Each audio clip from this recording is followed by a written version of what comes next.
Let's boot up the YouTube stream too, so we can be we can cathart on two fronts.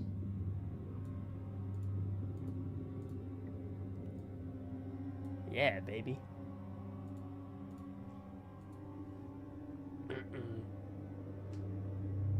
It really does suck because Marathon is a fun game. The gunplay is crisp, but it's not Destiny. Well, I just like, I sit here and wonder, I'm like, I mean, I get don't put all your eggs in one basket, but I just wonder, like, what would have happened if a lot of the development that went into Marathon instead went into Destiny PvP, which is something that was basically forsaken since 2019 when they started development on Marathon. We used to get like 5 to 7 new maps per year.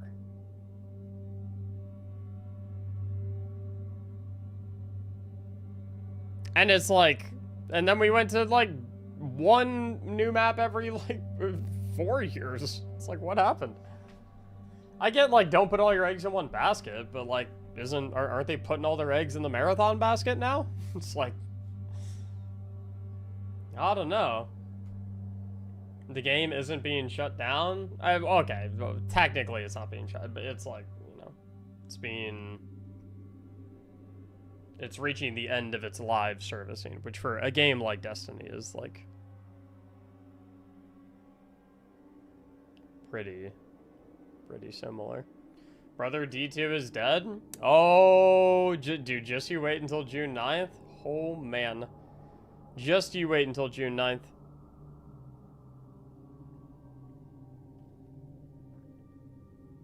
It also did not help that Joe Ziegler said, "We don't expect Marathon to become Destiny 3. If you are a Destiny player who's not really interested in any PvP, Marathon is probably not the game for you." Kind of tone deaf. I don't think that's really tone deaf. I think that's a... I don't think that's a... unreasonable thing to say. Player count predictions on June 9th, 100K? No, way more than... I mean, even now we're at like 300K. Even before the announcement, we were at like 180K.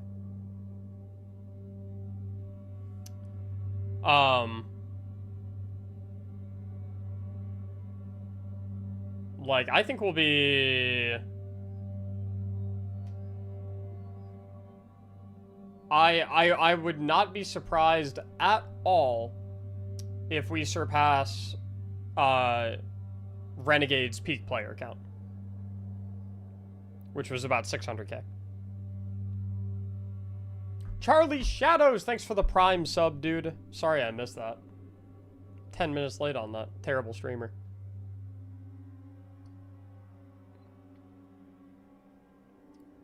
I think he means on Steam. Oh,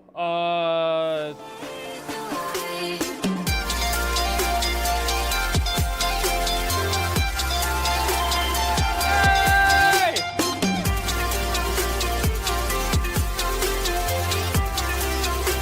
10 gifted subs from North Up North! Thank you so much for the 10 gifted subs, homie. What's going on? Your videos always got me to come back to D2 every time I was bored with it. Yeah, dude. We're gonna keep on cooking. One more round of videos. One more round of builds. One last ride. One more round of guides. T16, thanks for the brand new Prime sub. I think, yeah, I think Steam, like, just looking at Steam charts, I think, absolutely it will be higher than 100,000 players on June 9th. If you just look at Steam player counts. I think absolutely it'll be above 100,000.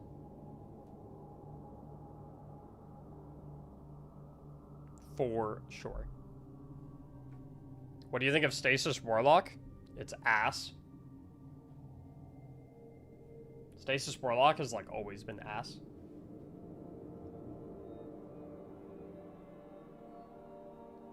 The writing has been on the wall for a while.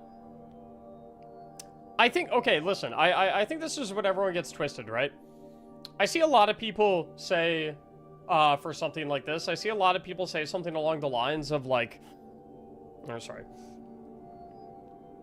I see a lot of people say in regards to Destiny 2 discontinuing service, like, oh, the writing was on the wall. You know, you've had declining player counts. People have constantly been dissatisfied with the game. Like, you know, Edge of Fate was, you know, everyone said was bad. Renegades, people didn't really like that very much. Like, are you really that surprised that the game is getting shut down? And why are you so sad that the game is getting shut down? That, you know, when you weren't really satisfied with the quality of the game. And I think what a lot of people fail to realize is that, yes, a lot of Destiny 2 players did want to see Destiny 2 end, but it's not because they wanted Destiny 2 to end just for the sake of the franchise ending. They wanted Destiny 2 to end because that was a requirement for Destiny 3 to begin.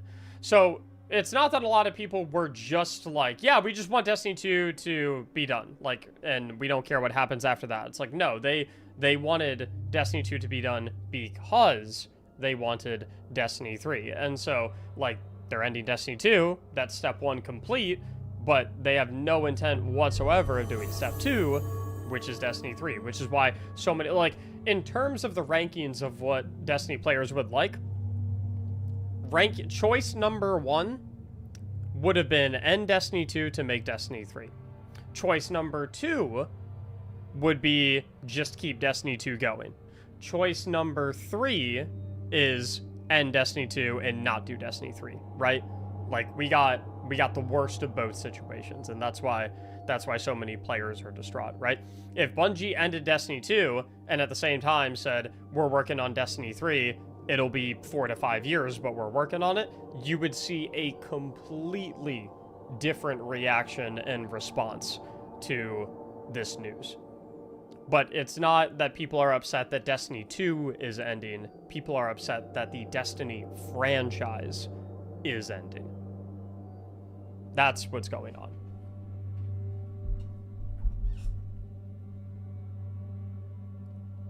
Israfel, thanks for the raid.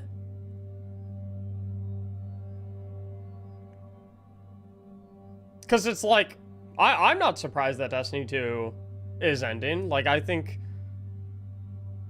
I mean, like, hindsight 2020, but, like, looking back, like, it needed to end a year ago. 2 years ago. Like, I'm talking no episodes, no Edge of Fate, no Renegades. It should have gone final shape, dormant. Maybe some style of, like, Age of Triumph like Destiny 1 did to keep us occupied for a while, right? But it should have gone, like, final shape into dormant, right? They didn't say the franchise ended. Well, Destiny 2 is being discontinued. And Destiny 3 is confirmed not in development or greenlit. And there are imminent significant layoffs about to happen at Bungie, where after the layoffs, the remainder of the developers will be moved on to making Marathon. So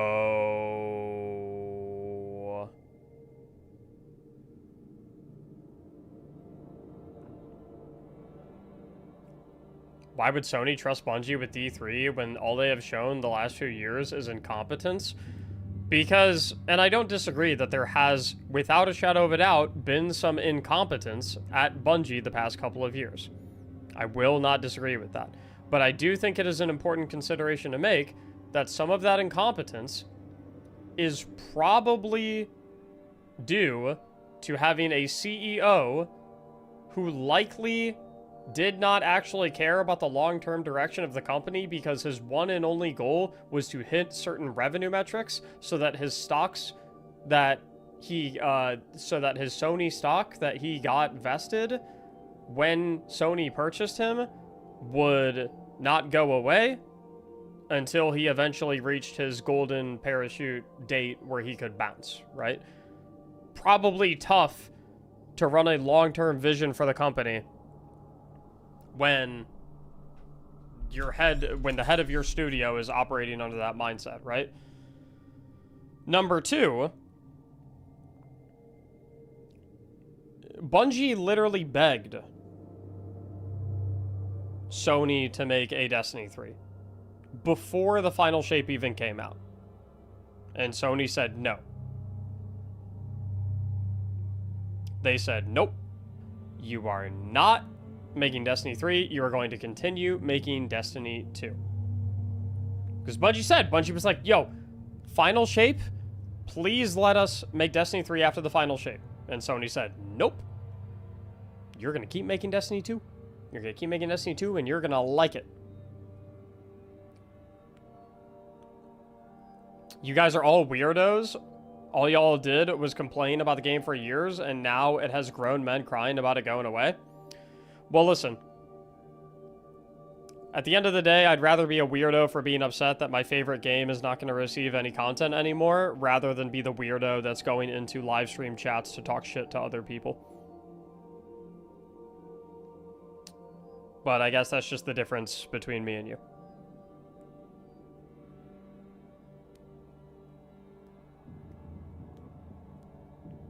You should keep doing it, though. It's a good look on you. Since we're losing Destiny 2 and no D3, what's happening with Destiny Rising? Bungie has absolutely nothing to do with Destiny Rising in any capacity. Destiny Rising is developed by a completely different company that has no affiliation with Bungie and no affiliation with Sony. So it is completely 100% unaffected.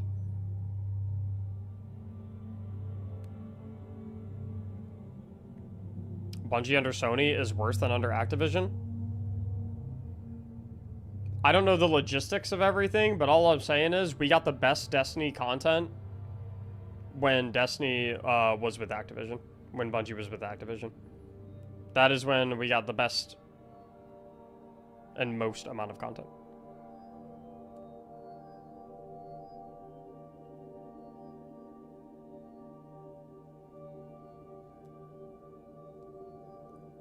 Mac is such a drama queen, the brother needs to move on for real. True.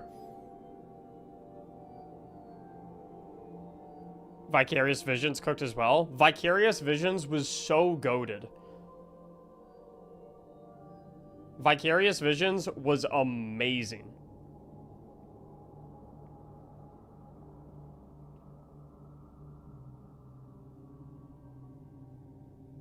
They were so good.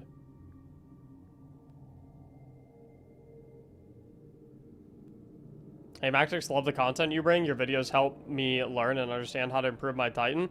That's why I made him, dude. That is by far my favorite part about being part of the Destiny community is I was...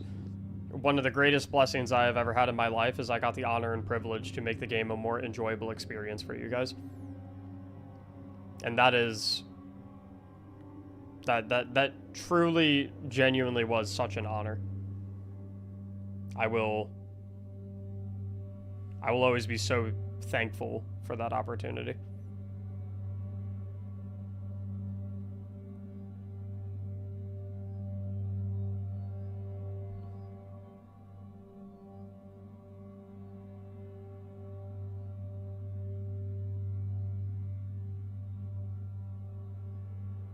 People calling you a hypocrite is so dumb.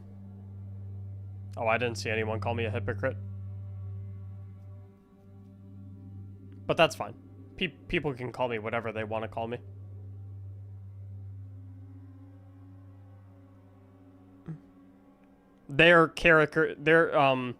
People's caricature of me that they construct in their own minds is not emblematic of the reality of who I actually am and what I actually believe and what I have actually done. They can paint me however they want in their mind's eye. It doesn't mean that's who I am.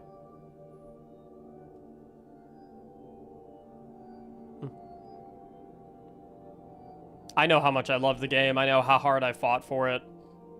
I know everything that I did to try and make it a better experience. I know, you know, I know what my intent was the entire time. I know my heart was in the right place the entire time. And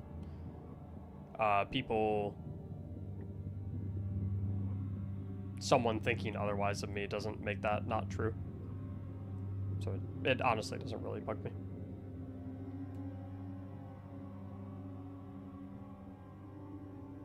forced marathon hate is so weird, bro. I mean,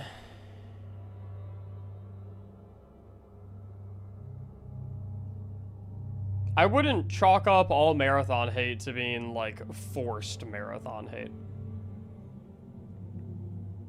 I think, I think it's unreasonable to hate the I think it's reasonable to hate, like, the game itself, if that makes sense. Like, I think it's silly to, like, critique the quality of the game strictly because you're upset about Destiny shutting down, but I don't think it's so unreasonable to have, like, ill will or bad feelings towards Marathon because it got selected over Destiny, and as a result, like, you have to watch the game that you love die because a different game got picked instead. Like, I don't think that's, like a forced thing. I mean, like, me personally, and I have more hours on Marathon than probably 99% of people currently watching these streams. I look at Marathon right now and I get like a little like sick. Like, zero part of me wants to play that shit right now. 'Cause it's just like, when I look at it, I'm just like, I just look at it and I'm like, you're one of the things that contributed to the thing that I love being taken away from me forever. And it's like, that's not like a forced feeling, you know? I'm not like trying to intentionally do that out of spite. I'm not trying to intentionally be petty. But it's like, you know, it is what it is, man. It is what it is. Like, I'm looking at Marathon and I'm just like,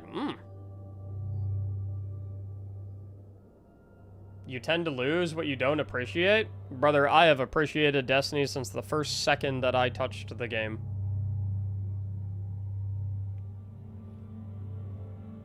I appreciated Destiny so much that I made over 600 videos about it. I appreciated Destiny so much that I played it for over 9,000 hours. I appreciate Destiny so much that I flew out to Seattle 4 separate times to try and help give feedback on the game, to try and bring it into a better place that the community would enjoy more, that would try and help it last a little longer and try and make it a better game. I appreciated the game so much that I went to conventions for the game, just to meet and hang out and interact and talk to people that I met through the game and who I impacted in the game.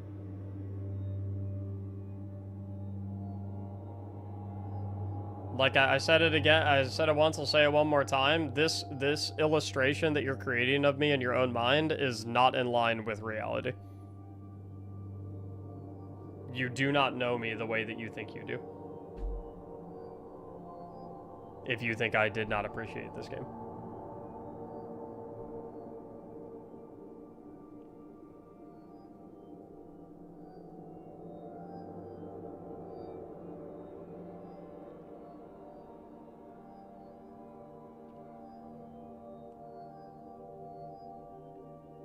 Do you have a disdain for Awoken? You don't have one Awoken? I think all my characters are human.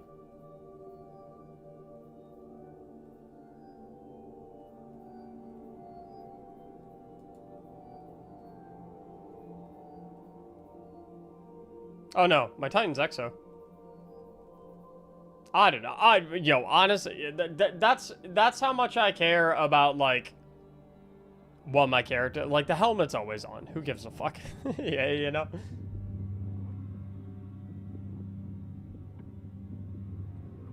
People blaming Marathon just want to point the finger without knowing the full story. I mean, I've been saying this a lot. If you think Marathon is the only reason that Destiny died, I think you're kind of dumb, right?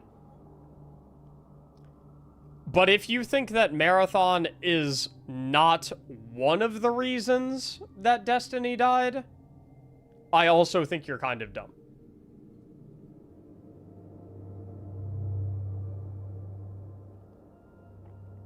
Like, did Marathon single-handedly kill Destiny? No. Absolutely not. But, like, I think it is so disingenuous to sit here and pretend like it did not have a significant negative impact on Destiny.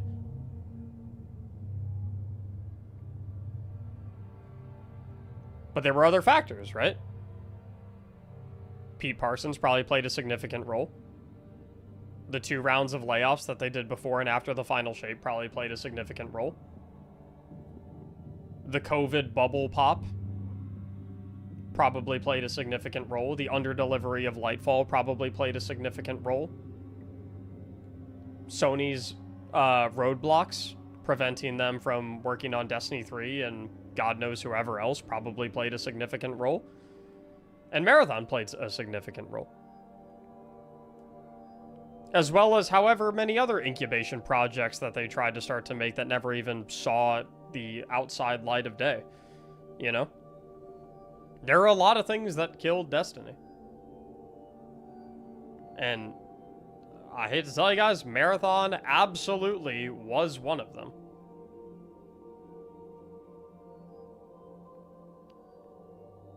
Marathon absolutely was one of those things. When you have a game that you take...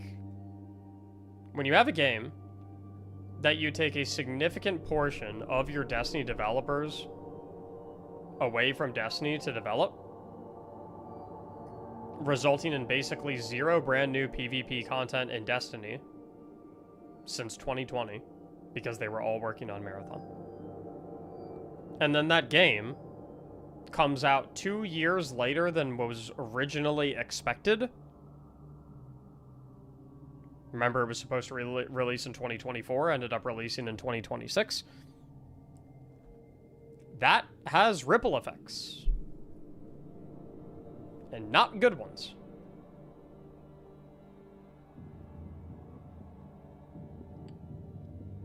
Now that D2 is finished, what complete game is better, D1 or D2?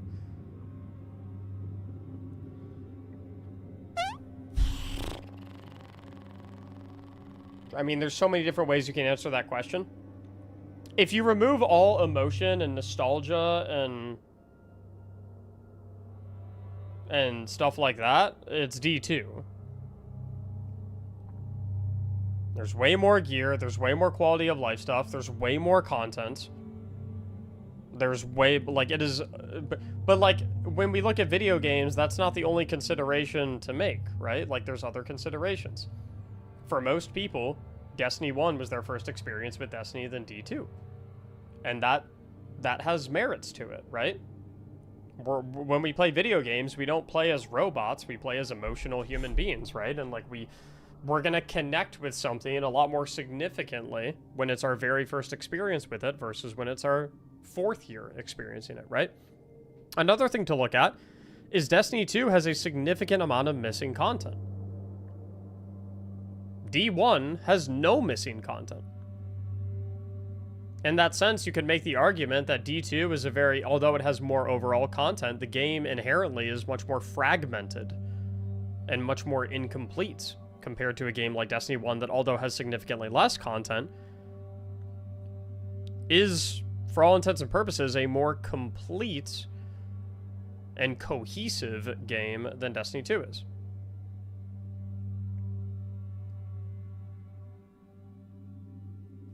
They have different degrees of challenge. They have different degrees of quality of life. They have different degrees of progression. They have different degrees of, like, they're honestly, like, there's a lot of stark contrast between Destiny 1 and Destiny 2.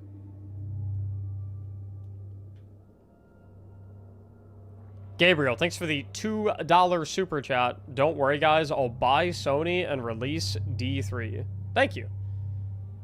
That would actually be great.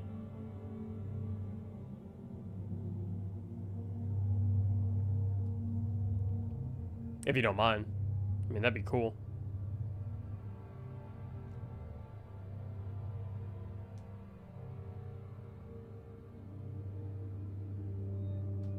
Give them that $2 back. True, true. Yeah, can I refund the $2, Gabriel? Just to help you with the help you buy Sony a little bit more easily. Yeah, I signed the Destiny 3 petition. What I will say though, I mean, you definitely should sign the petition, right? There's no reason not to sign the petition. I wouldn't bank on it doing anything though. If you really want to try and be loud and try and make your voices heard and try and make like a rumble, sign into Destiny on June 9th. And if you want to make an even bigger rumble, sign in on June 9th and June 10th. And then June 11th, and then the 12th, and then the 13th, and the 14th. Keep signing in every single fucking day. Even if it's to sign in, look at Orbit for 2 seconds, and then you close the game. Sign in every single day. If you want to make the biggest rumble possible, sign into the game every single day starting right now.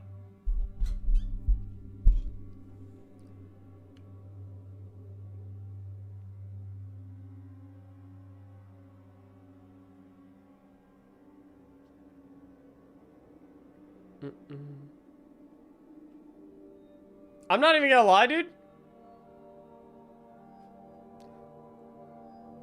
During the Sony State of Play on, what is it? Is that June 2nd? Sony State of Play? Yo, go into that live stream and spam hashtag #WeWantD3. Spam hashtag #WeWantD3. I mean, like, why not, right? I mean, it's like, is it gonna do anything? Probably fucking not. But if you go and do that, and we don't get a Destiny 3, then, hey, we're in the same exact situation that we're in right now, right? There's literally... That's toxic, Mac? How is that toxic? How is that toxic?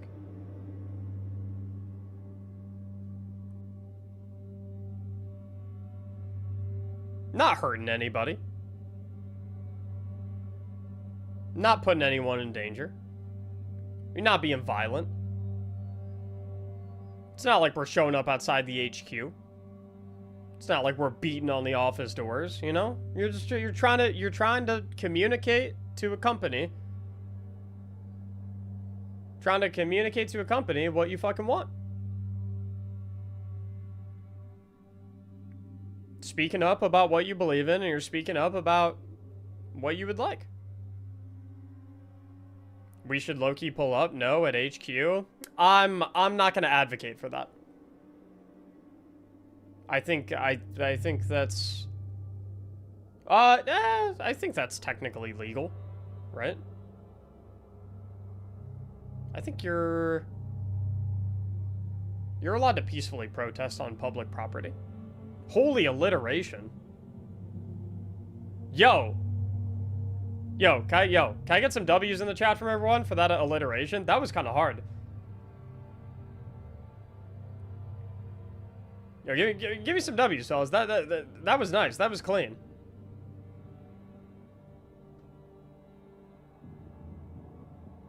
That was kind of fucking clean. You can peacefully protest on public property. Woo!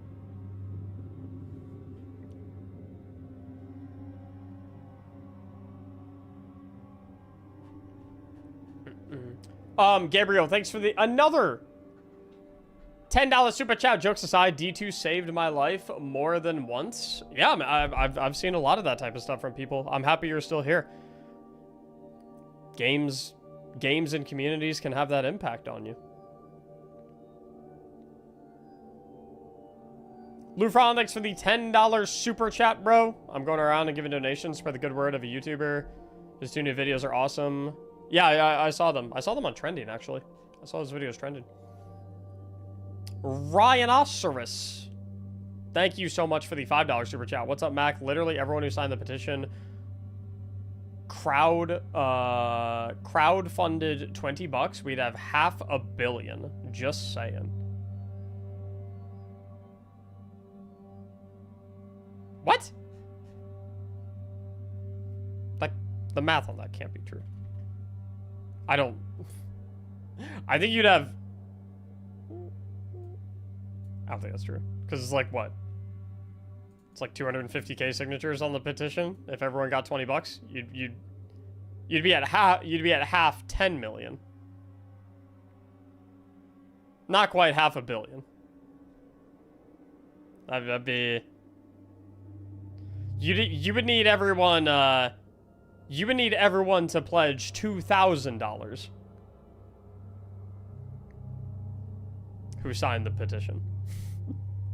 Which is a little bit more.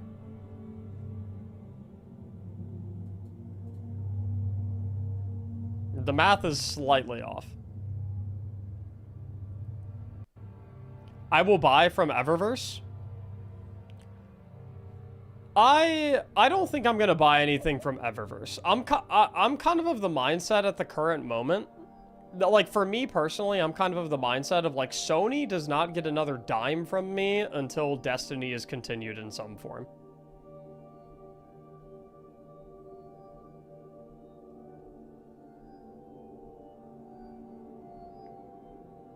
And then when and if Destiny is continued in some form, I will buy every single Destiny-related item that comes out until the end of time.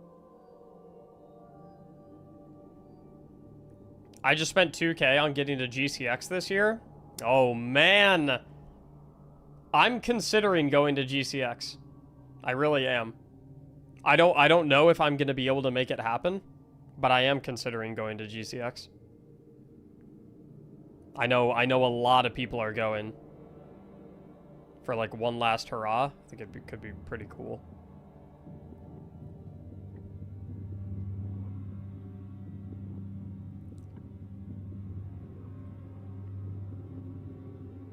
Stop Killing Games is, like, the biggest petition that has, like... I don't think Stop Killing Games is really applicable here, though. Stop Killing Games is... correct me if I'm wrong, a petition and a movement in reference to the discontinuation of games being playable. It doesn't really have anything to do with the discontinuation of content development for games. It's not really anything to do with this situation at all.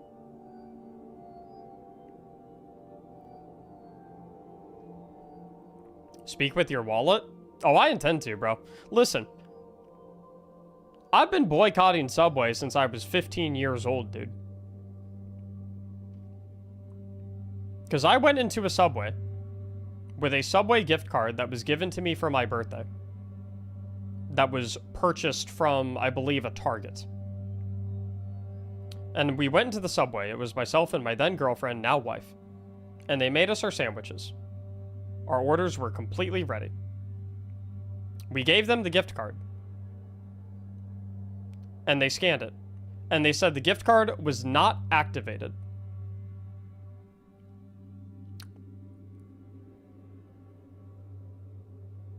And we were like, oh, that's weird. Must be a mistake or something like that. And so they then took scissors, sliced our gift card in half, threw away our already made perfectly good sandwiches, and told us to leave the store. So I was like, okay, cool. See you the fuck later. Actually, see you never.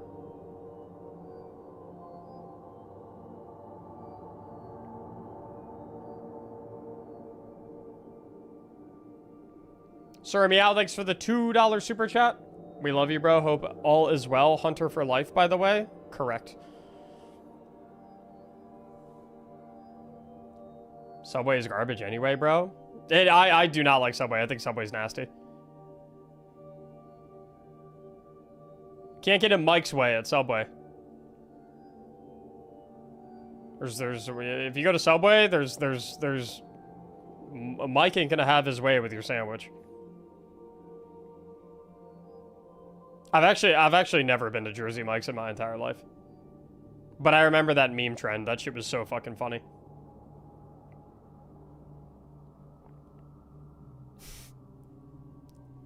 It said, tell Mike to get freaky with my sandwich. It's like, what? Huh? What? Do some of you guys not know about this?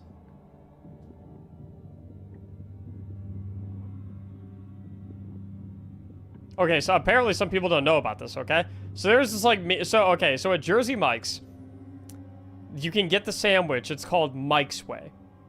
Which is, like, it means they, I don't even know what it is. What, they put, like, onion and, fucking, like, what do they put on it? I don't know. Someone in here has to be a frequent Jersey Mike's patron. Oil and vinegar? It's just oil and vinegar?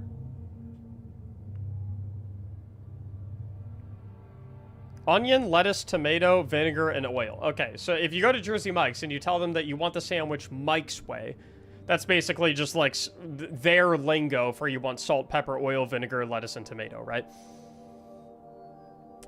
But it's like, you know, if you go in there, you're like, yeah, let me get it Mike's Way, right? It just, you know, it sounds a little intense, right? It sounds a little suggestive, yeah? So some people started going in there and they started getting a little bit more raunchy with it, right? They would go in there and they would be like, instead of saying they wanted it Mike's Way, they would be like, yeah, let Mike have his way with my sandwich. I was like, what? Huh? And then you'd have some other people that would take it up another notch. And they would be like, yeah, let Michael get freaky on my sandwich. You're like, huh? Excuse me? And then there was one guy, he took it a little too far, I'm not gonna lie. He probably went a little too extreme, okay? He went into this Jersey Mike's location, right? Mike, get my sandwich pregnant? Oh my god.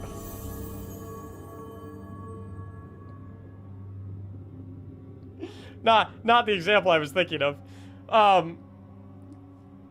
But there was a guy, he went into a Jersey Mike's location, did a sandwich or whatever, and when they asked him if he wanted it Mike's Way, he said, and I quote, if you're family friendly, by the way, this is not going to be PG-13, so I'm going to give you a 5-second warning, okay? 4, 3, 2. He said, and I quote, tell Mike to fuck my fucking sub. Tell him to fuck it. So, yeah, you know, I haven't seen much of the meme since then.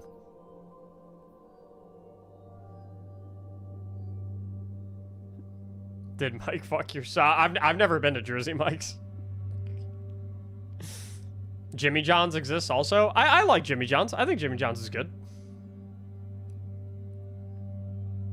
I've never been to Jersey Mike's, but I think Jimmy John's is good. Cal, thanks for the brand new Prime sub. Neefer, thanks for the tier 1 for 3 months in advance. Thank you. Where did Mike touch your sandwich? Okay. I see now it was a mistake telling you guys about this meme.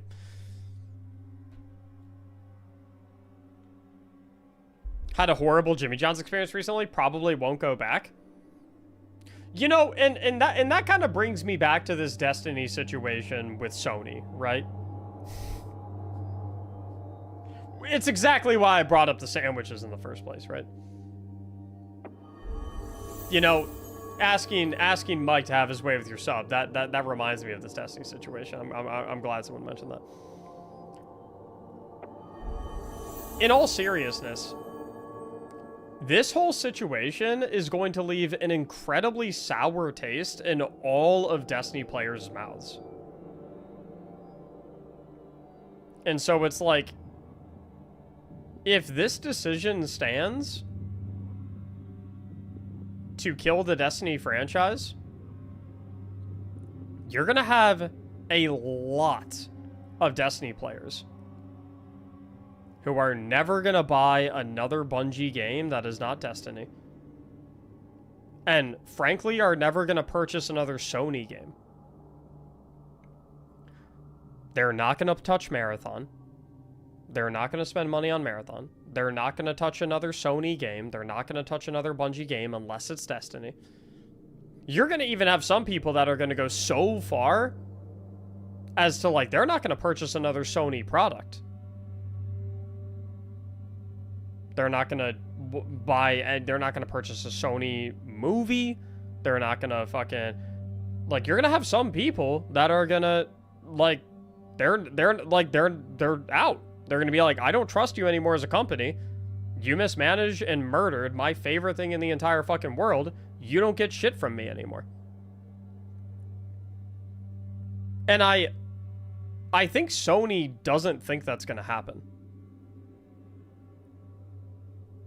I think Sony thinks that, like, they're just like, yeah, Destiny wasn't bringing in what we wanted to bring in. We're going to kill it. Move on. Like, I don't think they understand the ripple effect that this is going to have, and it will have a ripple effect. Like, it's gonna fucking... No more Sony phones? I've been iPhone forever. I've never not had an iPhone. So I wouldn't buy a Sony phone anyway. Duke of Carolina, thanks for the $2 super chat. Hey Mac, have you ever had a... I'm not reading that. That's gotta be something sexual. I'm not reading that, bro. You're not getting me. Oh, we sent another one. Hey Mac, have you ever had... No, dude, I know... Nope, I'm not reading these. I'm not reading these out loud. I know it's bait. I'm not getting baited by these. I know these are sex related. I'm not reading them. Not getting my ass. Not getting my ass. No way, Jose.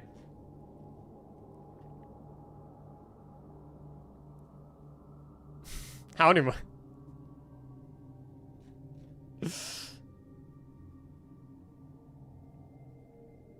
Cross was saying his Sony TV is already in his attic or garage. I will say, like, I don't think it's...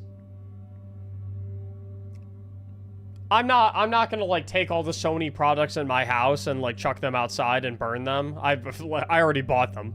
So it's like, it's not really changing anything. You know, I already paid for it.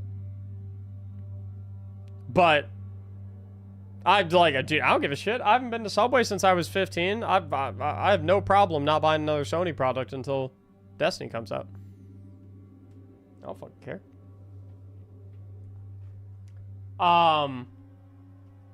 Meta, thanks for the $20 super chat, dude. Going full Pepe Silva, but I think... Who's Pepe Silva?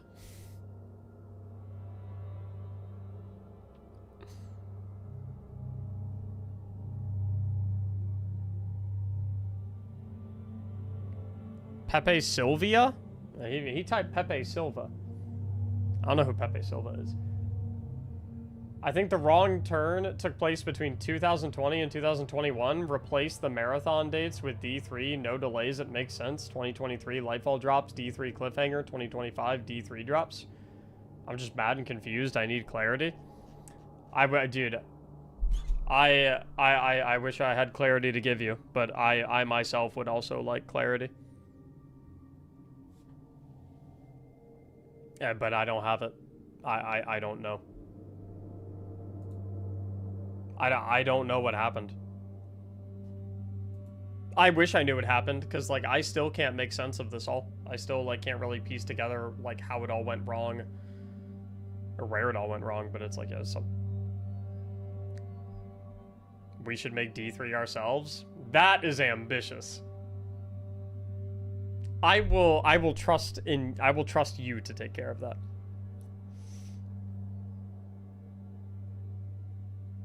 If we get a response, where/how do you think we will get it?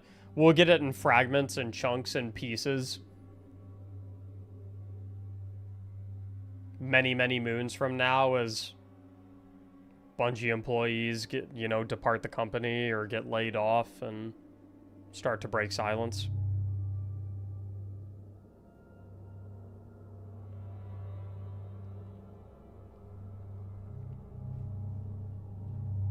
Why are we blaming Sony? because Sony repeatedly shot down the single biggest thing that Destiny players have been begging for the past half decade in Destiny 3. And despite Bungie asking them, can they make Destiny 3, Sony told them no, they cannot.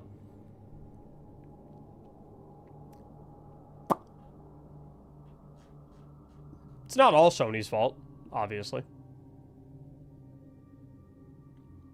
Like, there were definitely a lot of dumb, boneheaded decisions made by Bungie. Definitely a lot of Bungie leadership that definitely fucked things over quite a bit.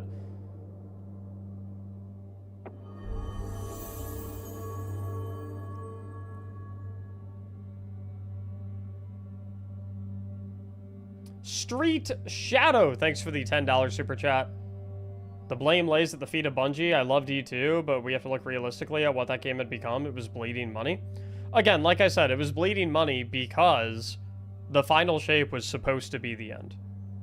Like, a couple things happened that were not supposed to happen, right? There were not supposed to be Destiny 2 updates and DLCs after the final shape. The final shape was supposed to be the end of Destiny 2, and then it was onward to Destiny 3. Another thing that happened that was not supposed to happen is Marathon was not supposed to take 2 additional years to develop. It was supposed to come out in 2024. It came out in 2026.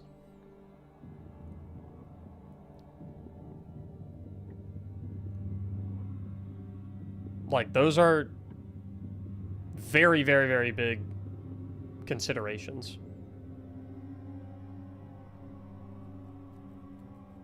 Was that not before Sony, though? Sony bought them in, what, 2022? July 15th, 2022 is when Sony bought Bungie.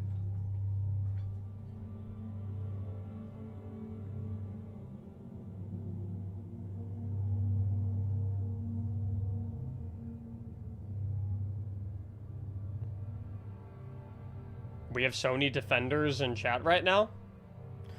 I think it's less that they're Sony defenders and more that they're Bungie blamers. When the reality situation is, it's not exclusively Sony's fault that we are where we are. It's not exclusively Bungie's fault that we are where we are. It's a combination of both.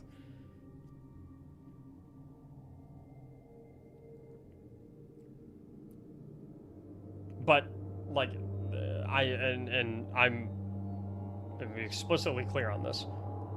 Destiny 3 was pitched to Sony by Bungie multiple times, both before the final shape and after the final shape.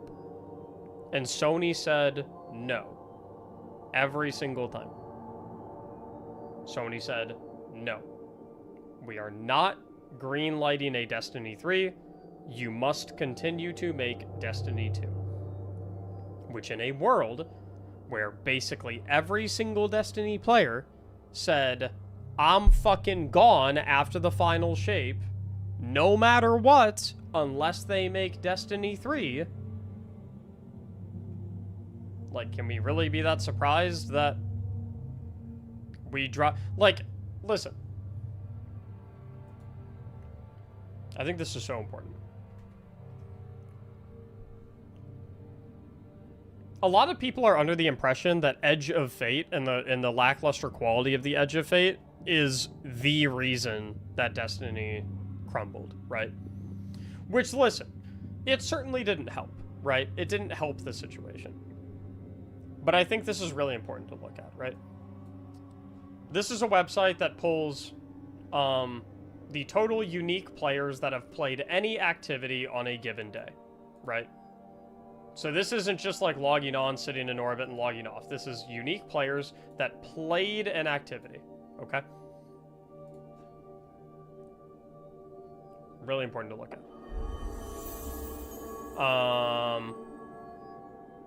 We'll do it like this, yeah. If we take a look at this, right? For about 4 years, expansions kind of had basically the same peak concurrent player, or not concurrent, sorry. Each expansion kind of had a peak daily player count similar to each other on its launch day, right? The Beyond Light on its launch day had about 1.9 million players. Witch Queen on its launch day had about 1.8 million players. Lightfall on its launch day, again, had about 1.9 million players. The Final Shape on its launch day, again, had about 1.75 million players, right? The Edge of Fate on its launch day capped at 800,000 players. Almost 50% less than the Final Shape. And now you might say, well, Mac, that's because the Edge of Fate sucked. That's because the Edge of Fate had the portal. That's because it had these tiering systems. That's because it had this monotonous power grind. That's because it was boring. And I don't contest any of those things. The Edge of Fate definitely left a lot to be desired for a lot of players. But I think it's important to recognize that before Edge of Fate became available to even play, we had already lost 50% of the player base. In other words, 50% of the Destiny population decided before they even knew about the existence of the portal, before they even knew that the power grind was a slog, before they even knew about turning into a ball in the campaign, before they even knew anything, they had already decided that they were not going to play, right? Which means that it's not actually the portal that made them quit Destiny. It's not actually the monotonous power grind that made them quit Destiny. It's not turning into a ball on Kepler that made them quit Destiny. Because they quit Destiny before that. They didn't even log on that day. 50% of the people that played in the Final Shape didn't even log on this day. Didn't even buy it. Because, and they said it for years and years and years and years, Final Shape is my jumping off point, and I will not come back to Destiny unless you make Destiny 3. The number one, undeniably the number one thing that has caused Destiny to end up where it is today is that Destiny 3 was not made. And Sony was the one who stopped that from happening. Bungie wanted to make Destiny 3. They asked many times if they could make Destiny 3. And Sony said no every single time. And that resulted, I'm not saying that that's the sole reason, because obviously we still lost another 600,000 players between right here and right here. It's not the sole reason that it happened, but it is a fucking significant reason. And I put the blame of that one at the feet of Sony, because Bungie wanted to make Destiny 3. They wanted to. They asked many times, and Sony told them no.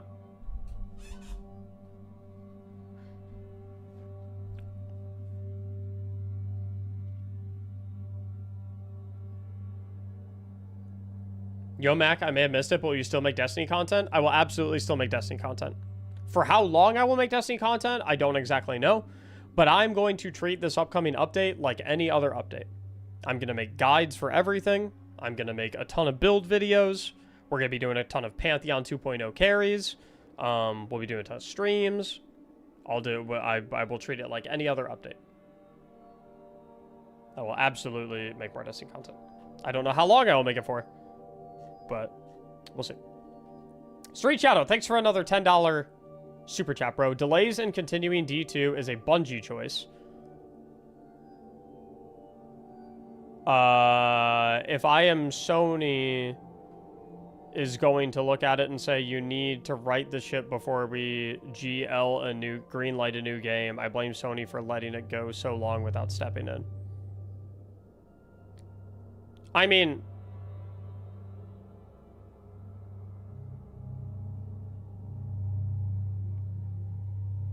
why would you trust the company killing the franchise to make a sequel? Rewind 10 minutes. Because you must have just hopped in, and I just got done explaining that. Go back like 10... maybe not even that long, maybe like 5 minutes into the VOD. Trust me, Marathon is going to be the new cash cow for Bungie. I will not trust you. I do not think that is going to happen.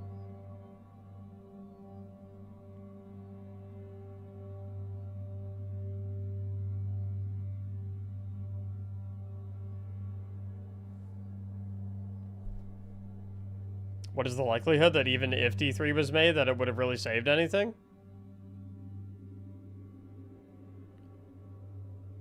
Higher likelihood than D2 right now.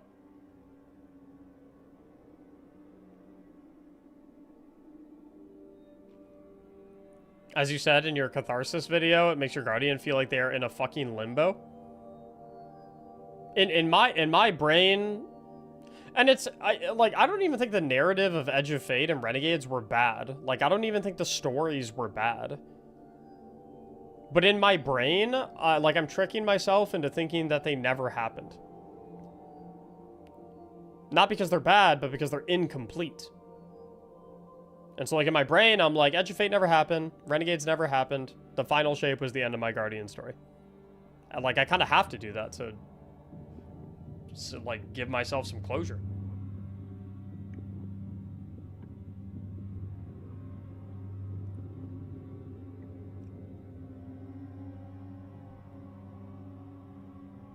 Thurko, thanks for the $10 super chat. You guys are doing a lot of super chats today. I appreciate it. I likened this Destiny drama to this. The treatment of Destiny to Marathon is like if Disney chose to redo the DCOM series and canceling the MCU for not making the same money pre-Endgame. Yeah, it sounds not smart. I'm not trying to be antagonistic with my supers. Oh, I didn't get that impression. I got the impression of, like... I got the impression of, like, you know, we're just two dudes with different opinions on the matter. Which is fine. As long as civility is maintained, yeah.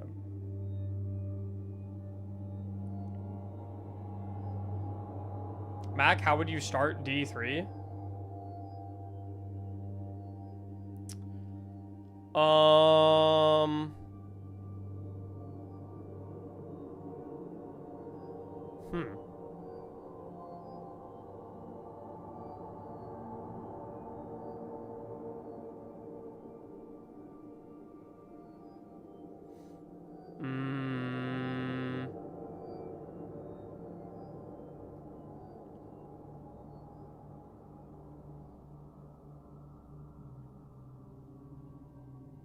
I don't know. Either, probably I would incorporate something with our grave in the corridors of time. I think it would be cool if in Destiny 3 at the very beginning, like, we die.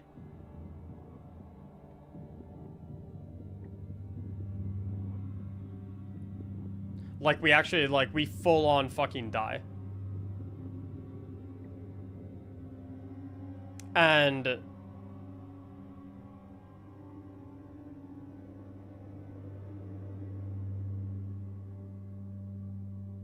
in the world of Destiny, like,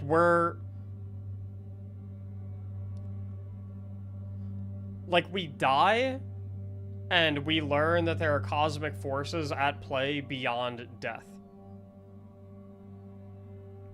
And we intervene in those. So it's like, obviously, like, we all picture death as, like, the end. I think it would be kind of cool if in, like, the Destiny universe, death is not the end.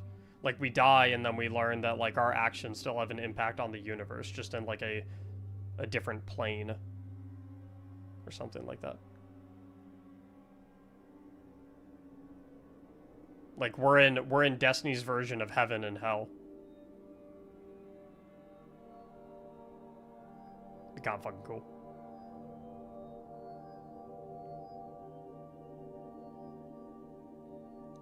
Ravecat, thanks for the $10 super chat. Thank you so much for you, Mactics. I've played Destiny since Rise of Iron, and after every break, your builds help me get right back in. Absolutely, dude. Rise of Iron is about when I started playing as well. In fact, we were just looking the other day at like the legacy tab, and I found this screenshot. It's my favorite screenshot.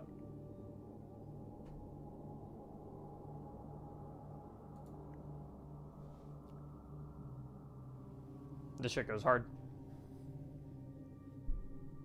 This is the only one I took a screenshot of. Davey Ding Ding, thanks for the Prime sub.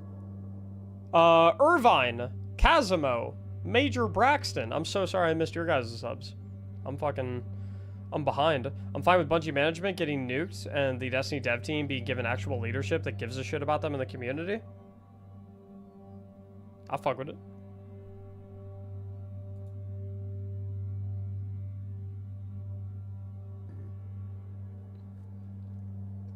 Dead Alien Gaming, thanks for the $20 super chat.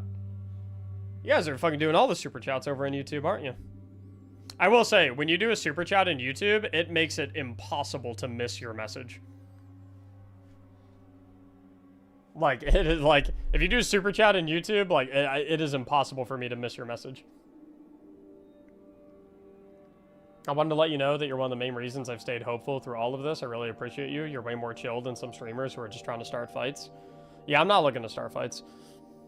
I mean, I'm definitely, like, angry and upset and, like, a little pissed, a little peeved about the whole situation.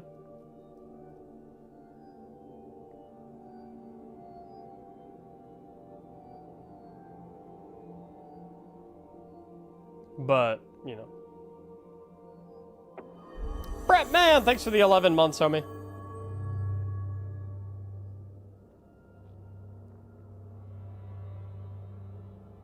Any gloopy gloppers in the chat? What's a gloopy glopper? Is this some slang I missed out on? Another super chat! I'm a gloopy glopper? The best way to start D3, we are on a mission to Old Chicago, and we get sucked into a parallel world where the concept of Prismatic is the default subclass, and we learn new powers via the technology that came from G-Lance. Did you just abbreviate Graviton Lance?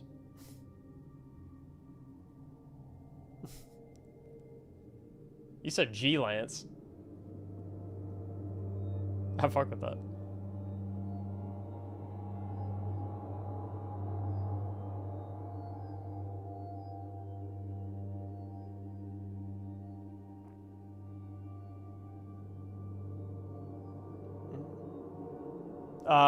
Let's not talk about him, Dead Alien Gaming.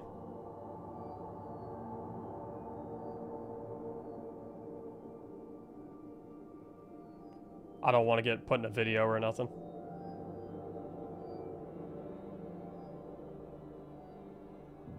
What makes this hard is that I still love my time with Marathon, excited for Season 2, but I hate that I lost D2 in the process.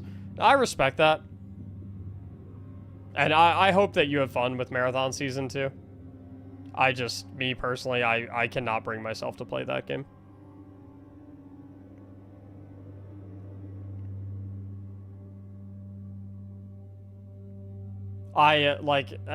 Maybe it's a little petty, I don't know, but it's just like, I do not want to give Sony the impression in any capacity that they made the right decision killing Destiny to preserve Marathon. And if it's like, if me not playing Marathon is required to potentially give that impression, then like that's kind of the direction I want to go. Even if that's like, I mean, I don't really want to play it right now anyway. Like it's like I'm kind of, but like right now I don't want to play any Bungie game other than Destiny. Very weird, though, to just hate on a game for no reason. One, I'm not hating on it. I just said I don't really want to play it. If you equate not wanting to play a game with hating a game, then I would say that's very weird. And two, I don't have no reason. My favorite game in the entire world died so that this game could live. So, whilst I don't hate it, like, you know, forgive me if I don't really feel like snuggling up next to it in a blanket.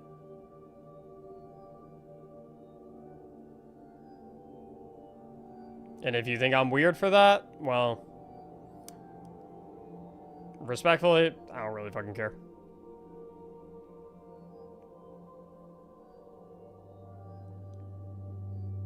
Very weird to assume he's hating on the game.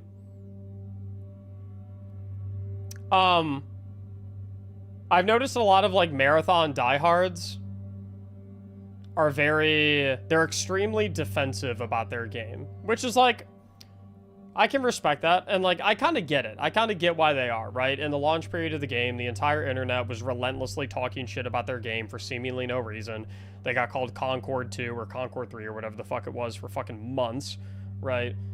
Oh, the game is slop, the game looks like, you know, blah, blah, blah. Like, so, like, I understand their defensiveness, but I definitely think that the marathon community has become over-defensive about their game. So much so to the degree that, like, they interpret anything less than positive said about their game as, like, irrational hate, which is not the case. Like, this guy that's saying that I'm hating on Marathon, I bet I have more hours of Marathon played than he does. Like, I think it's an enjoyable game, but it's like, I don't really have a desire to play the game that, in order for it to live, my game had to die. You know?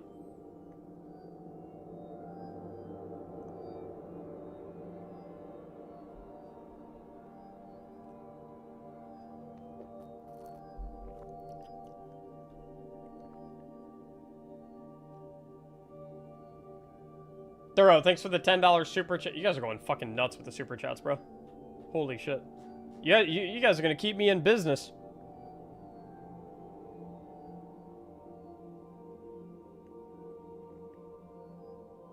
You're a streamer, though, so most likely you have more hours than me. 1, good shit moving the goalposts. 2, regardless of whether or not I'm a streamer, why would I put hundreds of hours into a game that I hate for no reason? Even if I am a streamer and I have more time to play. If I hated Marathon for no reason, wouldn't I put those hours that I have more hours to play than you, wouldn't I put those hours into a game that I don't hate for no reason? It's like, that argument makes no fucking sense. You think I'm like sitting here playing Marathon against my will, hating every second while I'm playing it?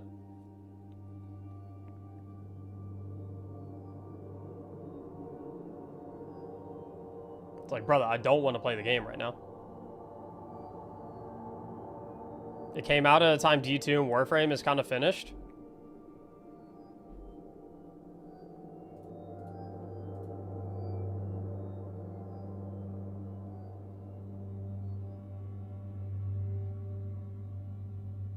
Chat, is there a sport for professional goalpost moving? Because if there is, get this motherfucker on the circuit. Holy shit. Oh, you hate Marathon for no reason. Oh, you have 400 hours played on it? Oh, well you only played it because you only have a lot of hours because you're a streamer. Oh, well, wait, just because you're a streamer doesn't... Wait, wait a minute. Just because you're a streamer doesn't mean you would play a game that you hate. Oh, well, Destiny didn't have much going on, so you didn't really have any other options of what to play. It's like, dude, there are fucking thousands of games out there. If I did not enjoy Marathon, I would have found something else.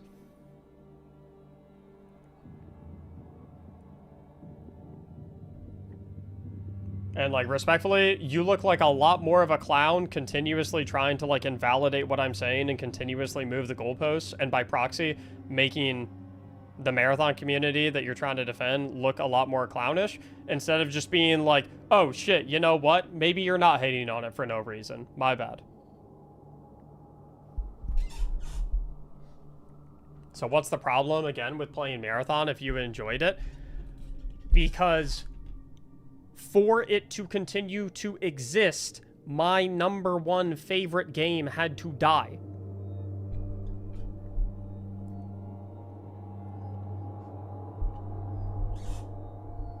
If strawberries were my second favorite fruit in the entire world, but for strawberries to continue to exist, they had to stop production of my #1 favorite fruit in the entire world, bananas, I would probably not really feel like eating strawberries for a little bit.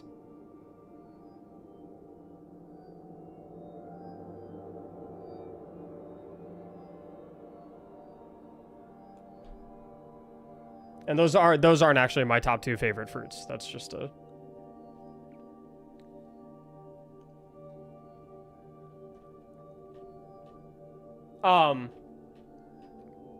More super chats. I'm sorry. There, kid. Last super chatty, because you're awesome. You and Dado are the heart and soul of the community. Hashtag we wanted Destiny 3. No, you guys are the heart and soul of the community. Dado and I are part of that, for sure. But you guys are the heart and soul of the community. And it's support like this that keeps me afloat and allows me to continue to run these communities and sit here and yap all day. So thank you. Personally, I think the best world would be having the entirety of the main campaign of Destiny 3, finishing off with the Fate Saga, and then the first DLC be reclaiming Tora Bottle from Xivu. I always wanted to go to Tora Bottle in Destiny.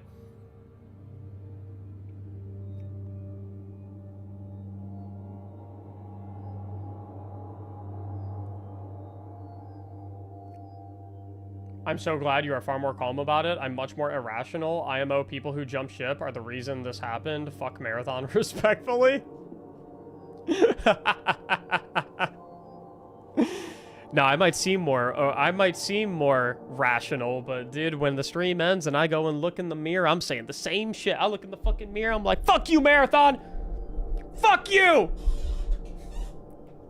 I just don't say it on here. Nah, I'm playing. Dareal Jesus, thanks for the $2 super chat. I'd be in shambles if God sunset the fruit glizzy. What's the fruit glizzy?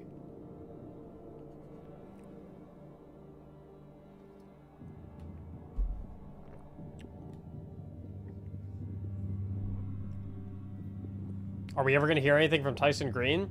I would imagine Tyson Green is not allowed to talk to the public right now. For the same reason that DMG and Cosmo are currently being muzzled. I would imagine Sony's got a lot of people in the fucking communication dungeon right now.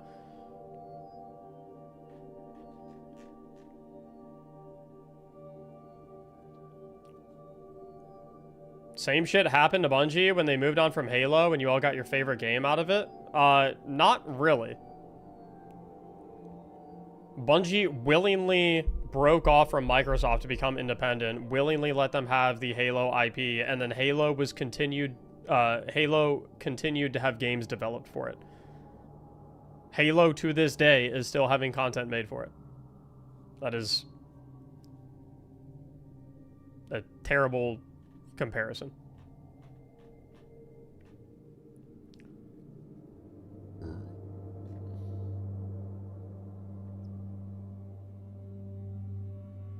I've seen tons of people constantly hate on Marathon long before. Yeah, I wasn't fucking one of them. I was defending it. And again, I'm not hating on it right now. I just said I don't really feel like fucking playing it. Not feeling like playing a game is not hating a game. I feel like I need to grab you by the fucking shoulders and shake you while I scream that at your face 20 times. I don't know how else to explain that to you.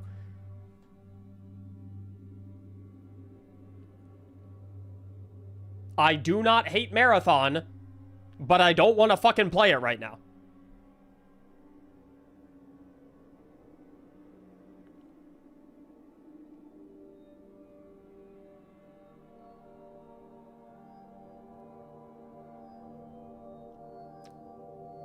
The Marathon diehards are giving the people that wanted both a bad name. You are not convincing anyone to increase Marathon player numbers with these passive-aggressive tactics. No, like, the Marathon, like, the dedicated Marathon community is hard trolling right now. They are hard trolling right now. They are handling the situation with about the least amount of tact or grace as I thought possible. Like, it's so easy. If you're like a Marathon only player, it's so easy. All you have to do is be like, yo, Destiny players, I'm so fucking sorry. Like, that really sucks. We really fucking, like, it pains us to see that you have to lose your game. Like, we did not want this to happen. we're so sorry. We hope you feel better. Like, that's all you gotta fuck. But, like, nah, dude. Nah, like, literally, the second the news breaks, I'm seeing marathon motherfuckers, they're like, oh, great, now they're all gonna come hate marathon. It's like, dude, have a little bit of tact. Have a little bit of, like, dude, you're fucking trolling. They're trolling. Somehow the Warframe community has been more respectful to the Destiny community than the Marathon community has.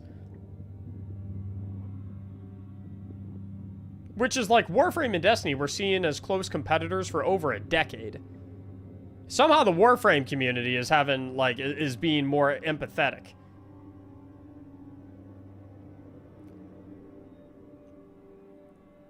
It's so fucking corny, dude. Like, I'm serious. I'm serious. The second that Destiny's discontinuation got announced, immediately, I saw multiple marathon accounts that were instantly, oh, good, well, don't hate on us. Don't come hate on us. I either saw that, or I saw the second our game got shut down, I saw, come play, it's okay, just come play Marathon. Hey, it's okay. Oh, your favorite game's dead? Oh, your game that you've been playing for over a decade, it's dead? They killed it?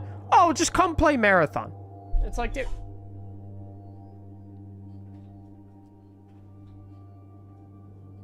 Like, it's hard trolling. You're only shooting yourselves in the foot. You really are. They're only shooting themselves in the foot. You are making your community seem so unwelcoming. And so, like, it's not smart. Like, if you're a prominent member of the Marathon community and you're acting like that and you're encouraging other people to act like that, and that's the example you're setting, like, one, you should be ashamed. Two, like, you're gonna kill your own community. Not kill your own community, but you're gonna, like, you're gonna contribute to killing. You're going to contribute to stunting the growth of your own game and your own community. I'm just not a smart play.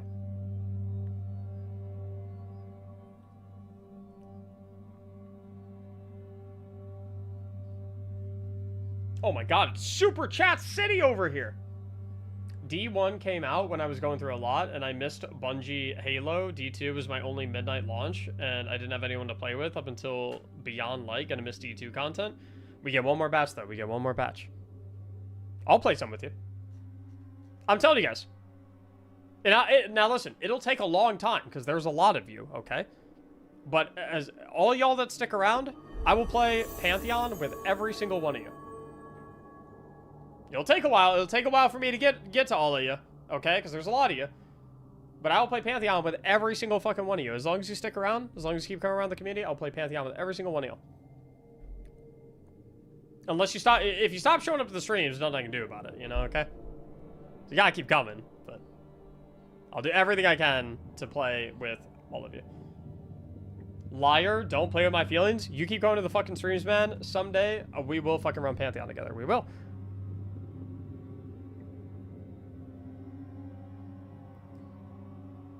Much love, Max. Still gonna get the new light lads together to attempt Salvation's Edge for my bachelor. Best person. Ooh, whoa! You're doing a bachelor party Salvation's Edge run?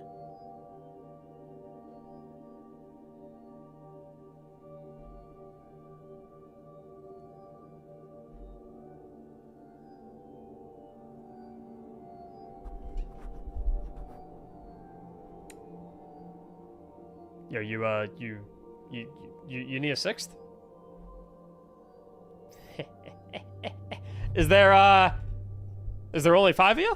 I mean, yeah, so yeah. Are the steaks and whiskey included? I mean, you know, I can see what's going on my calendar that night. If, you know, I don't know. Maybe your team's already full. Maybe you're all set. But I'm just saying. Not comparing an actual death and a game death in the same levity. but the camaraderie the whole gaming community world had with Lance's passing is no longer a thing.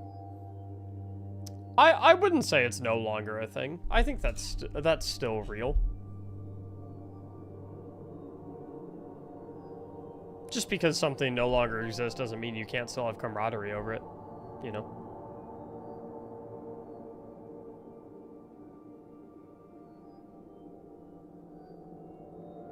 On a good day, the D2 community was always toxic. It doesn't surprise me that y'all are cannibalizing and Bungie going to disappear because of it.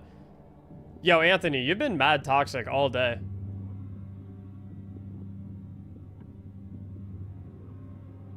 Alright, can you put your big boy mature pants on, or do I need to put you in timeout?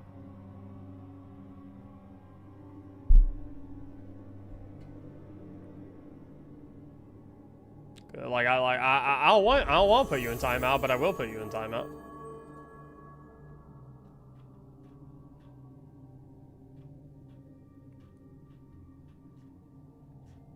Hey, Mactics, is this all Sony's fault? No. It is not all Sony's fault. It's the fault of, like, 10 different things. I just like both games, and these cold takes are driving me crazy. No one said you can't like both games. I don't know what the fuck you're... I've said... Chat, how many times have I said I like Marathon, I think it's a fun game? And I have 400 fucking hours in it. How many times have I said that shit? Like, am I talking to the void right now? Like, if you're gonna have some selective ass hearing, then I'm gonna give you some selective abilities to type in my chat.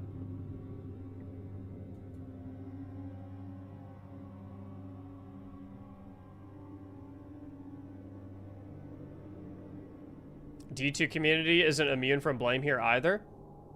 No. The D2 community could have definitely taken a chill pill once in a while.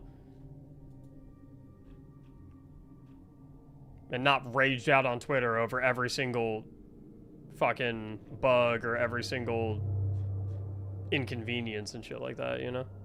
For sure. No, multiple chill pills.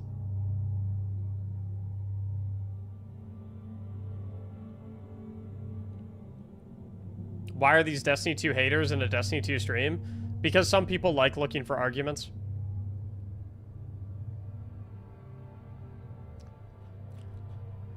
Doctor Who, thanks for the brand new tier 1. Soletto, thanks for the brand new Prime. And Cure My Crohn's, please. Thanks for the 200 bits. I play Destiny throughout D1 Alpha. Root contest and onwards truly helped me through 6 months of chemo and finding great players to challenge myself within the game. I love that, dude.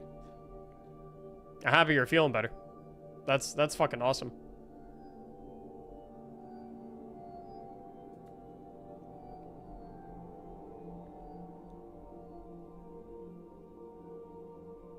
If Destiny doesn't get any more updates or releases, I will always remember you, Mac. You're my favorite. Never forget that. Oh, he said the line. Ouch. I'm late to the chat, but have you seen Tassie's video he released today talking about how he doesn't think Bungie is at risk of being shut down? No, I have not seen that. We can look at it, though.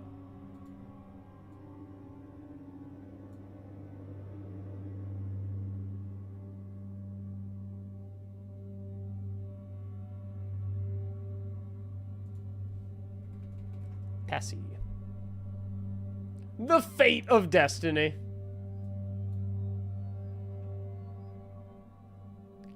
What's up, Heroic? Aztecross, that dude is such a dolt. Hey, don't talk about my goat that way. That's my raid teammate you're talking about, I'll have you know. You watch your fucking mouth. But that's... Alright, normally I watch videos in 2x speed, but everyone always fucking flames me for that, so I'll watch, well, happy medium. I'll watch it at 1.5x speed. Fair deal? Oh, it's 22 fucking minutes, boys. Can I go 2x? Please. 2 is psychotic? It's really not, dude. It's really not. Most people talk super fucking slowly. It is not psychotic. When I'm reviewing my videos, I watch literally all my videos at 2x. 2x captions? That's fair. That's fair compromise. 2x is crazy? It's not. 2x is not crazy. Your brain just isn't as fast as mine. Because I'm wired up here. Alright, I'm back to the Destiny 2 video. I imagine I'll be doing these as long as I can here before the game completely dies, but that's possibly going to be a while, honestly, given how much there will be to talk about before and after end of service. Today I wanted to talk about some stuff that is, I guess, currently circulating among the community, and it feels like to me like we're in the bargaining stage of grief. Like if we do this, we can probably save the game. I will kind of be a buzzkill about some things, but I am somewhat optimistic about others in terms of the future of Bungie and potentially the franchise, but the near term is... Dude, there's no, it's still slow. Bro, 2x is autistic as hell. What is this? Well, I am autistic, so maybe that tracks a little bit. I do have autism, so I guess maybe...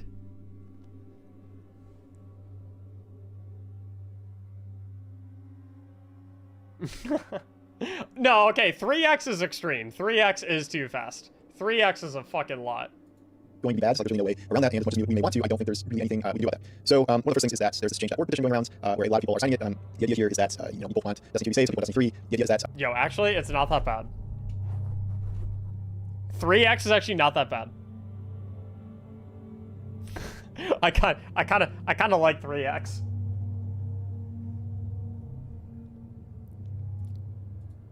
Wait, you can... Oh my god, you can 4x? Okay, 4x is probably too much.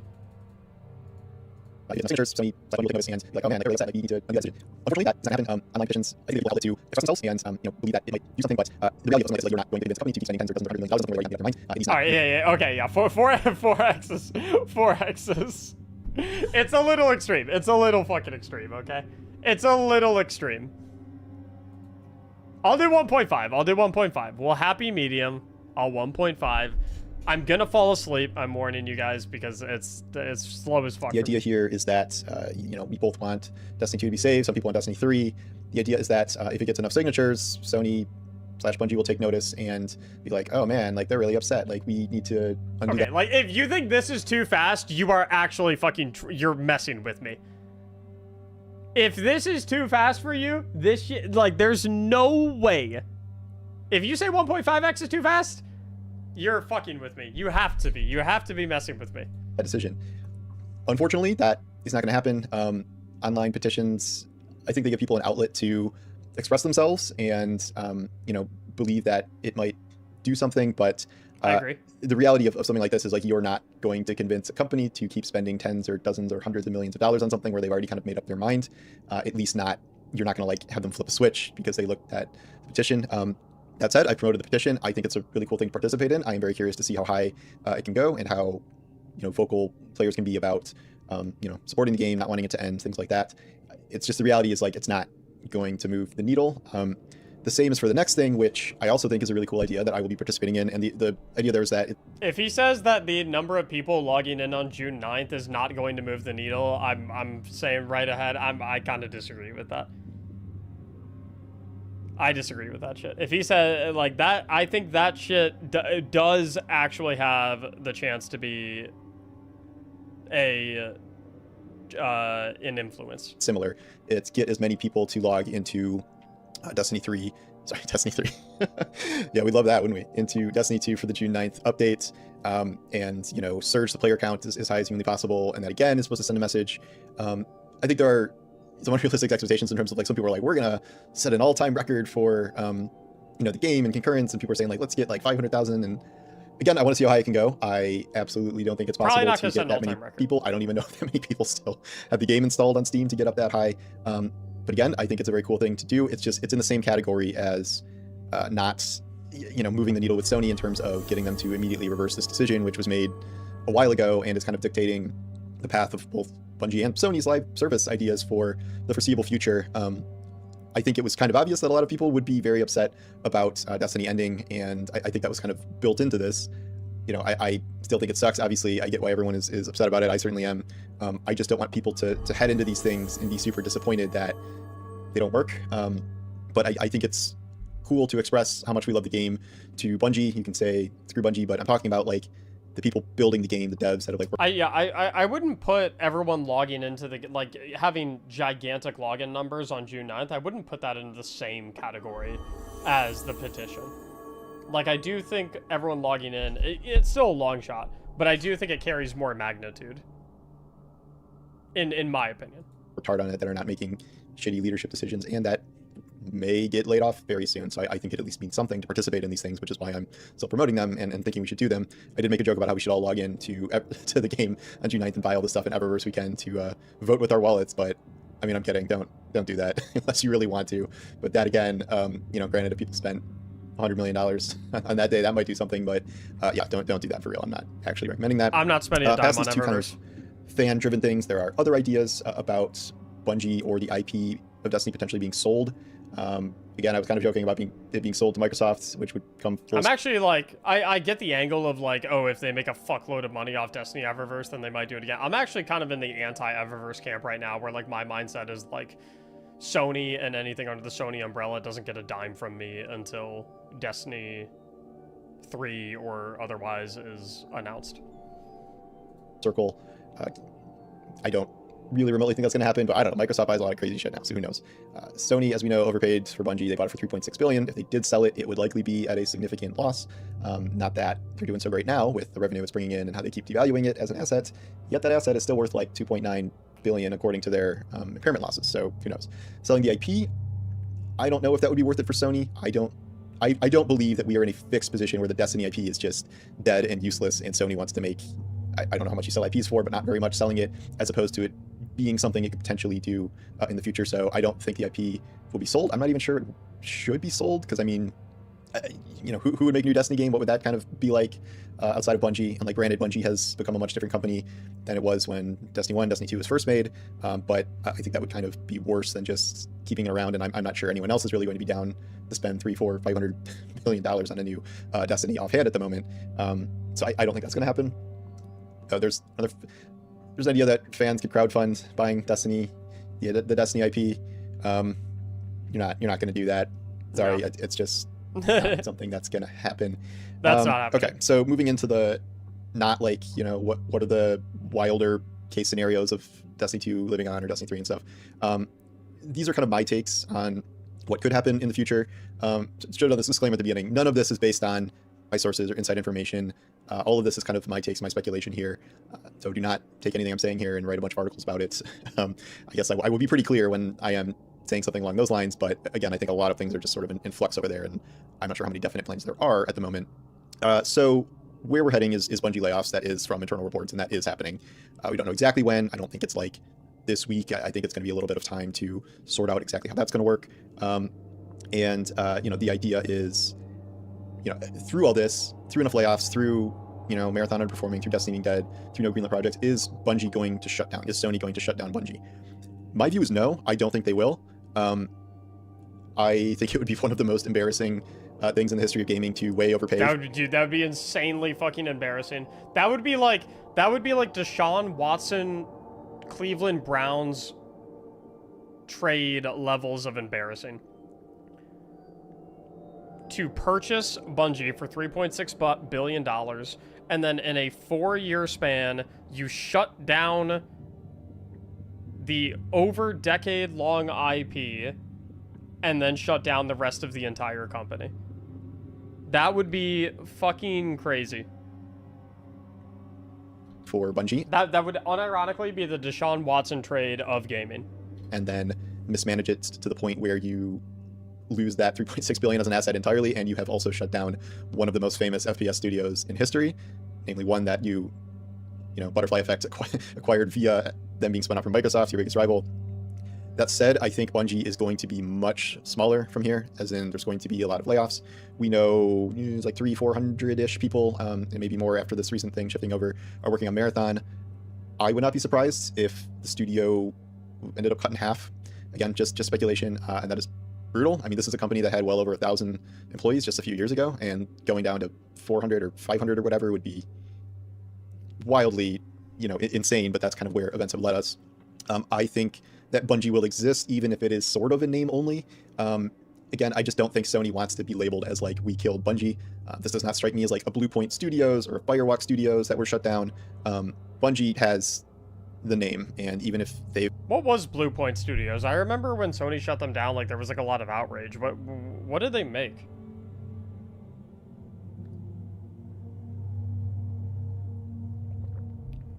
They're the remake studio. Okay. So who does the remakes and remasters now?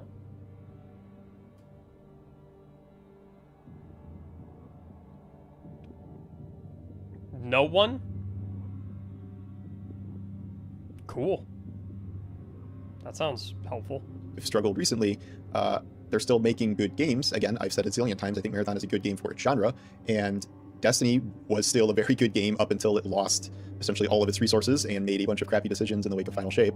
So I don't think there's like a lack of talent there, maybe besides among leadership, but I still think that Bungie will continue to function. In terms of Marathon and how that will be handled going forward, my position, again, this is my own speculation, is that Marathon will be given at least a year of consistent developments of a good amount of resources to figure out if it can find its footing, if it can expand its base. This is, Sony just backed Marathon very publicly, so obviously that's going to last through Season 2.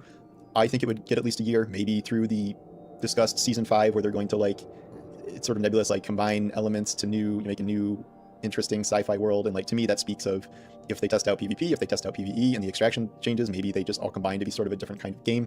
That said, all of this has to come with improvements in how the game is performing.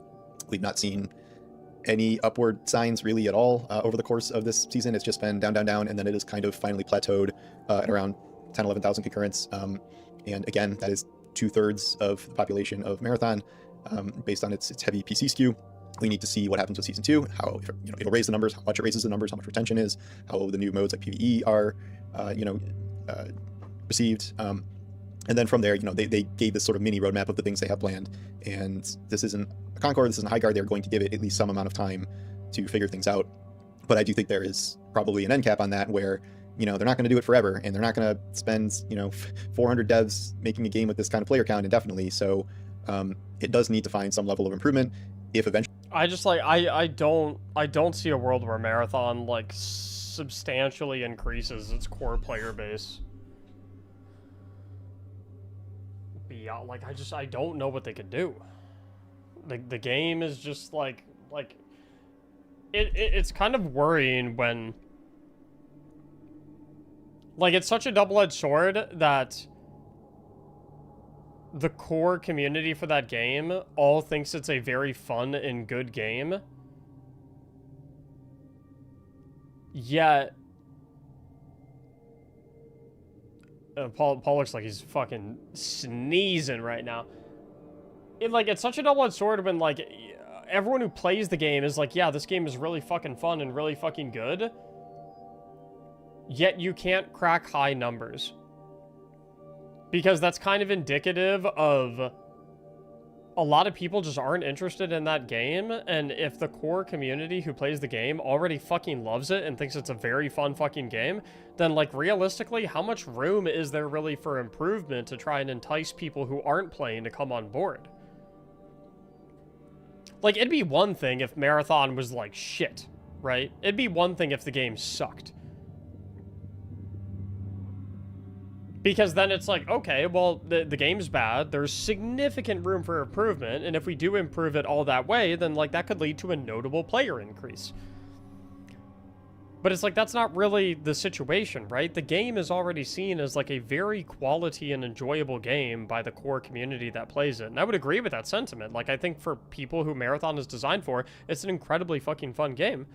But without, completely changing its identity, there's not much more you can improve upon. What do you do? Actually, they become, situation changes and they become okay with it just sort of staying as a pretty small niche that is different, but that would obviously come with a lot of other stuff happening within the company.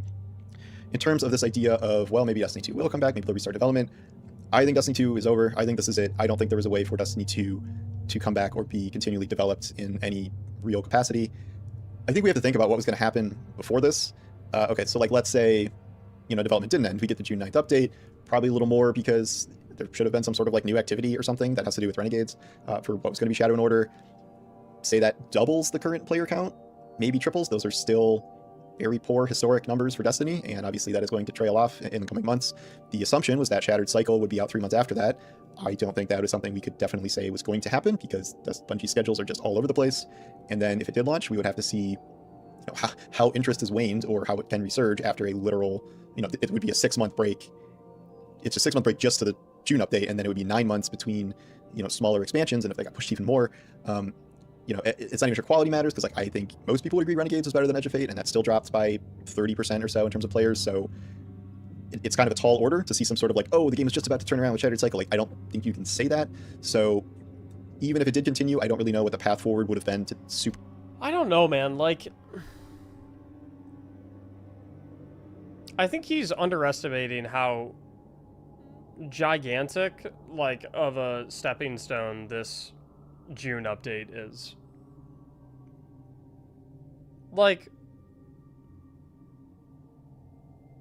It's so many of the things that the entire Destiny community has been begging for the past year plus. And it's no, it wouldn't have gotten anywhere near Final Shape numbers. Again, the path was to do D3 after Final Shape, but it's I feel like this definitely would have been a turning point, right? Maybe not such a gigantic flip, but instead of the line going like this, I think it definitely would have gone the other direction. Turn things around. I didn't really see one there unless they totally reinvested in it, went back to the big expansion, seasonal or episodic schedule where there was actually stuff to do, and nothing indicated that was going to be the case. So even before this, I don't think Destiny 2 had much life left into it, and it's very much aging. Obviously, I think it's time for significant upgrades, if not just a new game. Speaking of new games, there's this confirmation that I'll confirm that nothing has been greenlit yet. That includes proposed Destiny spin-off games. There were a lot of those before. There was this adventure game that Luke Smith and Mark Noseworthy were working. I don't know about you guys. I don't really want a Destiny spin-off game. I don't want I don't want any... I have no desire for a Destiny game other than a fully invested in Destiny FPS MMO. I don't want a fucking Destiny roguelike game or a fucking I don't really want that shit. Working on, and then that got canceled. They were thinking about a pure PvP trials based game that never manifested. So I don't know what the new pitches are, but then there's other ones. I think that Sony will greenlight something, whether that is Destiny related or not. I'm not sure. Will the petitions and player count influence that people still want Destiny in some form? Again, that's a reach, but maybe a little more viable than not ending Destiny 2. I think there's a pretty clear message, and they should have realized this at some point, that there is still a lot of passion for the IP. They already are developing a new IP, at least through the ex-Bungie people. They moved over to work on Gummy Bears directly under Sony, but if the idea is that they're not going to close Bungie, I think they could greenlight something, whether it's Destiny or not, and then have a smaller team start building it, and then it hopefully makes it to release at some point here, rather than just, no, we're not greenlighting anything, Marathon better, make $1 zillion, or everything is canceled. Again, I think this is part of Sony not wanting to shut down Bungie, but also they don't want to spend zillions and zillions of more dollars, $300 million making the next Marathon or Concord or whatever. They want something coherent that seems like it is more likely to be successful. Hey, what about a single player game? I'm just saying. I don't know. I don't think that's being pitched, but so that is something I could see happen.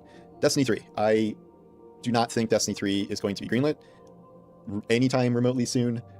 What Destiny 3 now seems like to me, at its best case, is that if the IP isn't sold, if Bungie isn't dissolved, or something like that, I mean, maybe Bungie could be, but this strikes me as something that would be one of those games where it's just gone for a very long time, and then 10 years from now, it can be the one more thing at the Game Awards as the return of a super huge IP that they're finally making it. But this is something that will take a very long time, if it ever happens at all. That just seems to me the position a mainline Destiny game is in at this point. I have repeatedly expressed frustration with Sony how they have a ton of leeway for their existing first-party studios who spend hundreds of millions of dollars and take years and years to make these single-player games that people play for 20, 30 hours and put down, and they won't invest a similar amount of money and time in something like a Destiny 3, which I think has a lot better of a chance of being successful, and it's a live service that would probably not instantly fail. So I just think that's a poor decision on their part. You can say, oh, investing in this genre is like so risky, and like, I get it, but like, this is a pretty proven series, and really the major complaint was that there is no Destiny 3, and I do think it would have a good shot. There was a story going around how Jason Schreier said that like they were mad at Naughty Dog for taking so long to make a new game, and like he was just sort of like speaking generally, like of course they would want the game to be out sooner, but the point being is they still give everyone a lot of rope here when I don't think Destiny is being afforded that same courtesy. In terms of optimism for Destiny, what do I think is the most likely thing to happen? The thing I could see perhaps happening, not announced anytime soon or anything, is something like a Destiny Classic. This has at least some level of baseline built into it. We have all the content. I mean, obviously it would have to be remade and stuff, but this is Sony. They have done roughly 8 versions of the Last of Us games, remastered and remade and all this stuff, and they do this, they've done this with Uncharted, they've done this with a whole bunch of stuff. So the idea of a Destiny Classic does not seem out of the realm of possibility for me. Given how these things are kind of handled, I don't even think it would need to be Bungie doing it, or not like the majority Bungie, or that seems like something that could be passed off to a different studio, support studio, the kind of companies that usually make stuff like this. I think one of those is Bluepoint. Now they're shut down. That's not great. As for what this would be, I don't really know. Like, would it just be Destiny 1 Classic? Would it be like the bones of Destiny 1 and Destiny 2 in terms of like their, bringing back those campaigns? Would there be any significant live aspects to it, or would it just be like kind of the base, a lot of the base stuff? You can go and play it and have a fun 50 hours and leave again. I don't know. I think there's a lot of options potentially for a Destiny Classic.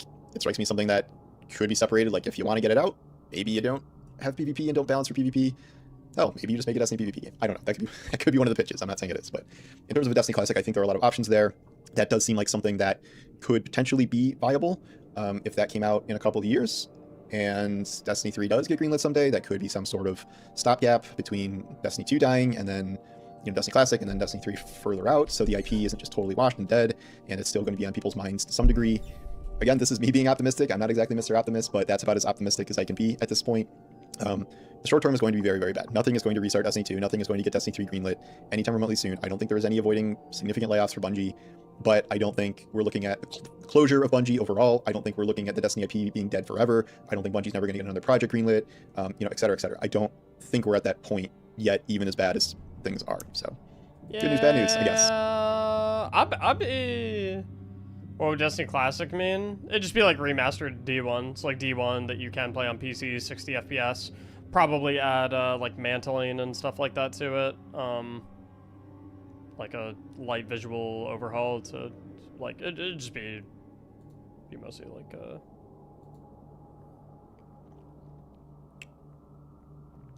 I saw there was a Byte video. A new Byte video that I was kind of curious about. Farm D's, thanks for the tier 1 for 3 months in advance. Jazz, thanks for the gifted sub. Cam Boom Poo, thanks for the 2 months of subbing. Rip and Snow, thanks for the sub. I didn't miss any super chats on YouTube, did I? It deserved better. Wait a minute.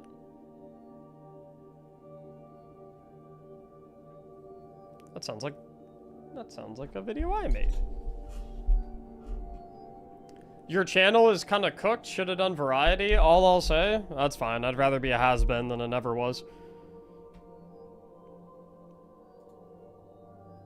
Before we start this video, I think it's important to understand what a third space, or third place as it's sometimes called, really is. It's essentially a place that isn't your home or your place of work. It's the bar or pub in your local town. It's the park or mall where you hung out with your childhood friends. It's a club, a church, a coffee shop. Why even say something like that? Because that guy's hurting for some reason or another, and for a lot of people, when they're hurting in life or when they have like emotions that they're having a tough time dealing with, or something's not going great in their life, instead of processing the emotions themselves, it's easier for them to project their negative emotions onto other people, so that they can distract themselves from whatever bad stuff is going on in their life. Hurt people hurt people. Shop, a gym, or a library. And that's why I don't really take any offense to what that guy said, because whatever they said is not actually about me. Essentially, it's wherever you spend your time for leisure. That's a third space. It's a place that lets people be people. The thing is, of course, this doesn't just include physical spaces and locations, it's also digital ones, because wherever people congregate, that's where their third space is. By this same point, a game can very much be a third space. Losing a third space in your life sucks. If you've ever walked around a town with a derelict main street or boardwalk, then you know what that feels like. Third spaces are spaces where you can be yourself and meet other people who are like you. Losing a video game like Destiny is exactly the same in that regard. It's losing a third space. But you see, it is also a little bit more than losing just a normal third space, because it's a third space that's been around for over a decade. Destiny is a special game to a lot of us, even if it was, and still is, highly flawed. I've seen people talking about Destiny 1 who describe it as the best 6 out of 10 game ever, and yeah, honestly, I understand that description. Because Destiny, for so many of us, was a game that felt like home. It was a game that brought people together, and of course, it was a game that deserved more than this. To people outside of Destiny as a community, I need you to understand that yes, I get that this seems alien. There's a reason why there's a serious outpouring of what can best be described as grief. It's the reason why people are angry, in denial, and at a loss to explain what to do. For some of you, maybe the best parallel or explanation of it is if you think about what would happen if your favorite sports team was disbanded, or if your place of worship closed, or if the bar you go to regularly. Brother, if the Cincinnati Bengals were disbanded, I would actually probably feel a lot better on a day-to-day basis, at least during the season, than feel worse. I'm not gonna lie, dude. They probably caused me a little bit more pain than happiness over the past 3 years. Lily was burnt down and can't be rebuilt. The emotional loss is similar to that. You think of all the things that you did in that place, all the good times you had, all the friends you made, all the experiences that spawned from it. And ultimately, yeah, Destiny is exactly that. We saw Destiny as a hobby. Some lucky few amongst our cohort even made a full career out of it, myself included. But it was more than that, because it was a hobby that we shared together. And what's more, whilst there were a lot of problems we would rightly level at the developers as critique, it's hard to doubt the value proposition of Destiny as a product and a hobby generally. I have over 9,000 hours on Destiny 2 since Shadowkeep launched in 2019. Considering how much I'd been playing the game prior to this point, I think it's not hard to imagine that across my entire Destiny career I have something like 15,000 hours in the game. And of course that does include a fair bit of time in orbit, but who doesn't have those numbers? I can scarcely think of a game that's given me that much value for playtime in just 7 years. And I say 7 because again, that's just the Steam number since Shadowkeep. I don't even know what the real number is that totals up everything since 2014, and technically earlier if you include betas, alphas, and pre-alphas.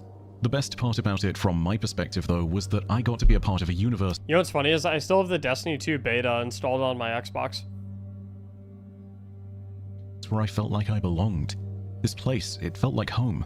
And I don't just mean a universe in the sense that it was a fictional setting. There are lots of fictional settings. You can feel like you belong in one, but only one that feels right. It's why some games have loyalists, even to the very end, because that's just what they enjoy. But it's also where they see themselves. It's their third space. And Destiny was not just a universe where it was a storied universe, or one where there were a lot of people. It was a universe with a story that was constantly moving forward and progressing. It was also as much our story as it was the story of the Vanguard, and the Hive Gods, and the Fallen Houses, and the Cabal Empire, and the Last City, and the Guardians. Bungie made a world for us to explore, and they put their stamp on that world and told us to make it our own, to inhabit it. And inhabit it we did. Content creators, artists, voice actors, game developers, and so many others not only found their feet in Destiny, but also became professionals on the back of the world that Destiny created. I still remember being a part of the original group of 4 or 5 YouTubers that really cracked into the space at first and made a name for themselves as far back as the Destiny 1 alpha. Datto and I are still around out of those lot. Others have moved on, but for a time, we all shared this space, and we made it our place of work, our place for fun, and a place that felt like home. And speaking from a purely narrative standpoint, this world was filled with so much potential. Destiny 1's awful story is what's commonly remembered by people, and rightly so, it wasn't good. But the reality is that that story belied the universe beneath all of this. The universe that over the 10 years of the Light and Dark saga, and the 1 short year of the Fate saga, was slowly picked apart and unraveled further. A universe that was magical. A universe where literally anything could happen. Sure, to some who only experienced the barest form of story, it wasn't much. But for someone who dug into the kernels of lore, which weren't exactly hidden, man, this place truly was special. It was a universe that, yeah, maybe it wasn't as approachable, but the heart of it all, God, it was magnificent. The universe of Destiny was a place with dragons and queens and kings and pirates and sorcerers and gods. But equally, it was a place filled with technology and spacefaring craft and cyborgs and artificial intelligences and superweapons and futuristic firearms. It was a place where the familiar met the strange in this beautiful kind of concert. It was a place where the mundane crossed paths with the legendary, just to tip their hats at each other. It was a universe where quite literally anything could reasonably exist. And it was all squandered. I don't think I need to go over the ruinous leadership of Bungie that constantly held back its development team, that constantly ignored that development team as they begged them to listen to the community, that constantly used that development team as a shield from the complaints of gamers at large. I don't think I need to go over the many lawsuits, allegations, scandals, and other catastrophes that beset the studio and its higher-ups. There are already dozens and dozens of videos on these topics, and there are others within the industry who will be able to touch on those issues with a far more succinct summary of all the wrongs committed than I will be able to here. The one thing I will focus on is the greed, and how the greed of it all pushed them to take from Destiny and not give back. And to take Destiny for granted. Destiny, which for over a decade was the only revenue source for the studio. Destiny, which they assumed would go on making money forever, even after the continuous litany of decisions that slowly sapped the player base bit by bit. And players could feel and see that in real time. First it was support for the Crucible, then it was Gambit, then it was getting fewer and fewer raids and dungeons year by year, and eventually, it seemed like everything was being slowly picked apart. I made a script years ago that I never released fully, and it was about tracking this decline by the most me-coded thing imaginable. Lore tabs. Using ishtarcollective.net, I could see how much was being written expansion by expansion, and I could get the sense for how the teams were slowly being stretched thinner and thinner and thinner. When Destiny 2 Forsaken released, we had a ton of lore books, I believe 8 at the very release of it, and so many entries within those books and so many lore tabs within the world, all of them detailing every aspect of this brilliant place. Fast forward to Renegades, and we have significantly fewer. Fewer lore tabs across That's less gear, interesting. less items, less things to collect, and of course, lore That's book such lore. like a, I've never thought to like look at the differences expansion to expansion of that, but like that is such an interesting way to, because like there's that saying, how you do the little things is how you do everything. And so if you have something in the game that's like by comparison seemingly inconsequential, right? At the end of the day, lore books and, you know, dead ghosts and collectibles and, you know, grimoire and like all those things, right? Like, it's not to say they're unimportant, but like compared to actual new weapons and gear, exotics, new subclasses, new enemy races, new activities, new raids, new strikes, stories, like they're definitely significantly lower on the ladder than a lot of those things, right? But if you're going to go from producing 8 lore books and an expansion to producing 3, right? It's kind of indicative that like you're probably applying a similar mindset of like pulling back and doing the bare minimum to a lot of other aspects of the game. Which, he's making a good point, is very true. Like, Crucible basically got left out to die, you know? Gambit, same thing. We went from getting 2 to 3 raids a year to getting 1 raid a year. It's like,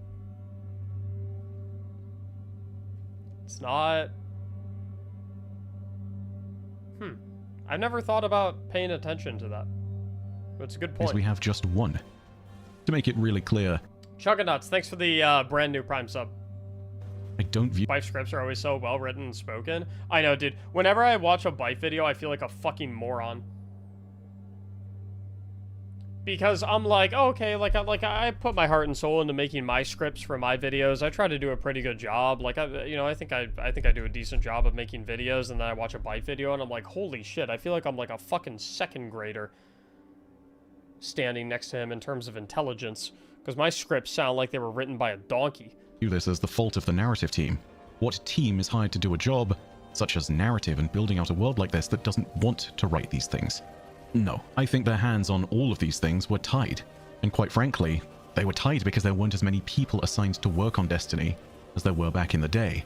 The staffing for Destiny slowly trickled downward year after year as more studio personnel was siphoned away for more and more incubation projects. The result couldn't just be seen or counted, but as a player, I believe it could be felt.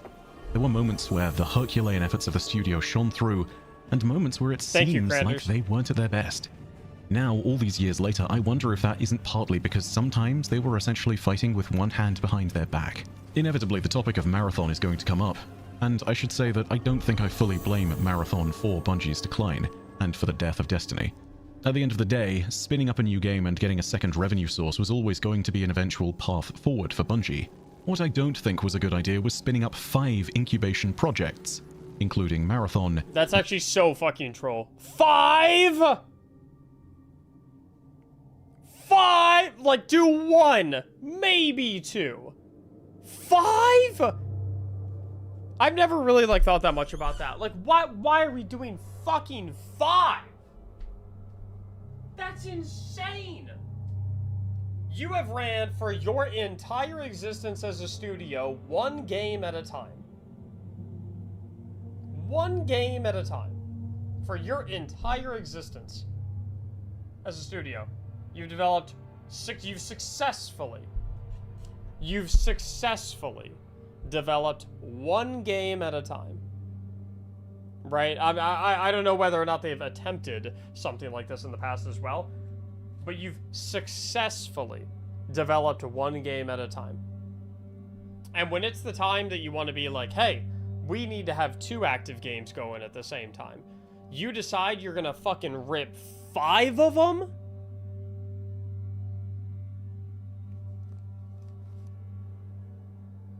Five?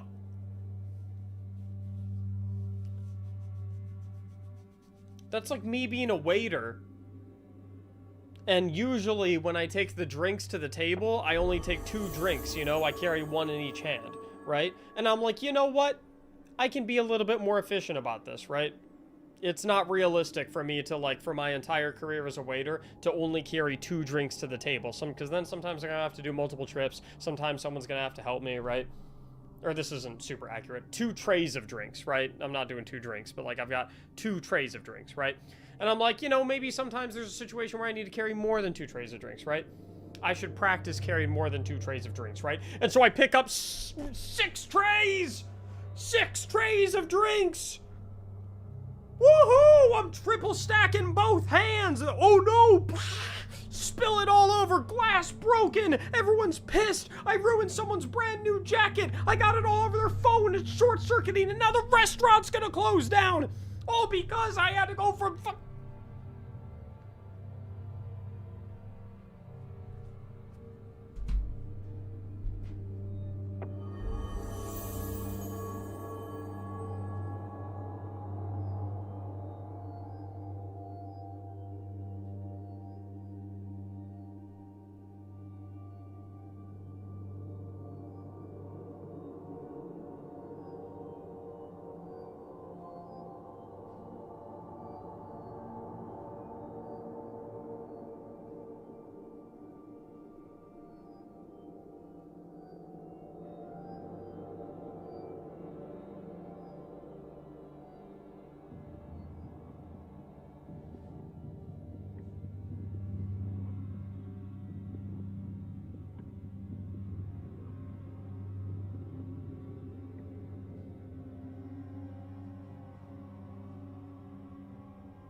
Hey, what's up, guys? What'd I miss?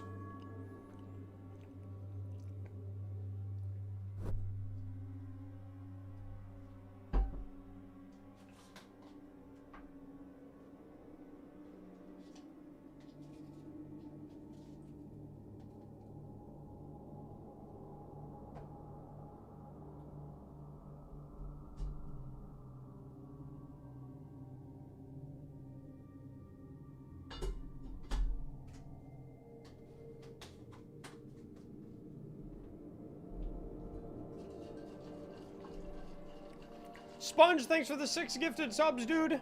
Asaso, Mr. Polar Bear Square Trigger. Oh my god, thanks for all the subs, guys. Dude, earlier in the stream, YouTube was going crazy with all the super chats. Now you guys on Twitch are going crazy with all the subs.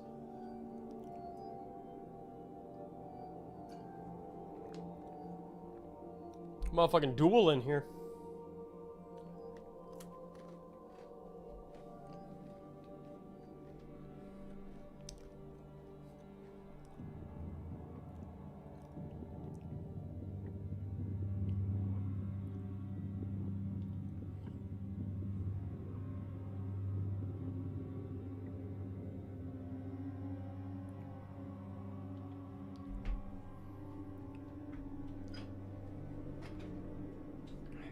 For others that were eventually canned at the cost of millions upon millions of dollars. And of course all of that was done to inflate the potential value of Bungie, a studio that was then valued at $3.6 billion by Sony, a studio that they purchased, a studio that then started to collapse because all of its resources had been drained out into these wasteful projects that mostly collapsed or were subsumed into Sony, or simply never saw the light of day. Leadership led this great studio astray, and now it's become easy prey for grifters on Twitter and naysayers across the industry, and people who didn't care about it as anything more than a proverbial industry-wide punching bag. A cautionary tale about the ills of live services, which in some ways was warranted, but which also pays no heed to the developers who were genuinely still trying to make an amazing game, and who were trying their best day by day. As players, we deserved more than this, and as developers, the staff at Bungie, the people who actually made Destiny instead of profiting fully from it, they deserved more than this. We deserved leaders who led from the front, took accountability for their actions, broke bread with their players and employees, and who placed their role as custodians of our shared world above their selfish desires, or the pressure to prop up a balance sheet for shareholders. We deserved more because this universe was full of stories that still needed to be told. It was a place still full of so much wonder. Off the top of my head, we never got to learn about the return of the dragons, the machinations of the Witch Queen, the battle between Keitel and Zivor Arath, the eventual story of whatever the Winnower might do, or the fate of the Nine. There are dozens of small lore threads going forth that eventually might have led somewhere, but which ultimately now will lead nowhere. There are so many plot threads to Destiny's story that have been Hey Mac, what brand of drinks are those? It's a G-Subs. It's like a caffeine powder. If you use code Mactics, you'll get 10% off. Aqua the Great, thanks for the brand new Prime. I did not see Cross's new video. Winnower. Left hanging and unanswered. All we can do now is hope and wonder what might have been, and potentially wait and see what the narrative team has done to try and leave them in an interesting and viable place should the IP move forward in the future. For me, at very least, the hope for Destiny is that there will be some kind of miraculous recovery. That there will be some kind of Destiny game, even if it isn't Destiny 3 in the future, that does get greenlit. There are of course other plans for everyone to log in on June 9th, and the small effort that you can make in signing those petitions that are going around to save the game. They are something. A limited and fleeting means by which we can actually have some kind of recourse, and can give our opinions. For what it's worth, I think they're both worth doing, even if it's— What the fuck is this screen? I've never seen this shit in my entire life. What the fuck is this?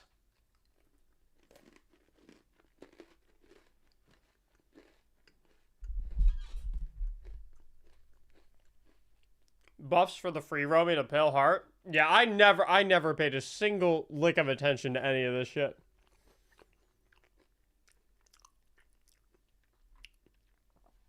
and can give our opinions. Yeah, I never put on a single one of these. You know why? Because I didn't fucking need them. You fucking scrubs. You guys needed this shit?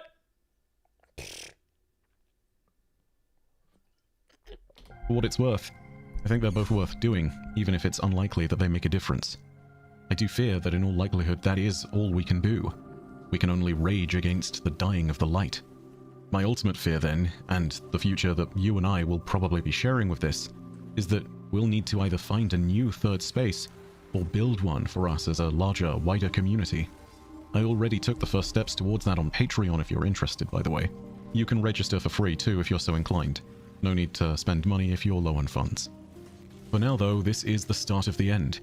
And my promise to you is that I've decided that I will still make some Destiny lore content, albeit not as regularly. This is a universe that I want to return to. It's a universe that deserves to live on. And I think it's something that only stays alive for as long as we can keep it alive, for as long as our love and passion for it is still there. I intend to ensure that we can continue to explore it together. In terms of maintaining communities around this game, by the way, I mean, obviously you guys probably already know a lot about it, but ! Discord in my chats. My Discord server has always been and will continue to be a place where you can find people to enjoy Destiny with. Even years out from now, you're looking for people to raid with. My Discord got you covered.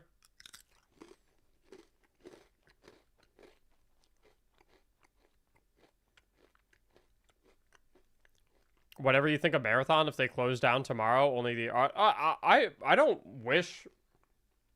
I'm not hoping Marathon closes down, dude. I hope Marathon figures it out. I hope it works. I just don't have any intention of playing it. With the more complete base of knowledge that I now have from all my years of exploration, I feel like I'm one of the only people left who can guide you all. And my hope is that we can pass that brighter torch of knowledge onward, and we can all appreciate this place, where we all sat around and complained about the drop rates of exotics, complained about the balance passes that were bringing up these strange and sometimes boring messes, where we can laugh at the Tiger engine and its ridiculous slew of bugs, where we can marvel at how this community raised millions for charity over its span of time, where for a lucky few like myself you can even find a partner and fall in love and get married. Destiny, for the larger part of my life, has given me something to live for, something to dream in, a place where I can not just be my name is Bife, but where I can inhabit the world of my guardian. One day I may even tell that story, because as far as I'm concerned, there are interesting tales to be told with every guardian, and you've never heard the tale of Tarsonis Garrett, or his ghost Strauss, or the people that accompanied him, or the trials that he underwent. Because that's the kind of power of a universe like Destiny. You can see yourself in it. And even though it's no longer getting any updates or any more content, even though the IP is likely to be shelved by Sony, it is still a marvelous place where we can all live on. For the immediate future, though, That's so, like, that shit's so fucking...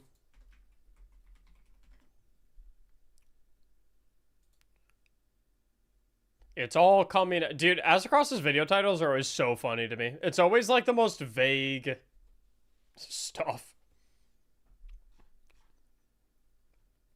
Nobody else could do this. Will players be okay with this? Marathon is actually doing it. Everyone's addicted to this game. This could be huge.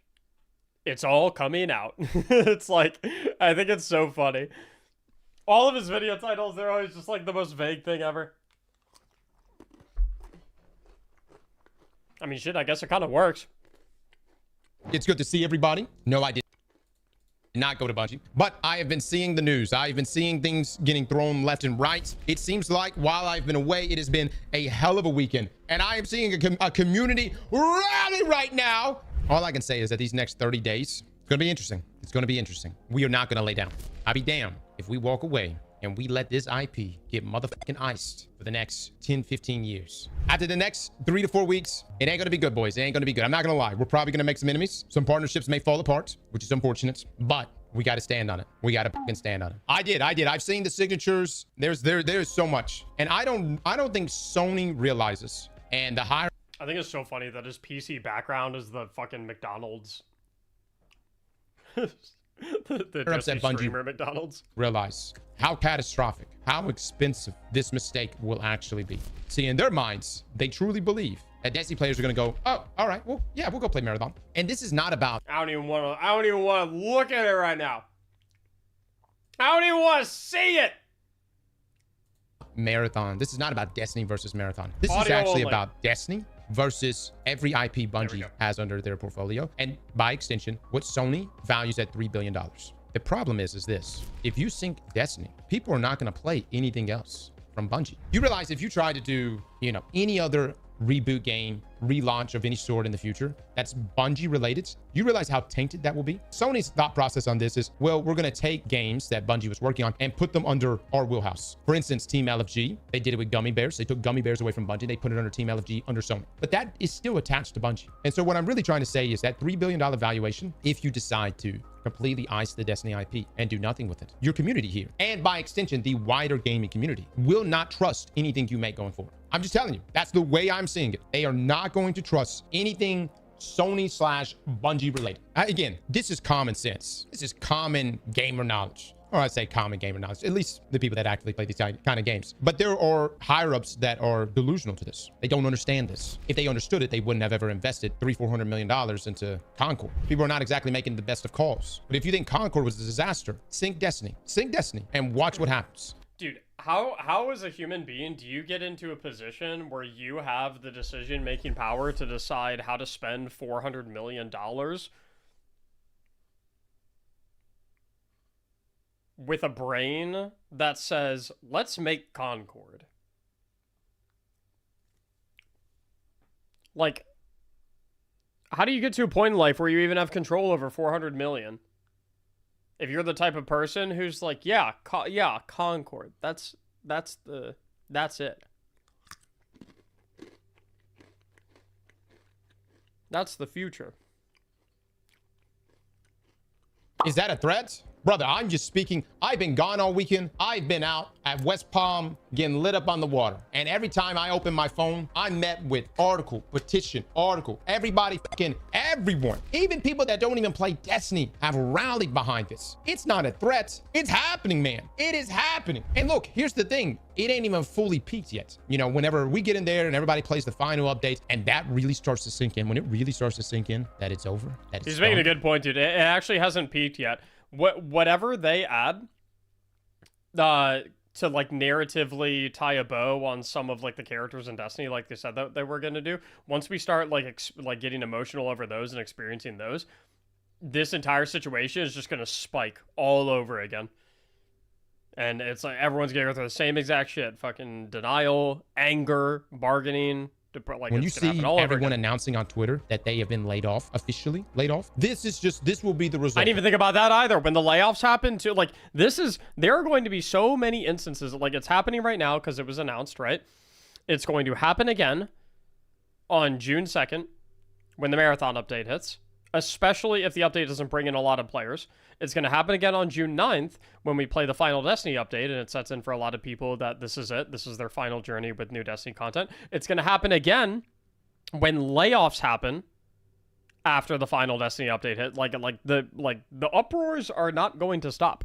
All right, hold on. Let me pull up this article. All right, more details about the end of Destiny 2 from Inside Bungie. From Paul Tassi right here, guys. Fans are working through stages of grief now that support for Destiny 2 is ending, and the franchise is likely being shelved for years at best. This has affected Bungie itself, of course, and the studio is grappling with what this means for the future of the company and their jobs in the short term. Now, here's more of a breakdown of what's gone on inside of Bungie. Part recap, part new information from my sources. The decision to end support for Destiny 2 and move at least some amount of resources over to Marathon was made earlier this year. Now, work continued on future Destiny 2 content, including future expansions like Shattered Cycle, and did not stop immediately when the decision was made.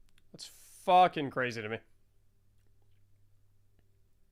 I genuinely wonder how much Shattered Cycle content is like almost complete, just like that we'll never see. So we literally have content, who knows, maybe even a raid, maybe even like part of a raid that was supposed I guarantee we have at least some completed raid encounters. Like we have to. I doubt the raid is done. I doubt the raid is done. But to launch later this year with the annual expansion already been worked on. This is because the vast majority of Bungie did not know about Destiny 2 support being dropped right up until it was publicly announced. And I asked, why? I mean, like, hold on, no, like for real, like no one wanted to have like hey, let's have a team meeting here. All right, this is what's about to go down. We all collectively need to be on the same page. Leak control, right? Because your employees learning about the potential of them getting laid off from a TWAB, that right there is good policy. You see where I'm coming from? Can you imagine working at Bungie, you're taking lunch, you're like, hey man, what's happening? Oh, like, okay, his chatter is not wrong in that like it does make it so much more likely for it to get leaked if you tell the entire company, but it's like, what's worse? A potential leak that your game is going to end its service, which you haven't been giving communication about for 4 months anyway, or having your employees work on content that you know is never going to see the light of day for multiple months, and then those same employees learning that they're probably going to get laid off from a fucking article at the same exact time that your player base finds out that their game is done. It's so fucking stupid. It's like, I don't know who is in the positions of power at these companies, but it's like their priorities are so ass backwards. I don't know how like a mentally healthy, rationally functioned human being can genuinely be like, no, make them work on content that will never see the light of day for multiple months. It is more important that we keep it a secret that the game is shutting down than we risk people finding out early, because that might affect our balance sheets in some way. It's like what's even the angle there? Like potentially 3 more months of people purchasing things in Eververse because they don't know the game is going to be shut down? Is that the win? Is that the win there?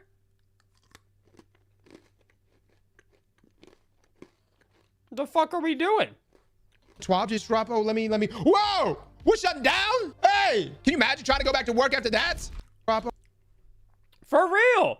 For real! See where I'm coming from? Can you imagine working at Bungie? You're taking lunch. You're like, hey, man, what's happening? Oh, the 12 just drop. Oh, let me. Whoa! We're shutting down? Hey! Can you imagine trying to go back to work after that?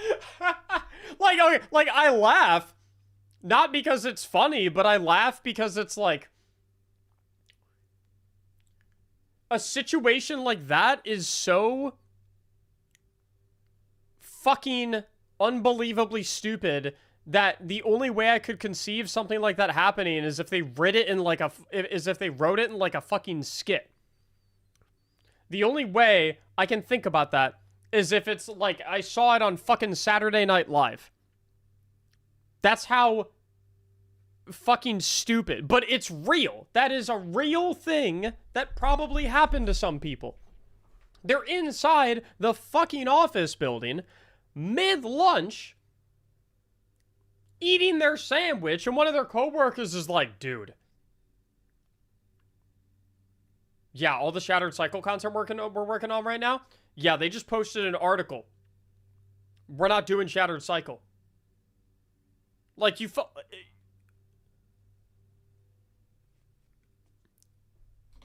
There were certain teams within Bungie that did know what was coming. Some were working on final Destiny content for the June update. Some who had already been moved to Marathon. These people begged leadership to tell more people, and keeping so many people in the dark divided the studio. And these in the know teams felt extremely isolated. That's gotta suck so much. I actually don't know what's worse, being on one of the teams of people that had no idea and found out along with the rest of the community, or being on one of the teams of people that did know early but wasn't allowed to fucking say anything. Because again, imagine that you are on one of the teams of people that is working on the June update content, and you've been told that the game is ending. That's going to be the final update. But that a significant amount of the developers of the company, they have no idea. So you got to keep your mouth shut. You're not allowed to say it, right? And then you're at lunch, right? You're at lunch with your fellow coworker, and they're on the Shattered Cycle raid team. And they're working on the raid, and they're talking about like, yeah, dude, we just finished this mechanic. We've been working on this mechanic for the final boss. It's really, really cool. Like, this is how it works. And you've just got to sit there eating your lunch with them, listening to everything they're telling you, looking at them in the eyes, knowing, dude, you're going to find out in 3 months.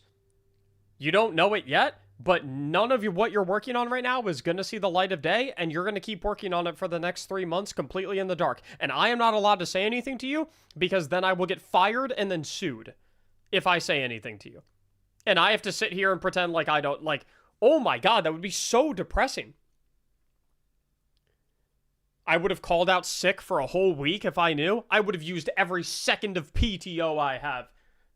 I would work from home for the rest of, like, I would work home from just oh, like, I can't, like, that's unbelievable. That's actually, like torture. That's insane to me. Oh my God.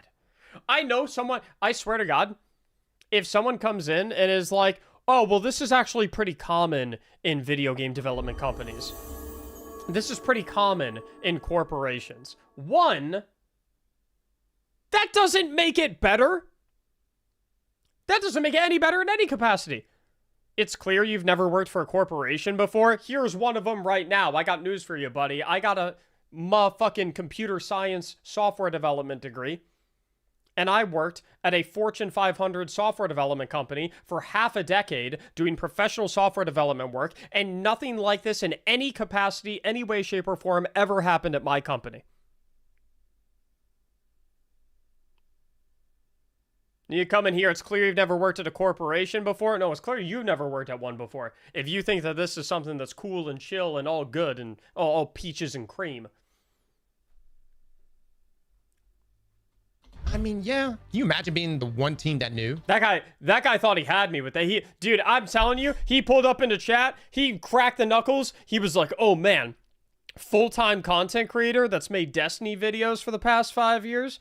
This guy has no idea what he's talking about. I'm about to cook him with this one. Buddy, I was working 100-hour weeks 4 years ago, 3 years ago, and 2 years ago, because I would do 40 hours at my professional software development day job at a Fortune 500 company. And then the second I clocked out for that day, come home, make videos. I put more effort into the things that I care about in a year than you have in your entire life. You shut your bitch ass up.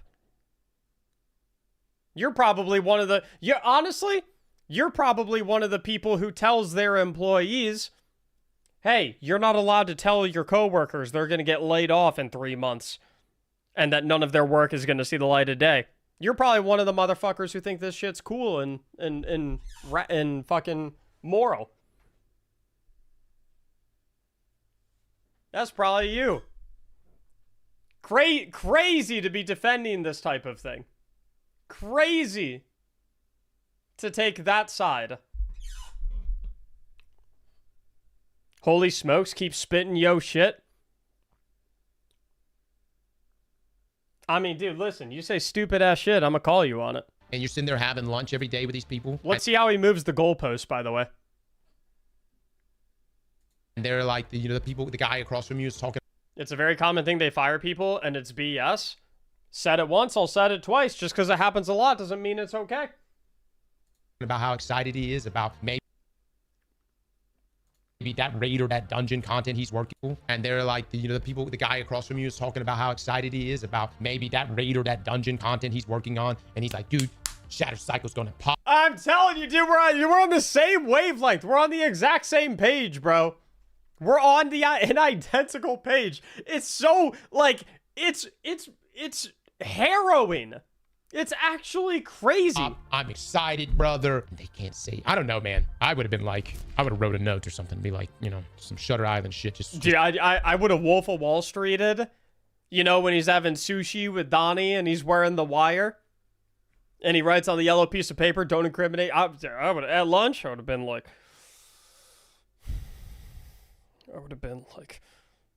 yo, just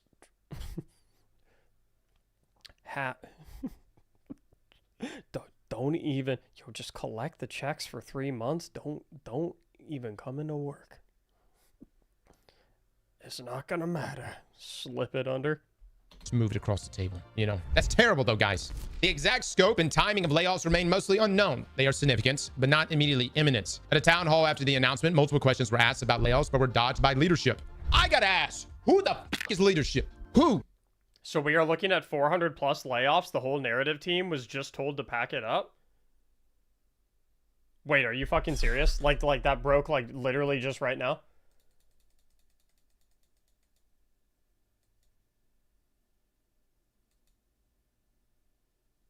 Are you speculating?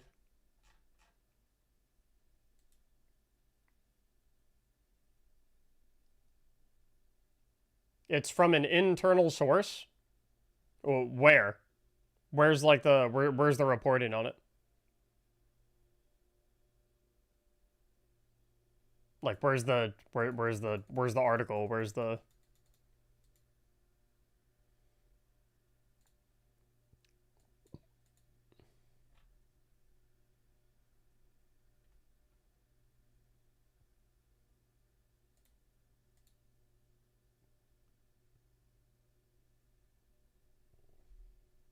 Who is leadership?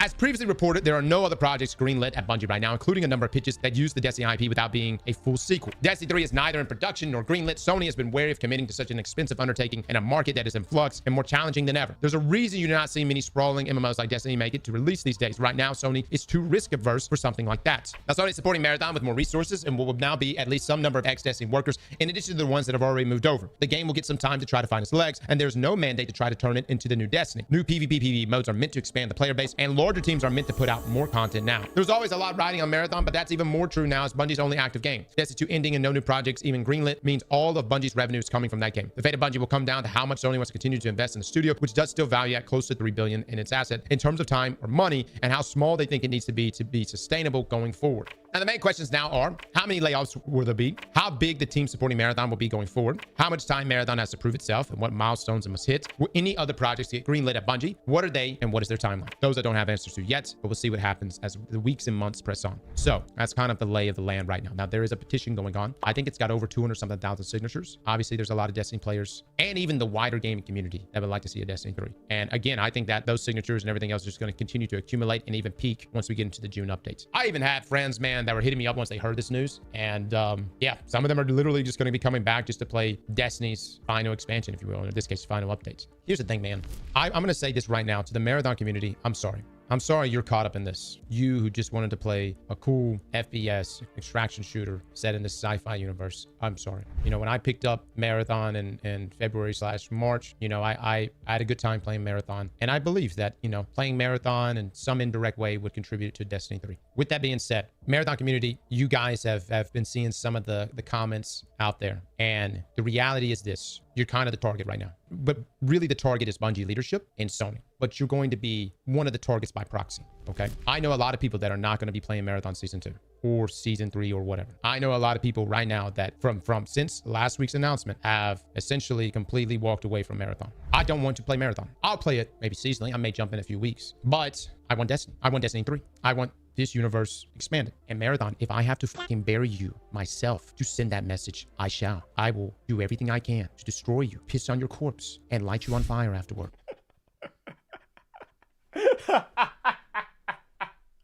Dude, for a brief moment, I was like, damn, he's being like kind of nice to Marathon. Like, I don't know. I thought he was going to be a little bit more,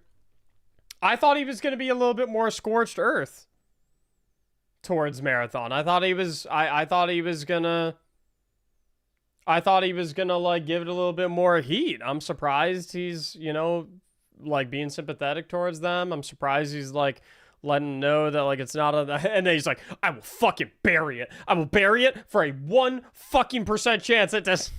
To send even the smallest of messages to Bungie leadership and Sony. I know what I'm saying right now won't bode well for me in the future. Believe me, we have Sony partnerships, sponsorships, and I appreciate playing those games and having those relationships. And from this point on, well, probably not going to be good in that aspect. But I want Destiny. So this is a personal decision. Probably not a good overall decision, but it's a personal decision. And I only got into this thing because of Destiny. So it's not that we're going to be coming after Marathon, but we are going to be showing all of our support for Destiny. Yo, mad respect to him. I only got into this thing because of Destiny, so even though it's not a good overall decision for me, I'm sticking to it. That's respectable as fuck. Now, what I will say is, if I catch him taking a fucking Sony game sponsorship, or I say a guy catch his ass on Marathon after he said that shit, I'm going, yo, Cross, what the fuck happened? You fucking sellout. I mean, what the fuck happened, Cross? I'm gonna be the first one in there. I'm gonna pull up in his chat and be like, you motherfucker. You motherfucker. What is this shit? You see, you were talking all that game. And in retaliation, or the effect will probably be negative for Marathon. I do want to make something very clear. This thing right now that Sony and Bungie leadership is trying to do is going to be a much bigger disaster way beyond the $200-300 million commit for Destiny 3. And by the way, we've laid out some game plans here. I thought it would have been so smart to come out, have your final expansion for Destiny 2, end it with the showcase for Destiny 3, let the people know you're working on a Destiny 3, tell the community, thank you, still have your monument to triumphs, and then say, hey, we know it's going to be a few years, but while you're waiting, you can play Destiny 1 Remastered, Destiny 1 Classic, whatever. It won't be enough content to keep everyone around for a year, but it would bring, you know, a little bit of revenue in, is, you know, keep a little thing going. Don't want that to detract from a D3, but I thought that would have been so smart. I think it would have bought a lot of time. It would have brought in some money, and it would have shown, because right now, Sony right now has they don't have faith in Destiny. Or better yet, they don't have faith in Bungie. But because Marathon is so new and they don't want another game crashing out like so many games do essentially right after launch, Concord being the biggest one of them all, they're going to do everything they can to keep Marathon alive. But it goes way beyond this. If you kill Destiny as a whole, I'm telling you, Sony, you are tainting the water. Anything you ever do, you're on out. Bungie related or creatively related. Even if you were to siphon all of the IPs and move them under Sony, gamers remember, gamers know, gamers will keep tabs on things, and they will see whether it's Gummy Bears or Oni or anything else that might move out from Bungie's umbrella if you think that's going to safeguard and move it under Sony, and you're going to try to make a game with it down in the future. Gamers will remember. This impairment that you recently have done, actually both impairments that you've done, the one at the end of last year and the most recent one, is going to pale in comparison to the valuation that you give Bungie today if you sink Destiny. Gamers will remember. And I'm not saying this in a threatening way. I'm saying in a, hey, I'm just being a messenger. Why people right even now. bother about Destiny when Warframe is around? Because some people like cookies and brownies. And I will not explain further. Although there may be some threatening stuff baked in. But this is what I'm seeing. I'm already seeing the movement. I've been going all weekend, man. You fuckers were already moving. You call on me, you say, hey, Cross, you need to do something as well. This is where I'm at. This is where I'm at.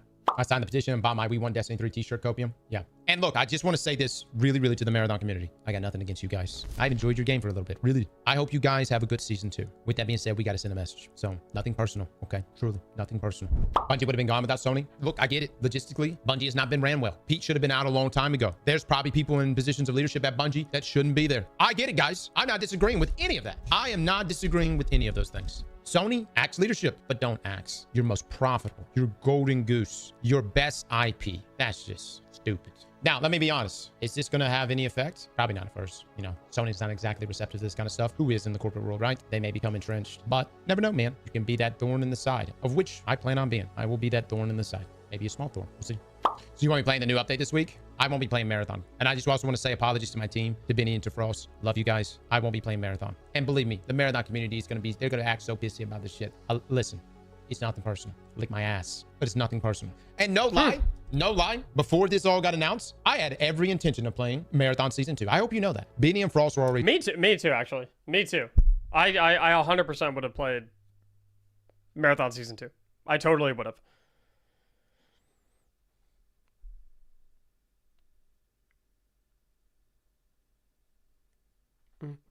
Yeah, it's a bit different to compare, to be honest. Just wanted to trigger someone. Okay, so your sole purpose in coming into my chat today was you were trying to trigger someone? Your objective in life today was to try and make someone upset? Yeah, I'm gonna keep it a buck, Buster. That is all I need to hear from you to know that I never want to talk to you again in my entire life. So, congrats, you banned. See you later.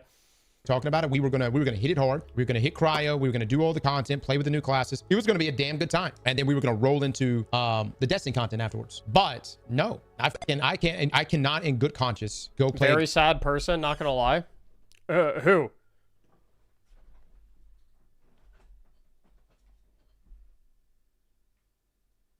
Who's a very sad person?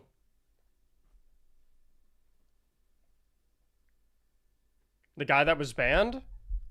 The guy that was banned? Oh! Sorry, I already forgot he existed. My bad. I'm gonna go back to that. Game and allow leadership to believe this is actually acceptable. That killing Destiny is acceptable. I can't do it, dude. Bro, Destiny's been dead since Final Shape. Y'all on Copium Horde. Keep in mind, Destiny's still doing better than Marathon. Marathon community. Even so, Destiny's lowest lows are still your highs. Remember that. We've looked at the charts, boys. Actually, it's even worse than that, because console numbers for Destiny are actually much better than Marathon's. Why do you talk about Marathon? He's just saying the game was dead. Listen, Marathon community, I want you to enjoy Marathon, all right? I'm just letting you know that unfortunately, by proxy, we may have to bury you motherfuckers. And don't get me wrong, they're not going to do it anytime soon. They'll definitely... He's like, It's so funny to me. He's like starting a war, but in like the most polite way imaginable. He's like, listen, I like you guys. We're cool. We're chill. There's nothing wrong with us, but I do have to kill you. I do have to put you down. I don't want to. It's like, you know, you seem like fine people. You seem chill. You seem like good fellas, but you know, you've got to die. In game, you got to die in game, and you know. I'll make sure, you know, they probably already got funding for it, for who knows, maybe for the next year. All I'm saying is that if you kill Destiny, which is exactly what's trying to happen right now, if you kill Destiny 3, this is going to be a very painful experience. And I'm not saying this in a threatening way. I'm just saying that I've already seen the community move. They are moving. They are stirring like never before. You know, the last time I saw this community stir like this was when Bungie was breaking away from Activision. Now, no one's necessarily rallying with Bungie. They are rallying with the developers. And believe me, there needs to be internal changes at Bungie for sure. But Bungie without Destiny, good luck. Unless Sony's goal here is to have 2, 3, maybe 4 more impairments down the road, then they chop up the IPs, pennies on the dollar, and they see if they can sell them to someone. But that's not what Sony wants. Nobody wants bad investments. Everybody's trying to look for that next Riot, that next Mojang. Man, trust me, that's what Sony wanted. Will it not just kill Bungie to not play their game besides Destiny? If you think that all of us migrating to Marathon is somehow going to produce a Destiny 3, you're out the fucking lunch. Now that's copium. You want to talk about copium? Talk about us having copium? That's fucking copium. Go look at the graveyard. That is so, dude. That is actually the most fucking copium thing in the entire world. Literally the only thing that everyone flocking to Marathon would do is make Sony feel like they made the right decision ditching Destiny and going all in on Marathon. That is the only thing that would happen. That is the only, like, literally, if we all went to Marathon and we all just, like, spent billions of dollars on Marathon, the only, like, Sony would not be like, oh, shit, you know what? Bungie does know how to make money. Maybe we should let them make Destiny 3. No. They would, the only thing they would do is be like, damn, we made the right decision to fucking kill Destiny. This Marathon thing, way more profitable. Like, this Marathon thing, way better. Good thing we killed Destiny. Let's make sure we keep it dead. That shit, that's a money sink. We don't fuck with that. Marathon is how we make... Hell no. Nope. No way, Jose.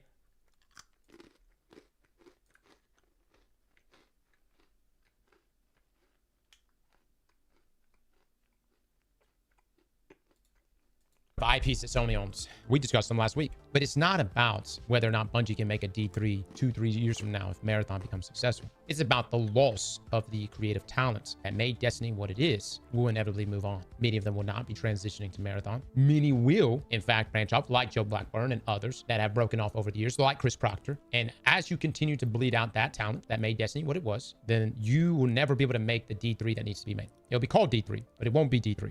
They've gone already. I could tell you right now that D3 was to be announced. These individuals that I'm talking about, these individuals, these creatives, these talents that have left over the years, they would make a return. Some way or another, they would make a return. And let me just say, a lot of them only departed because a D3 was not greenlit. Look, it's not about Marathon. I need the Marathon community to know it's not about you guys. This is bigger than us. Okay? It's not about you guys. It's not about us trying to wage war against y'all. It's just that Bungie is not Bungie without Destiny. And you were about to have some pissed off. I'm talking potentially this entire Destiny community, which is large, pissed off. And they'll remember this shit. And they will touch nothing Bungie related. Nothing. And I mean Bungie related, IP related, gummy. I've seen conversations about gummy bears, although I don't even know what the fuck gummy bear is supposed to be.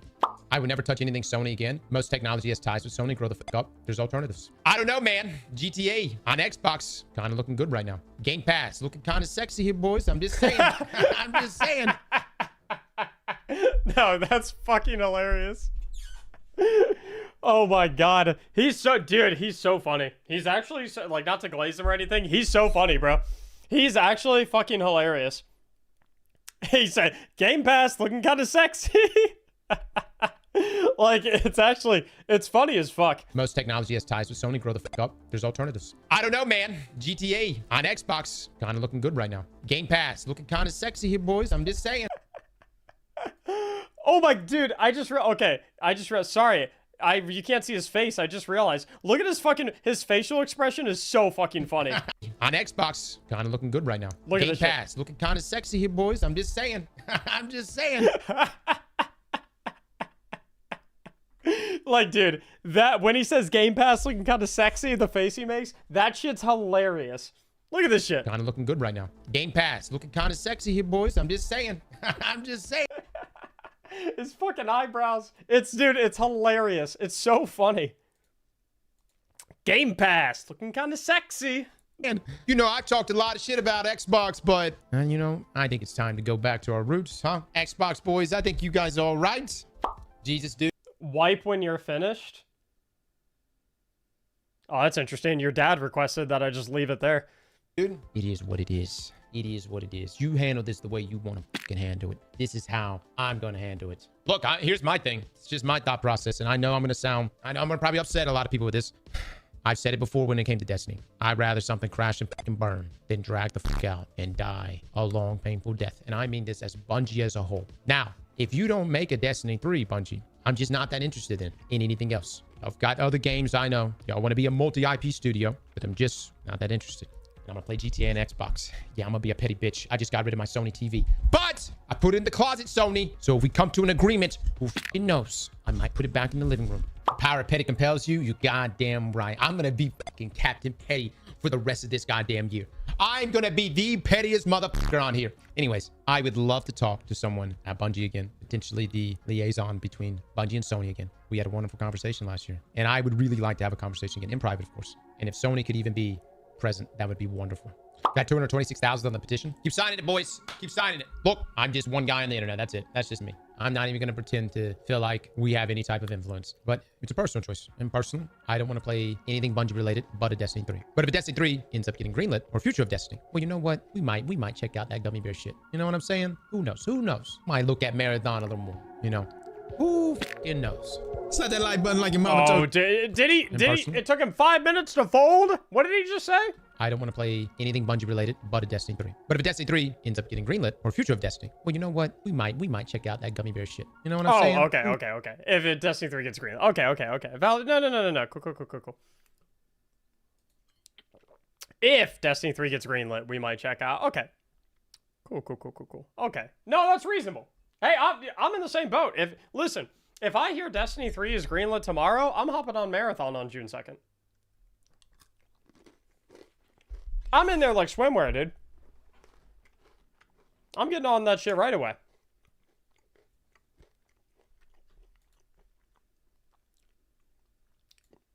I'm on that motherfucker so fast.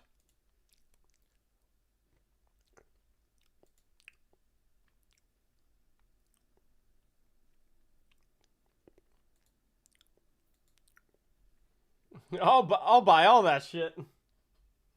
I'll buy all that shit if they give me D. Whoa!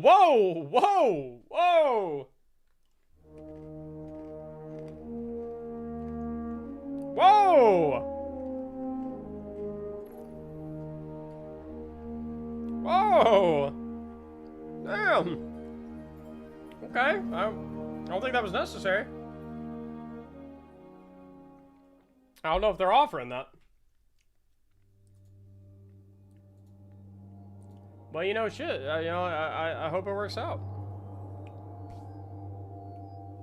I hope you get what you're looking for. Mac, will you do raid carries when the update comes? You bet your ass I will.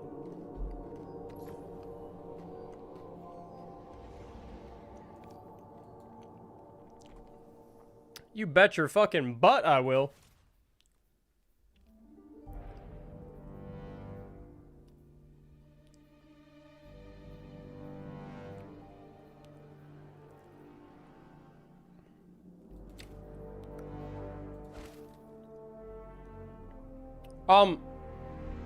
The build I was working on yesterday and then stopped working on it because Salta Greppo asked me to do 2 runs of Desert Perpetual with him. Did I just like fucking not save it at all? Oh no, I think this is basically what it was. This looks... Do you have any PC sponsors? I am sponsored by Alienware. If you type !Alienware in chat and you buy not just a PC, but literally anything through that link, if you buy a headset, keyboard, mouse, whatever else there is for PCs. By literally anything, I get a percentage of whatever you spent. I love my Alienware monitors. I'm on a full Alienware setup, dude. I got triple Alienware monitors, Alienware PC, Alienware underwear.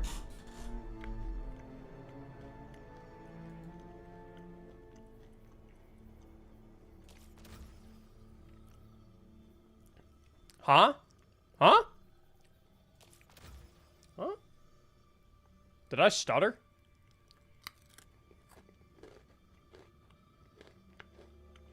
We need proof of that underwear? 100 gifted subs and we'll... 100 gifted subs, we'll talk.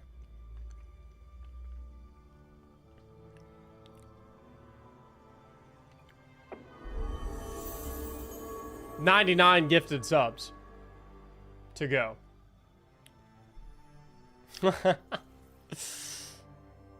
DXN, thanks for the gifted sub, bro.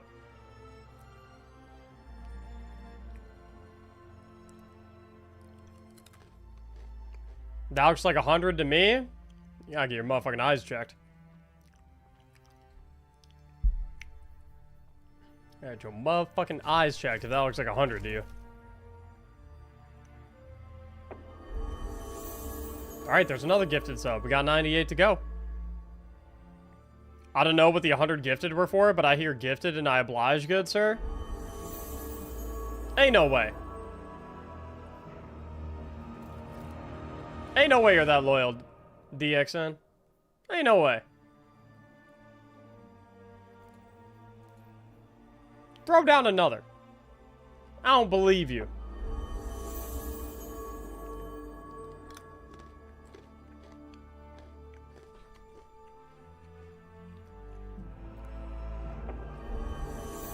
Okay, that's on me. That's my bad.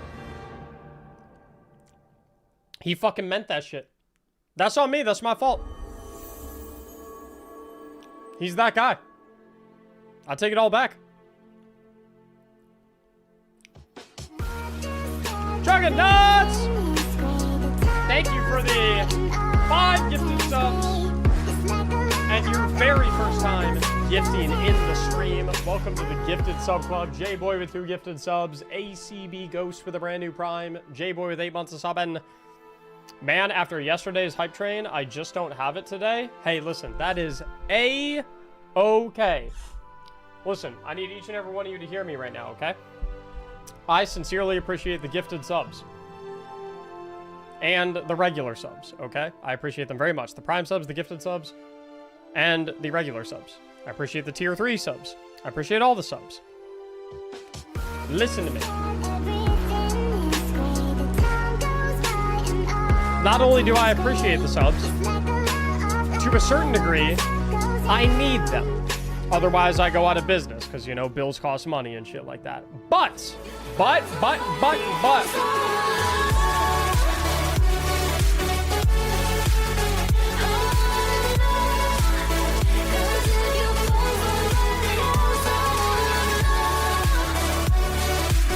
Sean! With 50 gifted subs! Listen, hold up. Before we gift any more, let me finish my piece, okay? I appreciate all the subs very much. I appreciate the gifted subs. I really do. I really fucking do. Listen to me clearly. I appreciate the gifted subs. To a certain degree, I even need the gifted subs. I really do. At the end of the day, part of the business I don't like talking about that much, but it is what it is.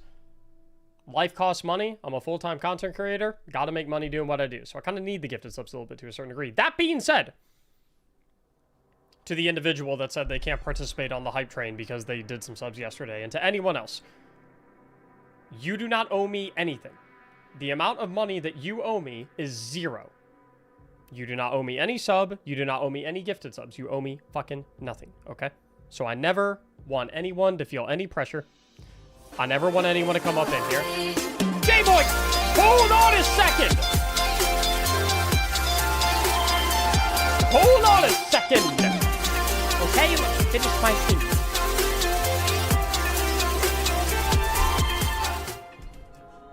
I never want any of y'all to apologize or anything of that nature, or ever say, like, damn, I wish I could participate in the hype train, but I can't afford to give subs. Listen, you come before I do, okay?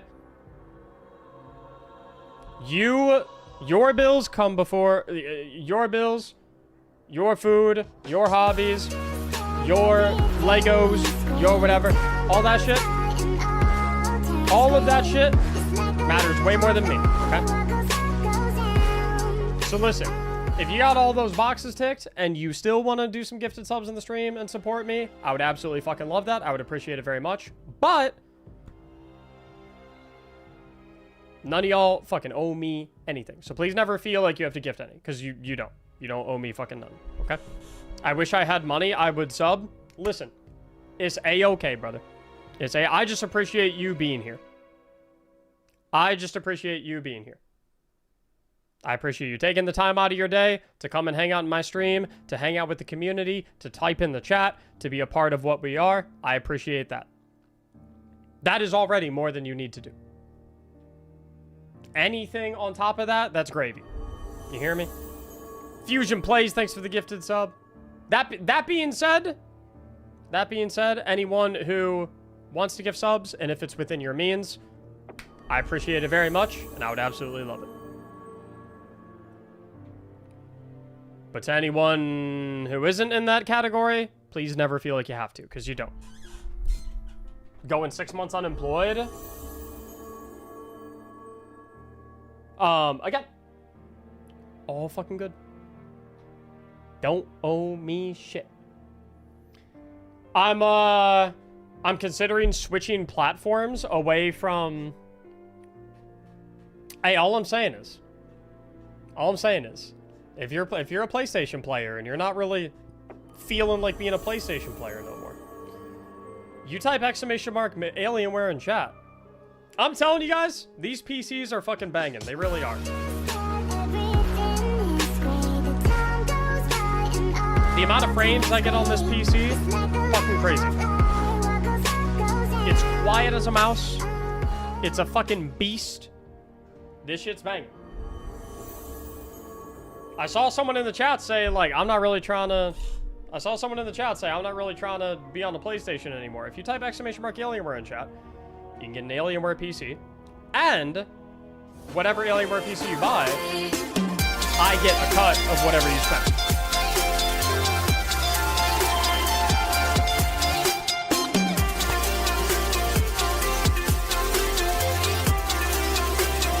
What's up, Mactics? I stopped playing after the final shape, and I want to return for the June 9th update. Should I buy and play through the previous 2 expansions, or should I wait? It's tough to answer that, because I don't know exactly what they are going to cost after June 9th. So, if saving a couple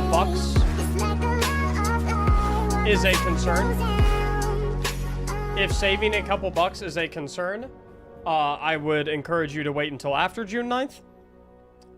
If you're kind of rolling in the dough, though, and you care more about, like, playing it right now versus playing it after June 9th, like, if you want something to do for, you know, the next, what is it, like, week and a half, 2 weeks, I'd say just fucking roll. Yo, Drop the Pants is crazy. Drop the Pants is crazy.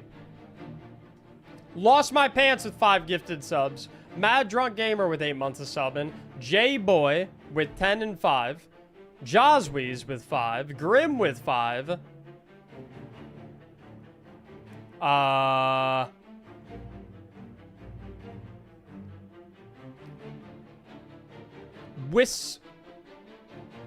Wisthanton. That can't be how you say that. Help me out here, bro. Wisthanton?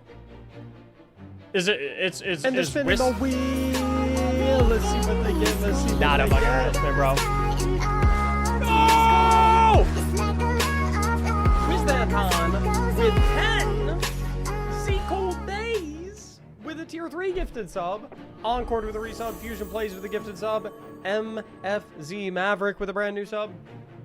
Ironsides with a new prime. And Sean with a 50 fucking gifted sub nuclear bomb Sean, I haven't seen you in a while. What's going on, man? I hope you're doing well, Sean. Thank you so much, bro. And we got a wheel spin from Jazz Minotaur. That's 100 subs. Let us see the undies. I'm sorry, what are you guys talking about?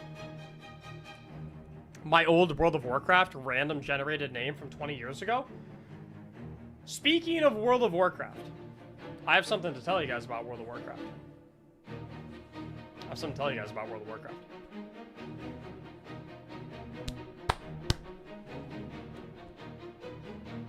Wow, undies? Show us your undies? Why the fuck would I show you guys my undies? What the fuck? That's weird. You guys are saying some weird shit right now. What the heck? Oh, you guys are talking about how when I said if we got 100 gifted subs that I would show you my Alienware undies. Oh, I got you, okay? I understand the confusion, guys. Guys, I didn't mean 100 total gifted subs. I meant a 100 gifted sub bomb.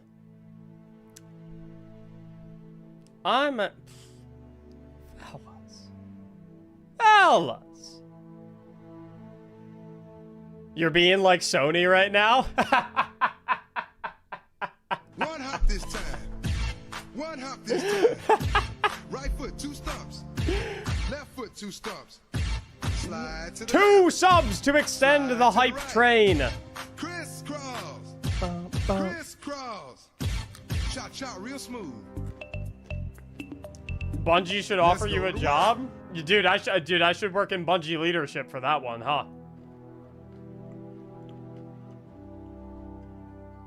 Put me in Bungie leadership for that one. In before someone actually sends 100 gifted subs? Not gonna happen. Not gonna happen.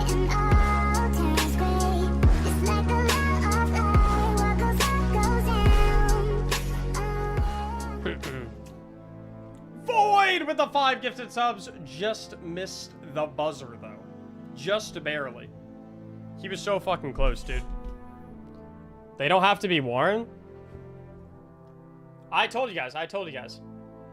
Hey, it's not my fault that you misinterpreted my promise, okay? That's not on me.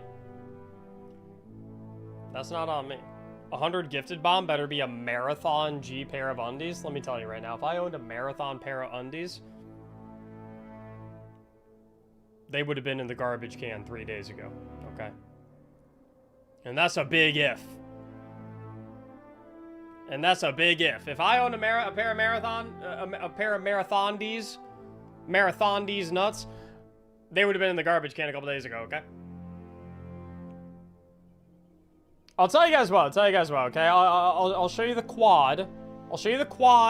And we can work our way up, okay? Show the quad, okay? And we can work our way up. Ready? Warning. You're not allowed to show guns on Twitch, right? Oh, fuck it, we'll give it a go. Fuck it.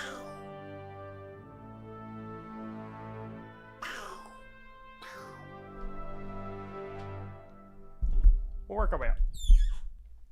That's your consolation prize.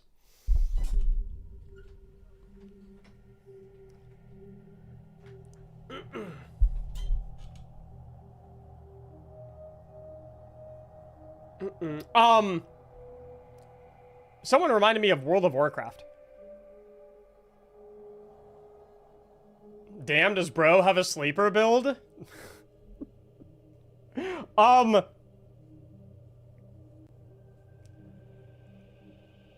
Visually speaking, my body is for my wife. But all I'm gonna say is, if somehow, some way, someday there's ever like a pool stream or like a backyard barbecue stream, I don't know why I would ever do any of those things, but all I'm gonna say is, you guys might be a little surprised. I am in better shape than meets the eye. What do you do in the gym? Everything? Fuck you mean, what do you do in the gym? You fucking you work out all the muscles.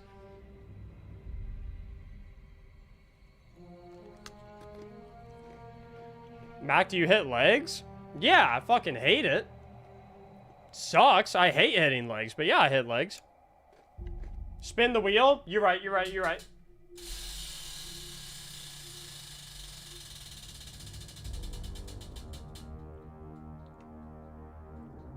$5,000 schmacks, Jazz. Added to you, please. You weigh like 130 pounds, bro? I ain't buying it.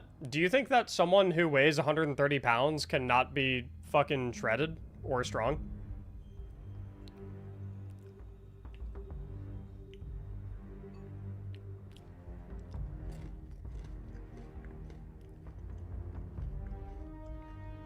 Like, my man, I squat like 2.5 times my body weight.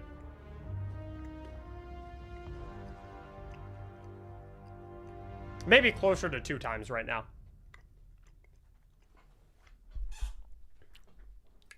It's like, dude, like, just because you don't weigh that much doesn't mean you can't be, like, fucking strong as fuck.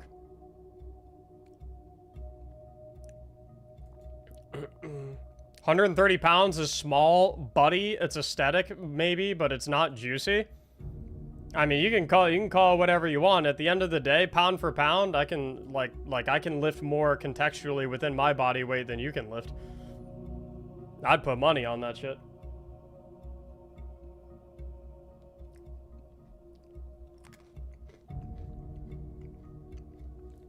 What's your split? I do a fucking... I do, like, pretty close to a variation of, like, a push-pull legs.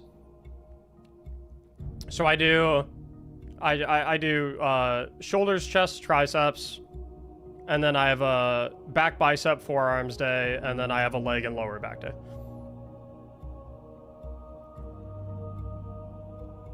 And then I'll mix abs in like twice a week.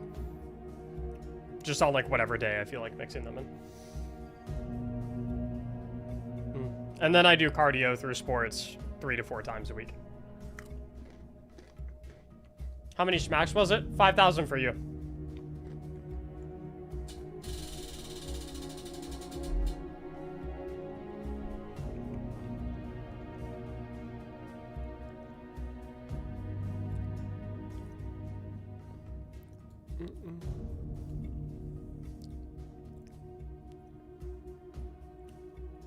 So you go 6 days a week? Not necessarily. So sometimes I'll do cardio the same day that I lift. Like sometimes I'll go...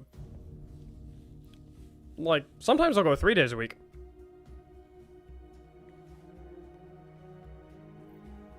Because, like, sometimes I'll do lift into cardio, and then different muscle group into cardio, then different muscle group plus abs into cardio. Like sometimes I'll do it. It's kind of like depends like how busy I am that week and where the energy's at and like what I'm feeling and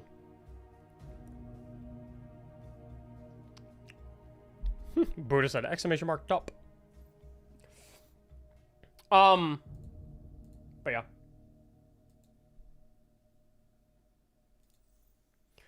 Speaking about World of Warcraft, by the way, I wanted to mention this. And I think this is important to mention because I think even though I fully intend for us to like hang out in Destiny a lot, or even over the next couple of years, even though we won't be receiving live service content updates, like again, like I said, Destiny only dies when we decide that it dies. There's no reason that we can't like keep coming back to like run some raids and, you know, play whatever. There's still so much content in this game, and we're going to be getting so much fucking stuff when the new update drops. I did want to mention, I do want to explore trying out streaming and making content for a couple of other games, just because, like, you know, I think naturally a lot of us are going to be looking for something else to fill the time. And I'm trying something new tonight, actually, which I think... I'm very confident that you guys are gonna love it. Like, I think some of you might, initially when you hear this, you might be like, I don't know. I don't know. That's not really typically my kind of thing. I don't typically like watching that kind of stuff. I'm telling you guys, I think you're really gonna fucking like watching it. So I highly encourage you to watch it tonight. At 9 p.m. Eastern tonight, so that's in about 3 hours and 20 minutes. Tonight is my World of Warcraft Mythic Raid Progression night. And so for those who don't know what that is Mythic Raiding is by far the hardest thing that you can do in World of Warcraft, like by far. It's basically, for Destiny players, it's kind of equivalent to, imagine day 1 contest mode, but instead of 4 encounters, there's like 8 to 9 encounters, and they are way harder. So much harder, to the point where it doesn't take you a day to beat all of them, or 2 days to beat all of them, it takes you months to beat all of them, right?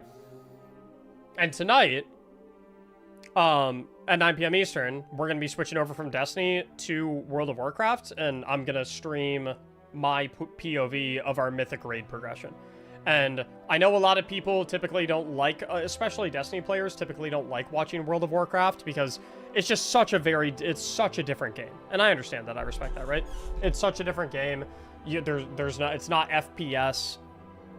Very different games, right? But I think especially people who can appreciate like things like dungeons and raids in Destiny, I think you'll really, really enjoy watching it. I think you'll actually have a fucking blast watching it. So I highly encourage you to watch it tonight. I think you're going to have a really, actually, I know you're going to have a really good time if you stick around and watch it, because it's really fucking cool. And my favorite part for those who do stick around and watch it tonight is I think you guys, because Destiny players, I've noticed, are typically very smart at this.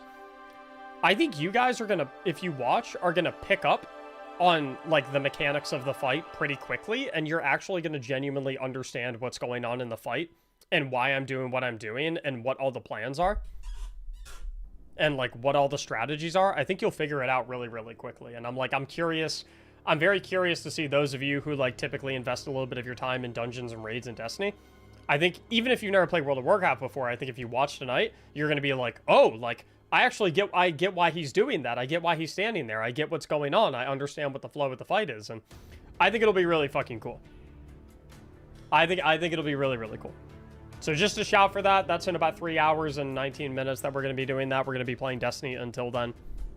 But I highly encourage all y'all to stick around even when we do switch games. Because I think you'll enjoy the watch. Are you Horde or Alliance, though? Obviously, I'm Horde. Like, what the fuck? What kind of questions are these? Obviously, I'm Horde. What the hell?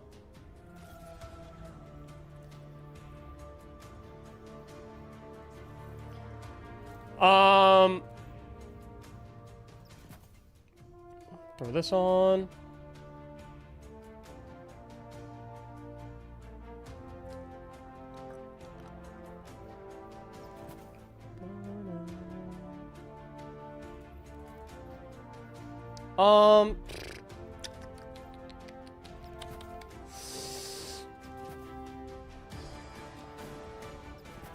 I love this music. This this is Taken King music, right?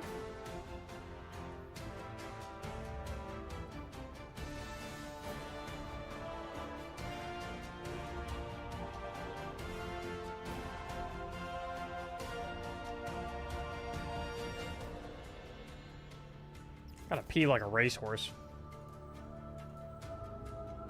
Not to TMI or anything, but...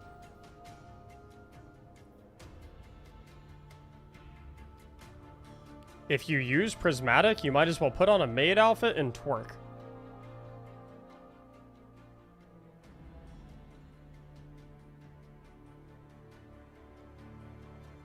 Yo, someone's gotta, like, take that guy's keyboard away from him. He actually, like, should not be allowed to fucking type on the internet anymore.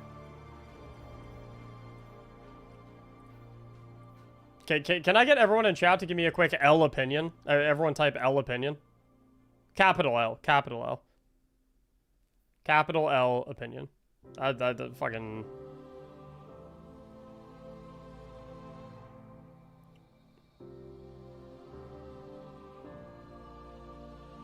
Do any of your raid members upload the raid to YouTube? Not that I'm aware of. Not that I'm aware of.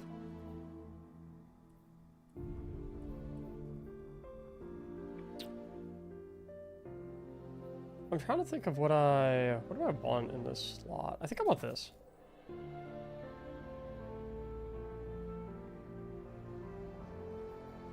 Who are you progressing on tonight? Alaria.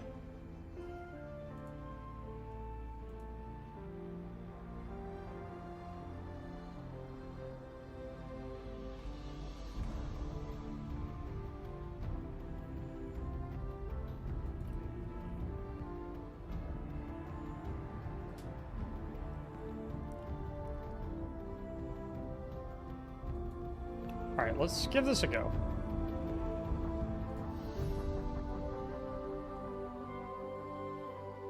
Bife just dropped a bomb? His video? I saw his video.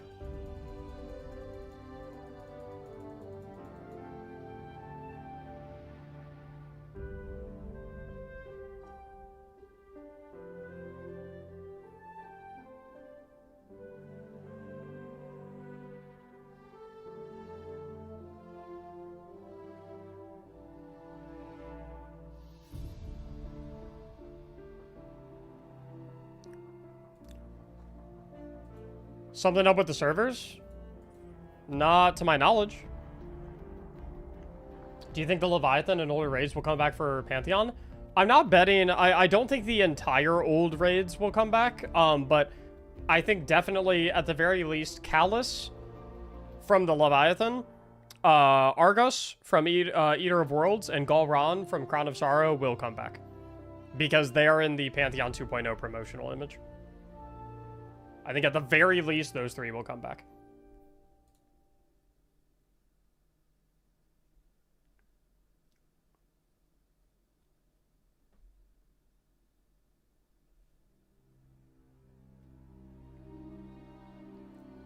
Hey Mac, my first stream in.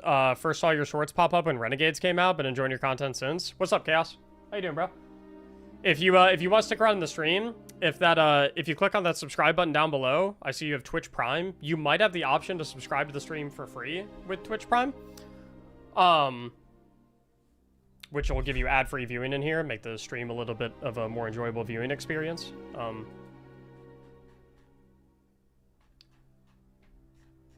Oh my god, I missed a super chat from Asian Invasion. What's up, Mactic? I stopped playing after the final shape. Oh wait, no, I already answered that. My bad. Okay, I'm sorry. I did answer that. Fish sticks.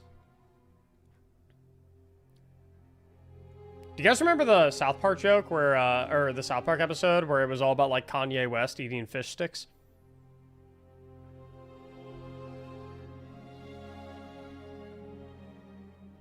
Yo, Chad, do you guys like fish sticks?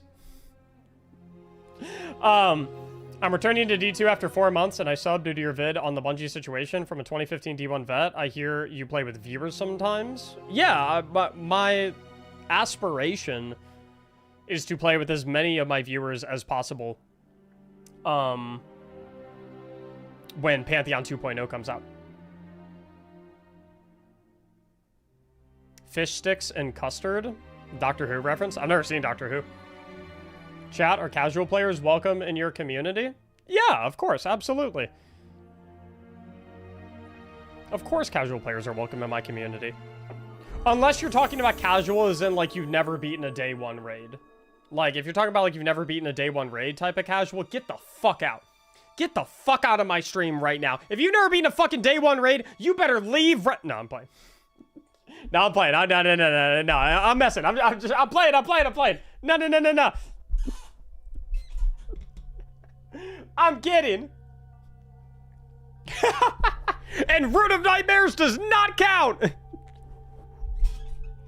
I'm talking a real day one raid. I'm talking Salvation's Edge. I'm talking Desert Perpetual. I'm talking... No, yeah, absolutely. Casual. Like, dude. I mean, yo, it'd be kind of fucked up if I wasn't down with casual players. Because if I'm being real... I made my living off of teaching casual players how to get better at the game. So much so to the degree that a lot of people who I've, like, I would say there's a lot of you in here who probably used to be a casual player who are definitely not a casual player anymore. Like, I've seen a lot of y'all go from being casual players to being, like, actually really good players. It's actually really impressive. I would rank it, like, there is a significant number of you who, like, before I ever met y'all, before I ever saw you in a stream, before you ever maybe saw one of my build videos or before you saw one of my raid guide videos, I would imagine there's a lot of you who have, like, maybe never even stepped into a raid, period. And fast forward a couple of years later, I know some of you have, like, fucking completed day 1 raids. Some of y'all have completed contest mode raids. People that have, like, some of y'all have solo flawless dungeons. Some of y'all have completed contest mode dungeons. It's like, it's really cool. I really, really love that. I think that's awesome. So yeah, absolutely, we're very welcoming to casuals. My YouTube name is from middle school. I'm 22 now. Yeah, it's unlucky, bro. You'll always be known as Fish Sticks around here.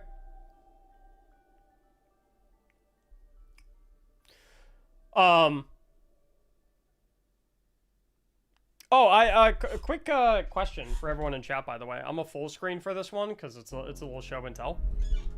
I don't. This is for the people who have been in my community for probably a very long time. Does anyone remember these? Do these look familiar to anyone in the chat? Type the number 1 in chat if these look familiar to you. Type the number 2 if you have no fucking clue what these are.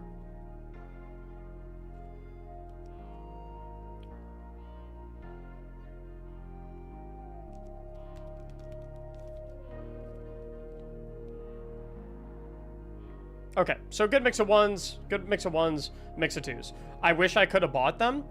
So that's kind of why I bring it up a little bit. So for those who don't know what these are, a couple of years ago, I made a custom deck of Destiny-themed playing cards, right? That were all, like, based on the subclasses and whatnot. Like, they're, you know, they're like playing cards, right? But if you look closely, right, so I made Solar the spades. And so, like, all of the icons are like a mix between the subclass icon and the actual suit, right?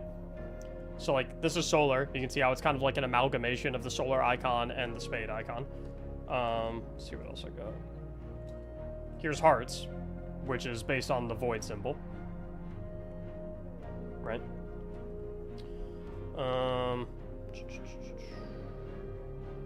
Here's Diamonds, which is based on Arc.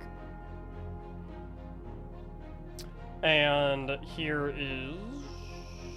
where's my last one? Here's Clubs, which is based on Strand.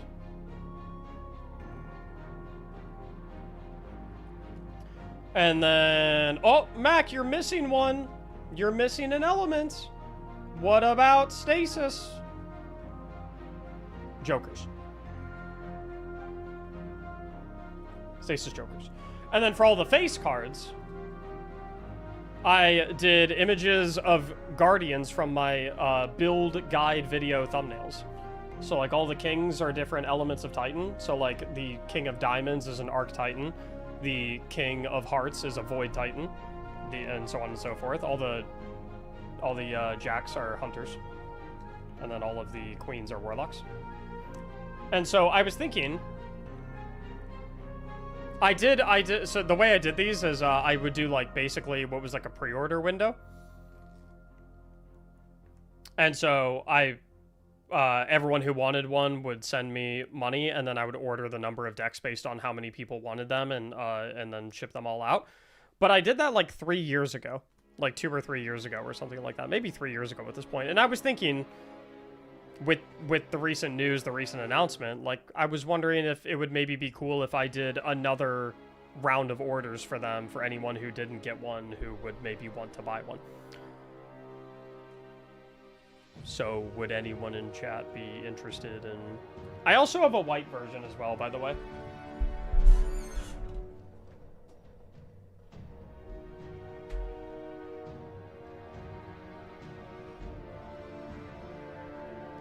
I also have a white version. which is just like, it's substitute all the black for white, basically.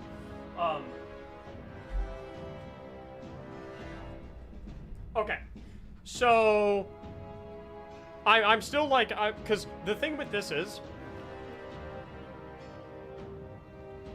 from like a cost perspective, I can only do this if there are enough orders, because the more decks that I order, the less it costs per deck.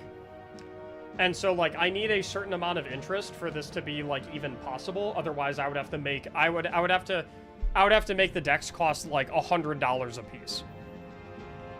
Which is just like fucking ridiculous, right? So I'm just like, currently I'm not guaranteeing that I'm gonna do another round of these. But I'm just kind of like taking temperature of like how many people would be interested in these, because I do need like enough people to be interested in them for me to be able to produce them at a rate that allows me to sell them to you guys for a reasonable cost. So if you are interested in these, just make sure you're in my Discord server, !Discord, for the link if you're not already in there, or it's just discord.gg/Mactics. And just be in my Discord server, and if I notice there's enough interest, I'll do a ping in my Discord server, and I will let you guys know, like, hey, here's the order form, send this much money here, and along with your address, and I'll ship it out to you. How much we talking? So back when I did the initial round, it was, the cheapest I could get it down to was $50 per deck, which I know is a lot. Like, it's still a lot. It's still a lot. I wish I could get it cheaper, but unless you're producing decks in, like, the fucking thousands or tens of thousands, it's, like, it's just expensive to make stuff like this, especially if you want it, like, really high quality, which, like, I don't want to produce, like, fucking cheap-ass garbage. You know what I mean? I don't want to send you guys decks that have cards that feel like they're, you know, made out of fucking plastic, right? But the way I did it was, it's $50, period. So you don't have to pay for any shipping. I will cover the cost of shipping no matter what it is. I don't care where you live in the world. I'll ship it anywhere. I'll ship it internationally. You don't have to worry about shipping in any capacity. So it's like, the way I did it was like, whatever, $50 per deck, period. That's it. That's all. End of story. No shipping costs, no processing costs. And then in terms of like how much it costs to produce them and ship them and pack them and all that goodness, like that's like, you let me worry about that. That's the way I did it in the past. And that's probably how I would do it again.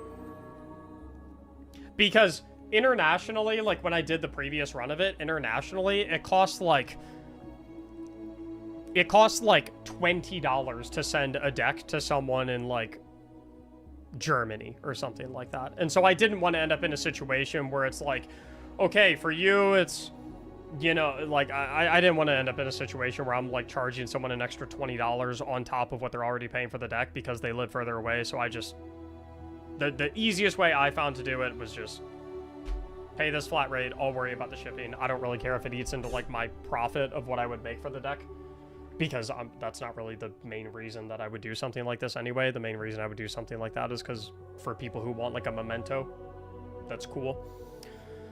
So yeah, like I said, just make sure you're in the Discord server.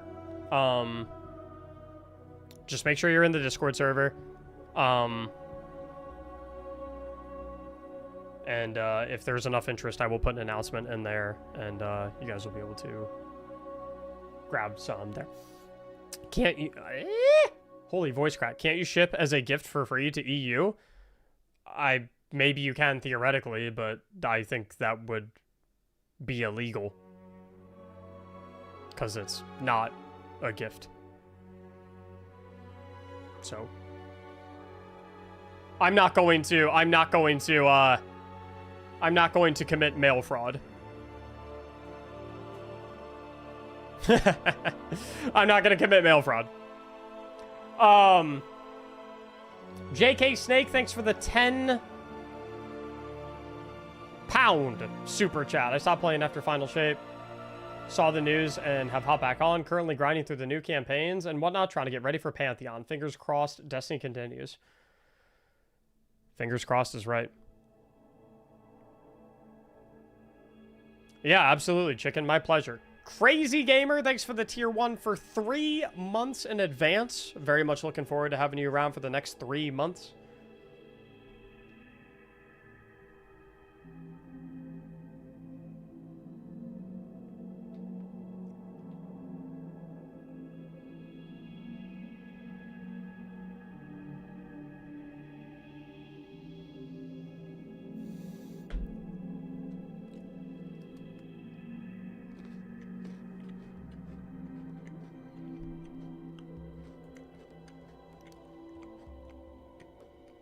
What are we doing now, Mac? Well, I put together this tentative build. And I don't really know where I want to test it out in.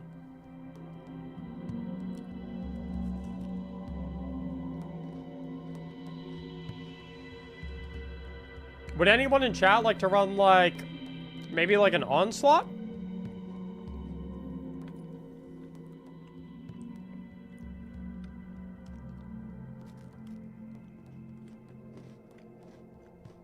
Put your Bungie IDs in chat.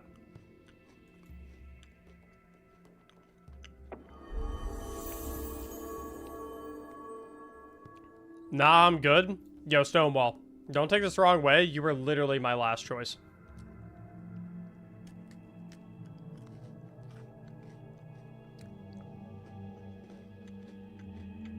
Would you be using NPC for the decks? Yes, probably.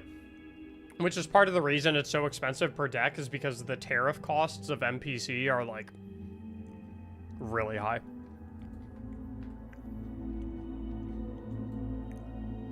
Bye, Gez. Bye, Geez. Thanks for the brand new Prime sub. Yo, low-key, actually, I'm down to do an excision. Considering how many people seem to want to play. If people want to do an excision, that way we can get a lot of people in here. The question is, do we do excision or do we do Grandmaster excision? Ooh.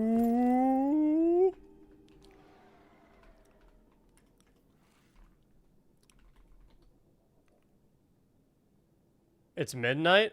Gotta go. Later.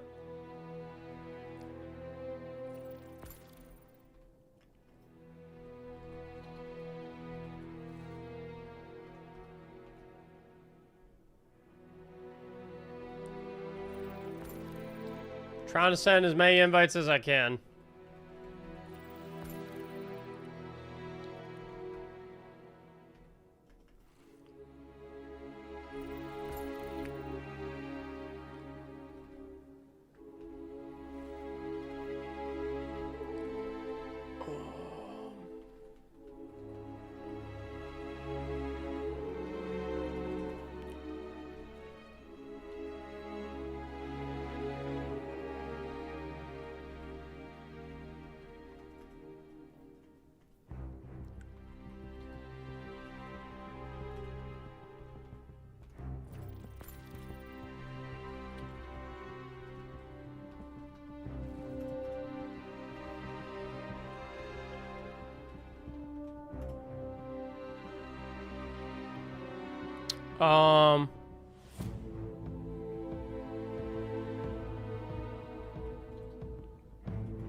Oh, fuck.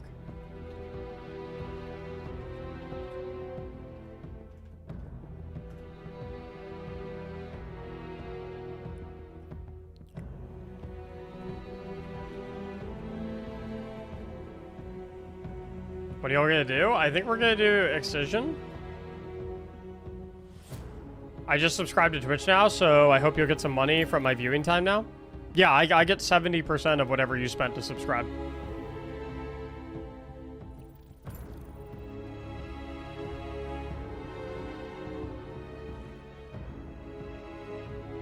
Let's do GM. I'm not sure. I'm sure not everyone has the catalyst. I thought they changed it so that you get the catalyst from normal now as well.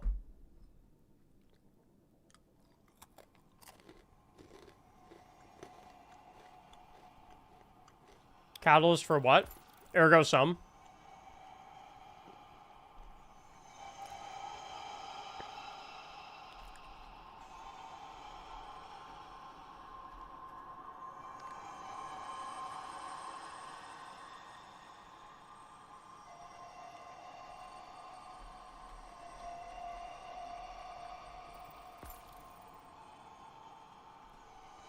Alright, I got one spot.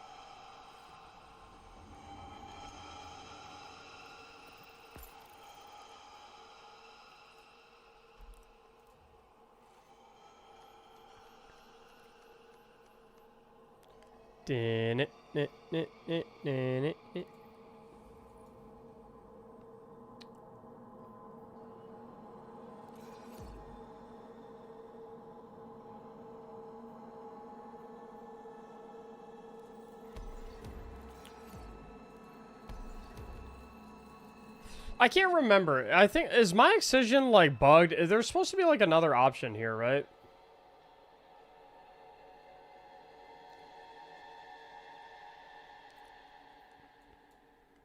What's the size of the cards? I'm trying to see the max you can get in an order. I think the most amount of decks I'm allowed to order is, like, a couple thousand. Replay is the option you are missing? Yeah, I remember that being, like, I've never had the replay option. I don't know why. And I remember, I think...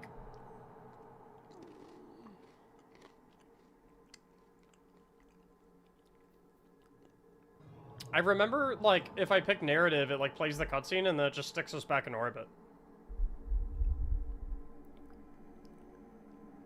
So do I need to, like, pass lead to someone else who does have the replay option?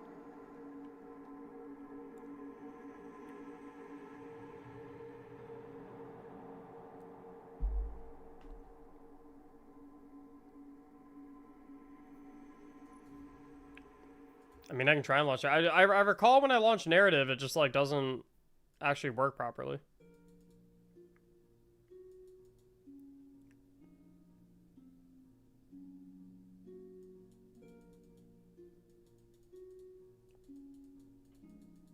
Alright, I'll try and give it to this guy. See if they can do it.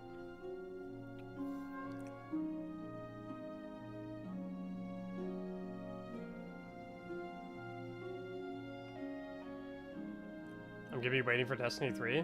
Me too! I am also gonna be waiting for Destiny 3.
We doing replay or GM? Oh, we're doing replay.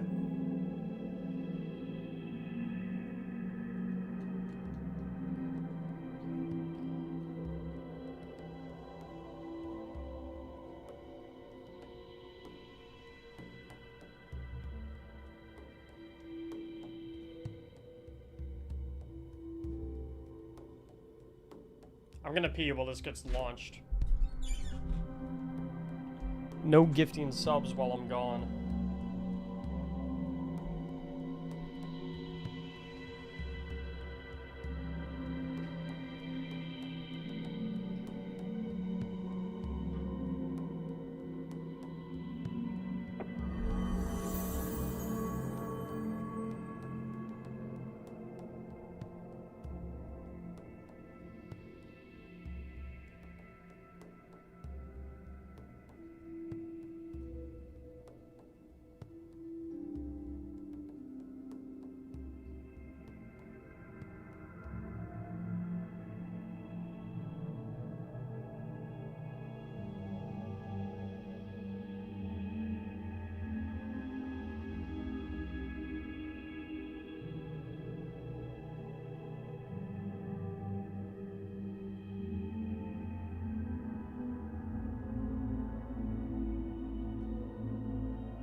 Rowdy Maple, thanks for the 5 gifted subs, bro.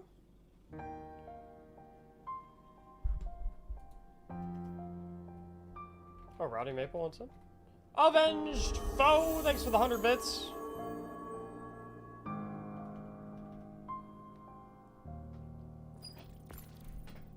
Oh, I tried to invite Maple. We good to launch?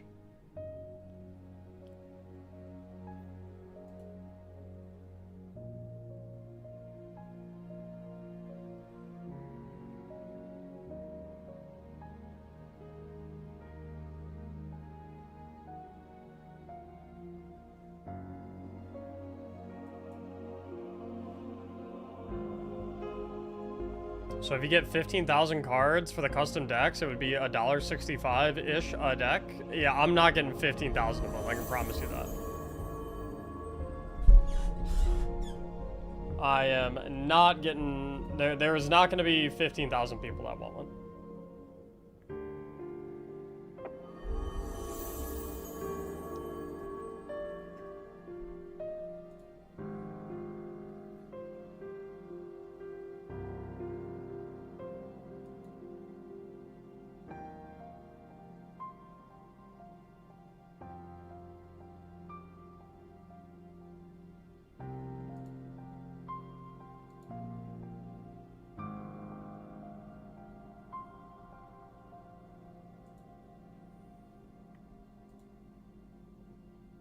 It's me, Ranger. Thanks for the Prime for 3 months. Oh, we have launch bug?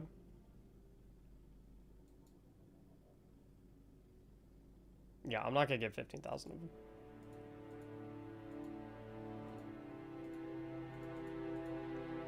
Also, I think that's wrong also, by the way.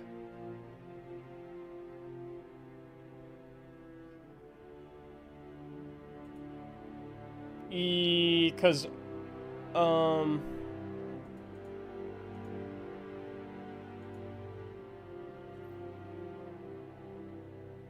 yeah, I'd probably get more like it realistically it'll probably be closer to like the probably like the 100 to 250 range, but which I think ends up, if I recall correctly, I think it's like the actual cost of the deck is like 10-ish or something like that, but that doesn't count for shipping from the company to me, that doesn't account for the tariffs, that doesn't account for the tax, that doesn't account for the shipping from me to whoever buys it, that doesn't account for the materials that I have to, the packing materials that I have to buy, that doesn't account for like the money that I have to pay to get them designed in the first place. And so it's like, when you add it all up together, it ends up being like a lot.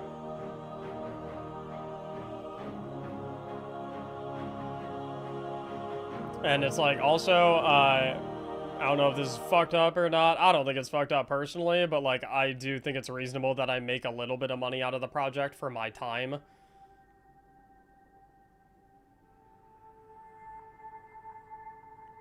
Because it takes a lot of fucking time to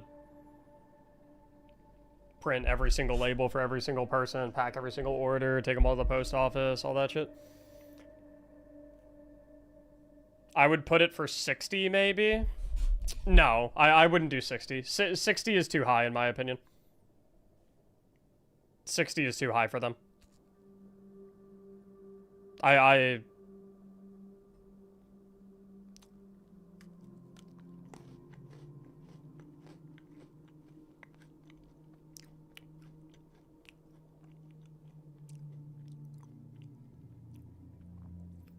Everything more than 30 would be insane. I'm gonna keep it a buck with you. It's gonna be more than 30.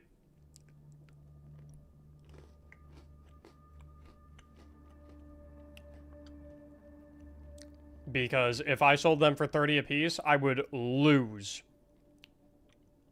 money.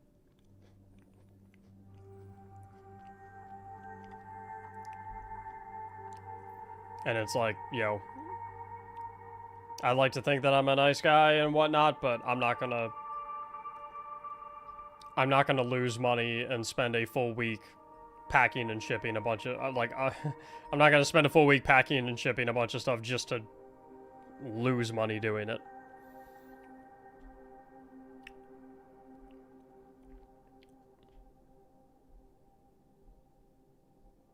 Are we talking about the cards you posted about? Correct, yeah. Wait, I didn't mean your shit. I meant Destiny 2 with the expansions on June 9th. Oh. Well, the June 9th update is free. So. Advertise, tell Cross, do some shit for June 9th to sell hella cards. Nah, like, my objective isn't to, like, make a fuckload of money off of these. My objective is just to, like, anyone who wants one, that they can get one.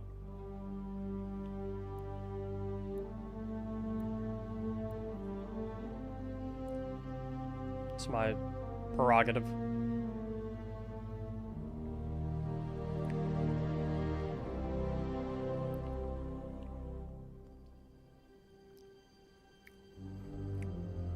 Do we have to be in the Discord to buy? You don't have to be in the Discord to buy, but, like, I'm going to put the announcement for their, like, if we end up doing an order, I'm going to put that announcement in Discord.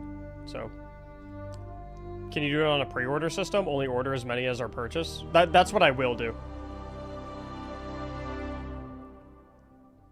That's what I will do.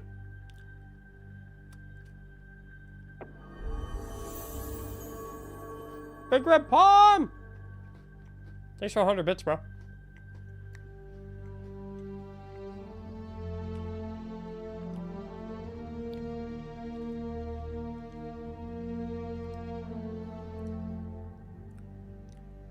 My only concern, though, is that, like, I'm not sure if I'm going to be able to come up with a good way to, like, quickly differentiate whether someone wants a black deck or a white deck.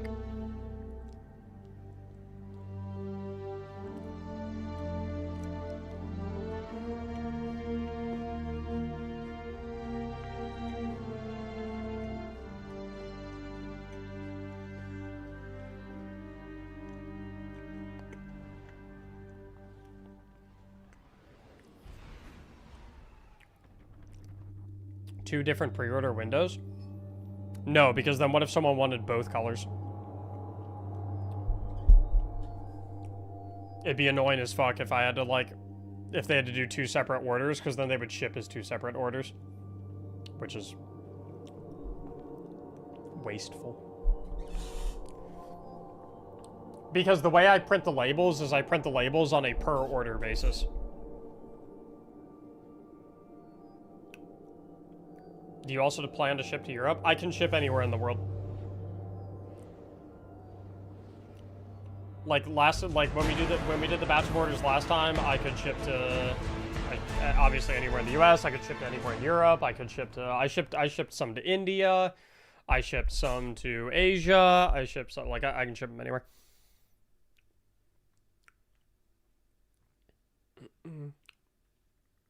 Granted, the ones that I ship to, like, Asia and Australia and those ones, like, I typically, like, lose money on those ones, but it gets countered by the rest of them.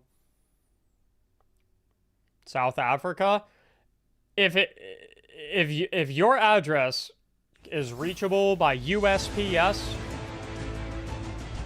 holy music, then I can ship it there. My HUD's off. With you till the end.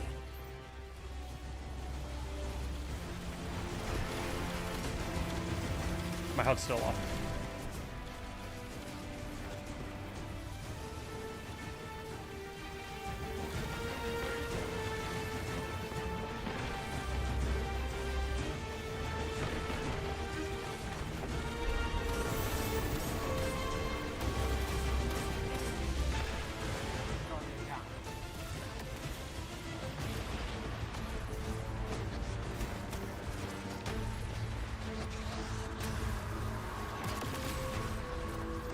Good God, it's so laggy.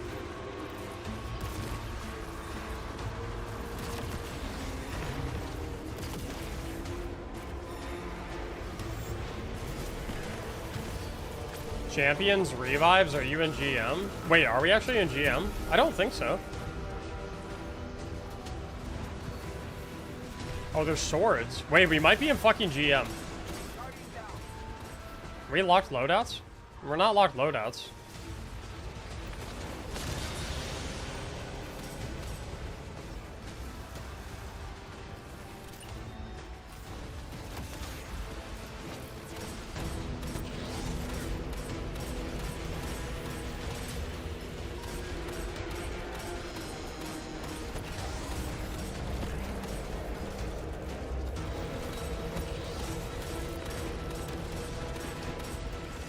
Who the fuck put us on GM? Are we crazy?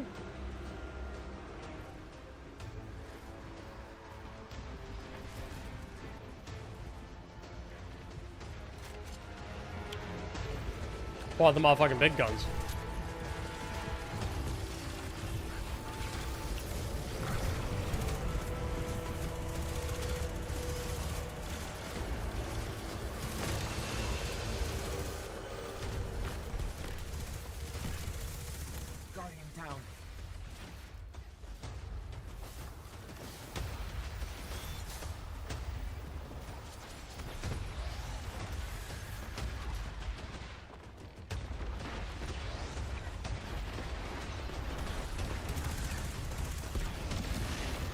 Did they nerf GM?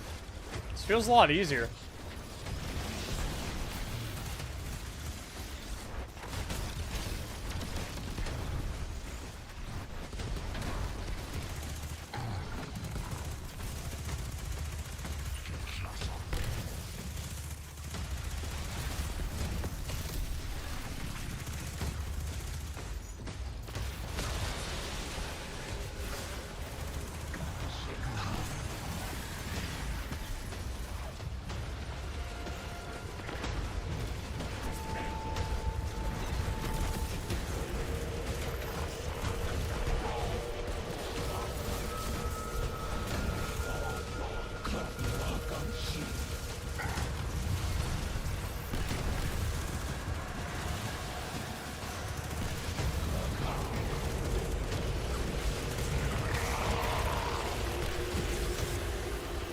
Or she's kind of frying. Hey? Hey.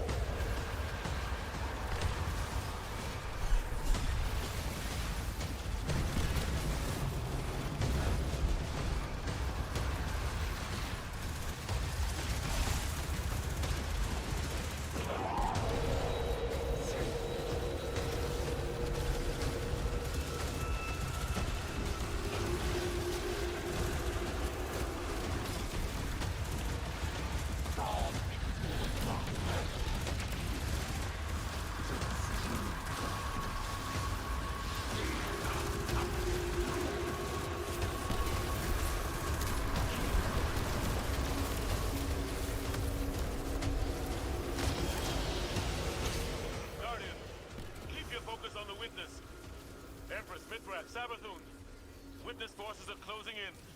Help me stop them. Vanguard Command, we're closing in on the witness now. This is it. This delay. Brief was alive. Finality yet approaches. The witness's forces will not break through this. Got it to me. If the witness couldn't 1v6 us, what made him thought he could 1v12, by the way?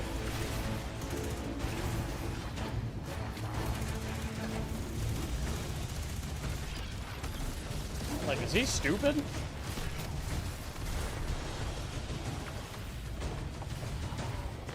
We didn't really give him a choice. Oh, is this him, like... Like, he... I mean, surely he can just TP out of right here like he TP'd out of Salvation's Edge, right? Can he not? We route the fight to him? Sure, but...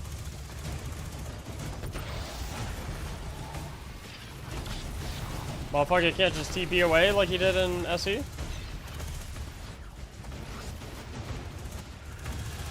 In the cutscene, they were falling down from the monolith and we chased their asses down? Really?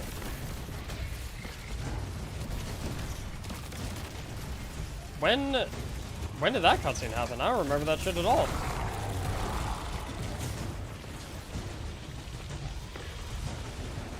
In fairness, how many times you died at the final encounter, the witness will be thinking you need 12 now? Yeah, but none of the times that we died are canon. Like, none of the times that we died are narratively canon.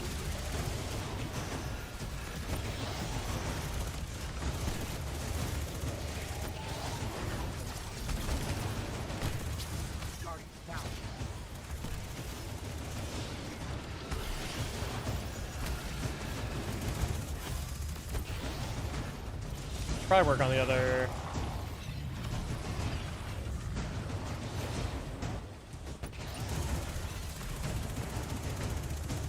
Alright, my bullets are... Okay. What? School! Thank you for the 15 months, homie. Oh, there he is. Okay, cool. I sent him a DM about me filling in the order. There's nothing to fill out for an order yet. There's nothing to fill out for an order yet. I have not decided yet whether or not it's feasible to do it. I have to gauge interest first.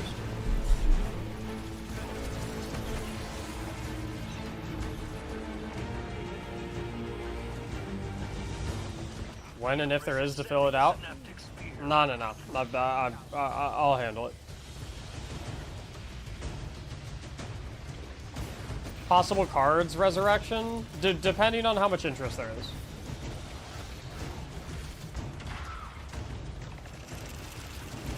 In the beginning of the Excision cutscene, you can see the witness falling like a snake from the monolith screaming. I did not know that.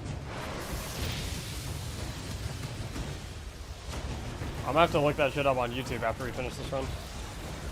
I'm so bored at my house, I will do it. Just send me the art. Yo, listen.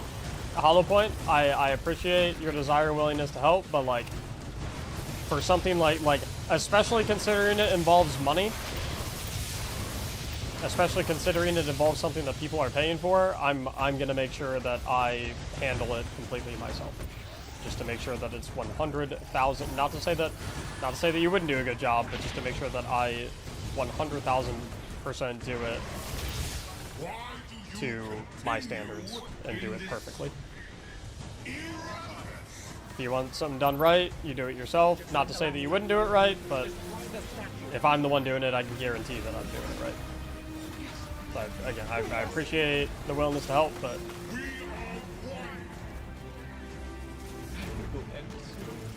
all right, time to see who did the Salvation's Edge raid.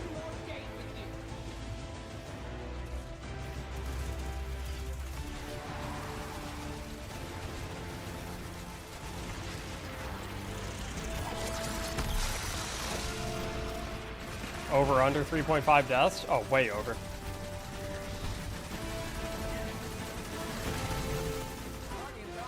Two! Oh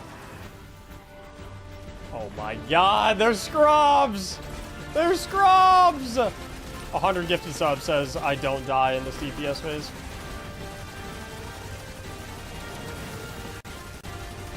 Not a damn chance.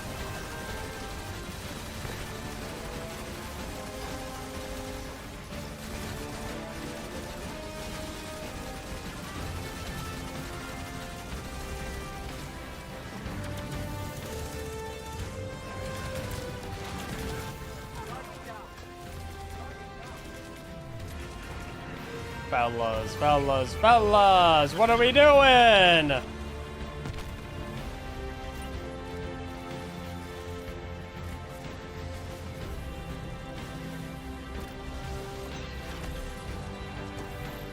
Good God, the music is so good.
D2 peaked here. I would argue, in my opinion, the absolute peak of D2 was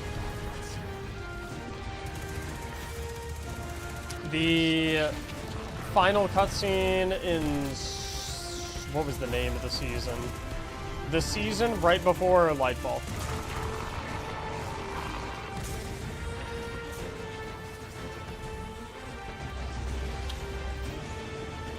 Was it Seraph? Was it Seraph? I thought it might have been Seraph, yeah.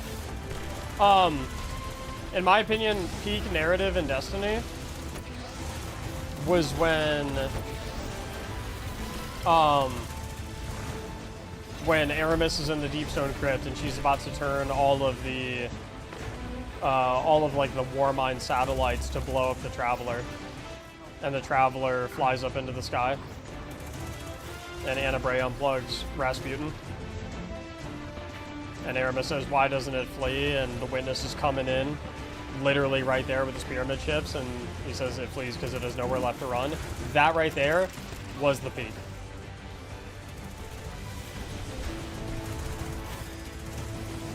And let me tell you, dude, if Lightfall was elite, instead of the complete fucking fumble that we had, oh my god.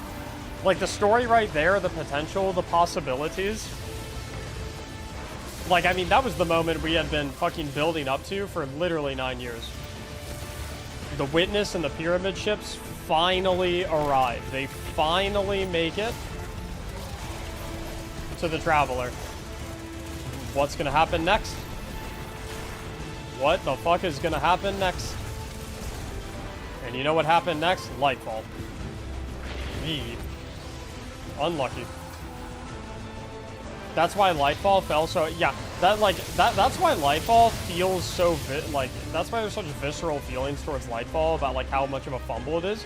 Because, like, dude, it could not have been teed up better.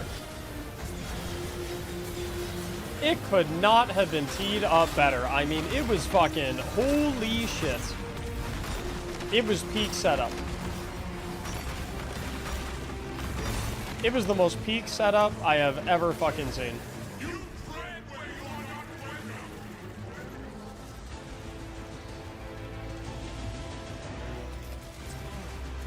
Give it all you got.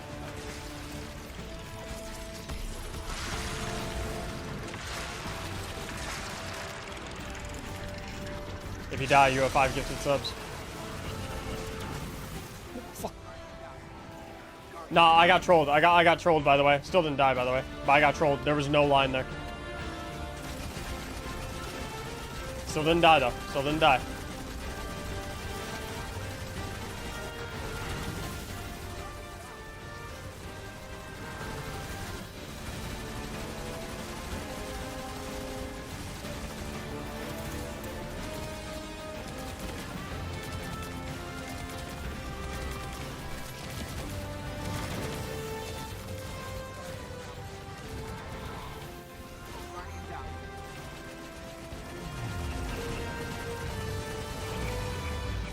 Nerve posted a pure clip and I've been watching it on repeat for 10 minutes. I need reminders to watch that clip and the cutscene before this after we wrap this up. Ah!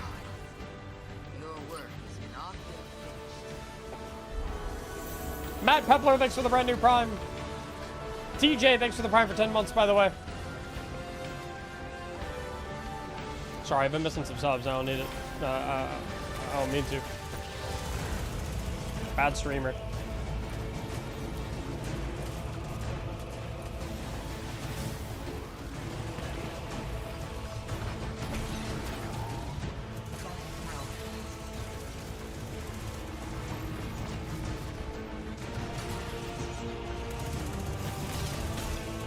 you see my DM about the short? Yeah, I did. Like what? You just want it to be like a news DM? Like you don't want us to like pick a stance or a side necessarily?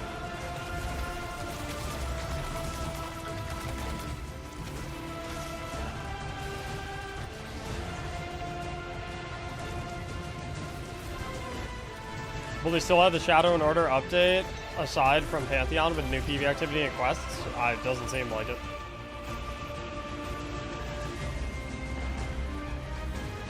Doesn't seem like it.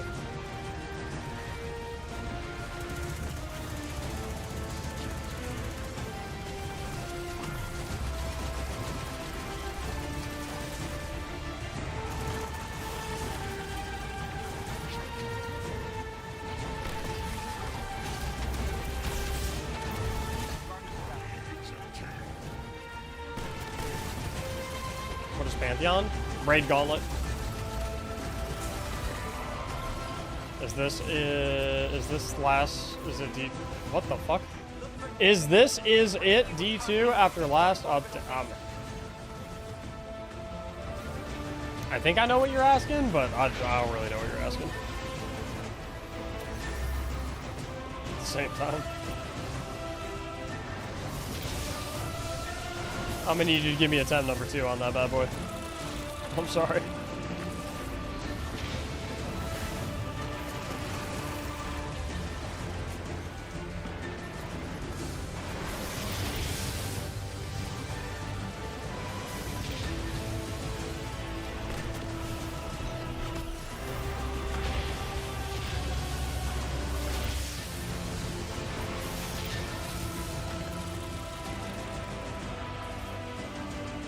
Boing.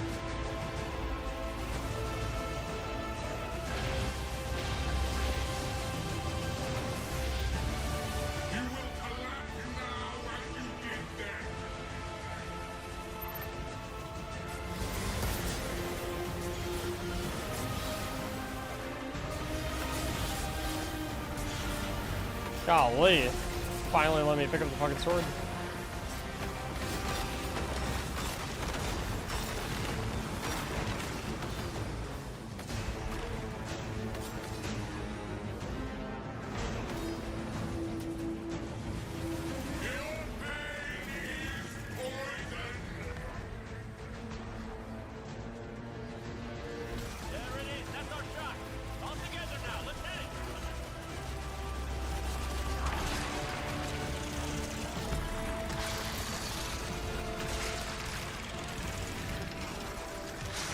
Stone, we should make a short of this, actually, by the way, now that I think about it.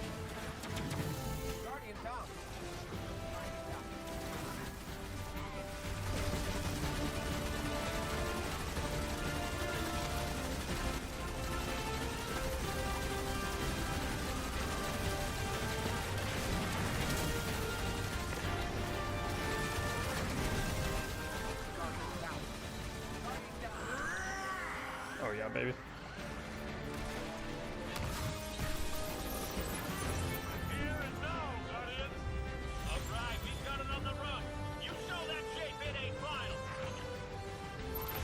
You show that shape in a final is so hard. I know what to do. Guardian, channel the Traveler's light through me. I'm ready.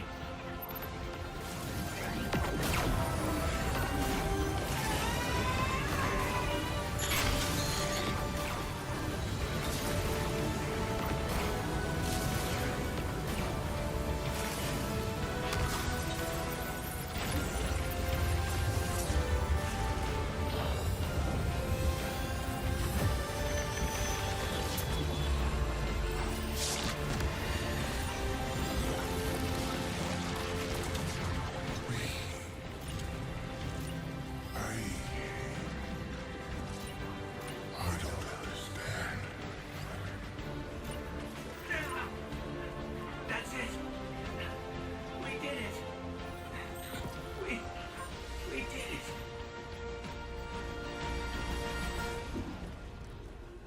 That's the real ending right there. That's the true ending.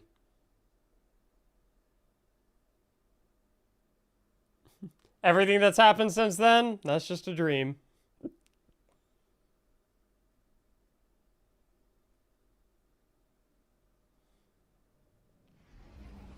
The nerve clip? Yeah, I gotta check this shit out, bro.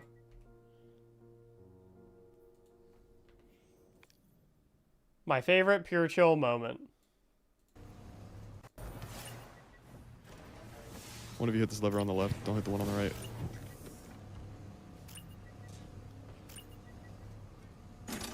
Oh, okay, bro. They did that on purpose, Nerve, or what? No, that is not real, dude.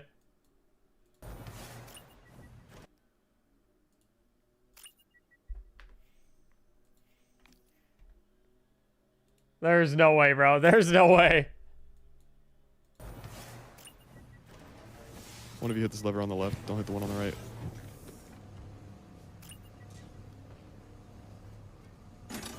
Oh, okay, bro. They did that on purpose, Nerve, or what? What do you mean did what on purpose? Buddy doesn't know his lefts from his rights. Oh my god. What else am I watching? Excision cutscene.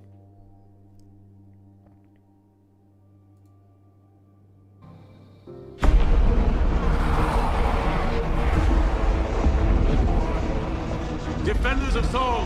Oh, I see. So that's the witness right here. I never even noticed that.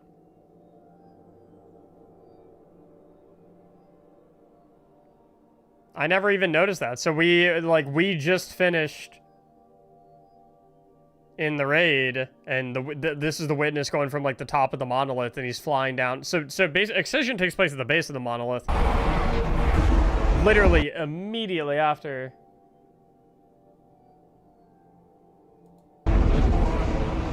Defenders of Soul! Hear me now! Moments ago, One fire team infiltrated the Witness's monolith and shattered its hold on the Traveler's light.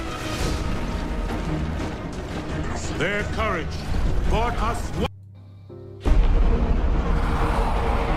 Yeah, I literally never noticed that.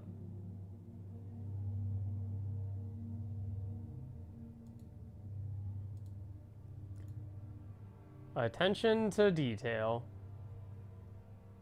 No, Stone, I'm not reaction baiting already, bro. Save it for June.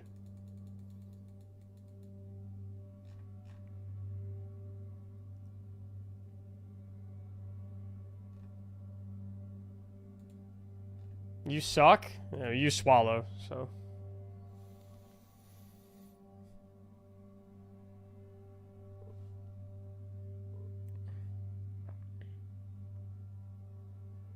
Why is your light 500 not like 2000? There was a power reset about a year ago.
Sorry, guys, I'm...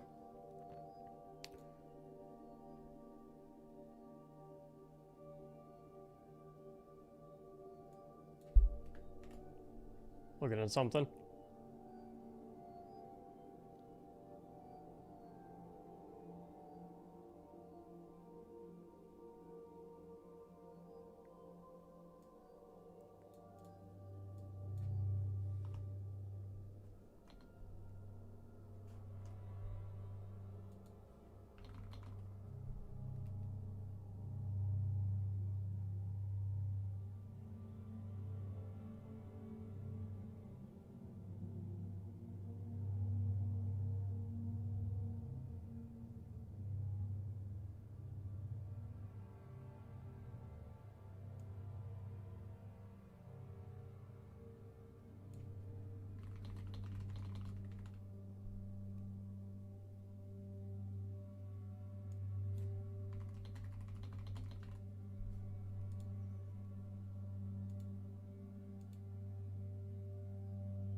Sorry, I was seeing the Aztecross clip about, Last week's announcement. Believe me, we have so many partnerships, sponsored. I was just making a tweet. I said, people saying that they don't understand why folks would decide to not play a game despite thinking it's good just to send a message that we aren't willing to lay down and do nothing to try and save our favorite game really can't fathom how much Destiny means to us. Like, will it do anything? Probably not, and we recognize that, but if there is even a 1% chance that it makes someone who can make it happen reconsider the idea of a Destiny 3, then it's worth it to me.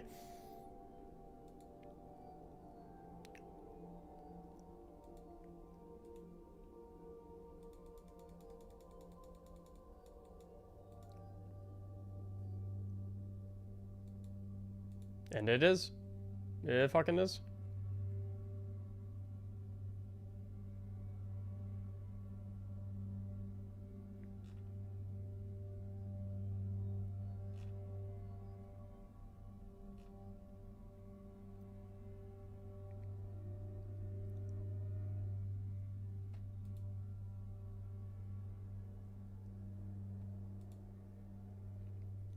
Is WoW worth getting back into? I enjoy it thoroughly.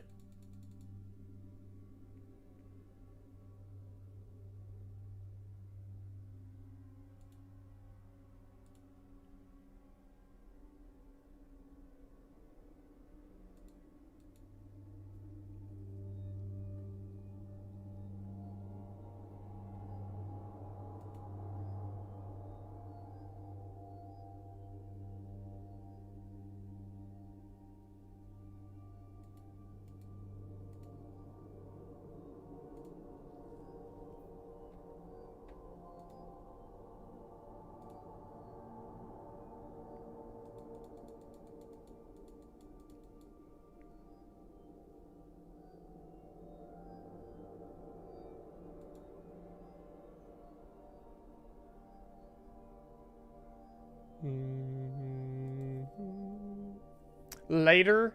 See ya, Heroic. Have a good one, bro. Hey, how you doing today? Not bad, not bad.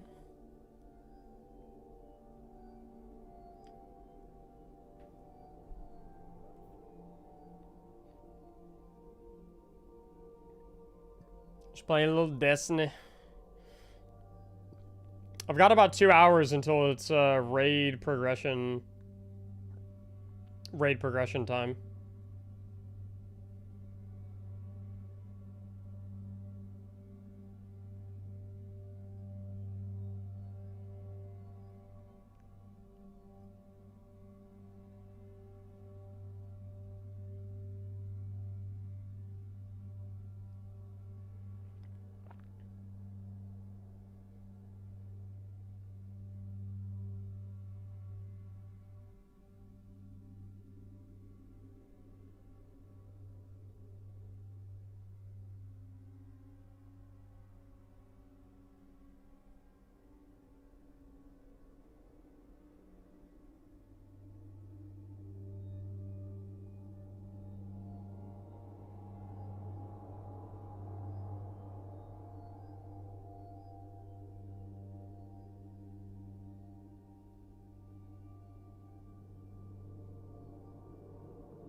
Let's make that boycott marathon thing a short, please. Bro, this guy's Stone, he is literally just trying to farm money off me.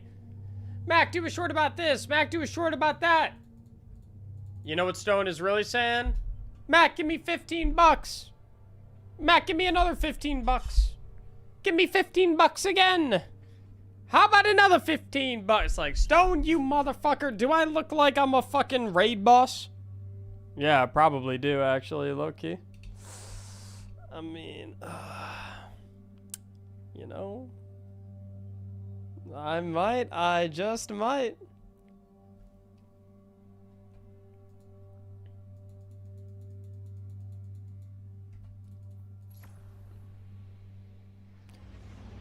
Bungie has revealed the cinematic for Season 2 of Marathon.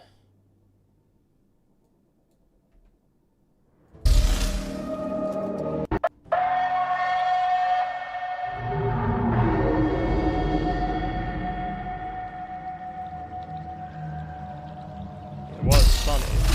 Now it's light.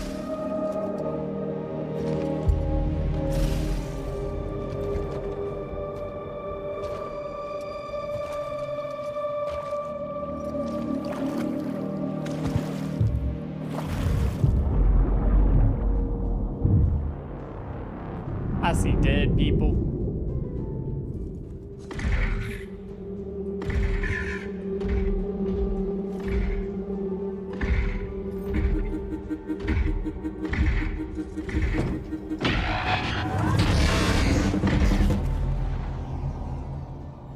Ain't no way we're that scared of the basic ass bots.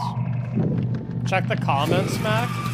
Dude, I'll check the comments after I watch it. I'm very curious what the fucking comments are.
Understand, I ain't gonna lie. We go, Marathon. The game. Sure, it's on here, right? Yeah.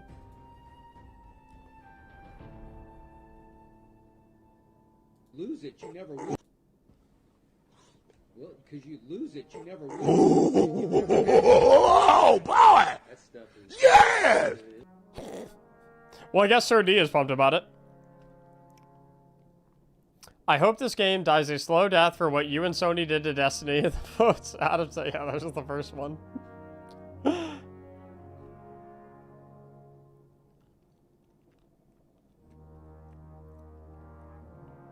Watching Marathon fans lose their minds over a trailer is adorable. As a Destiny player, I feel like a proud dad letting the kids touch the stove so they can learn what Bungie hype cycle really means.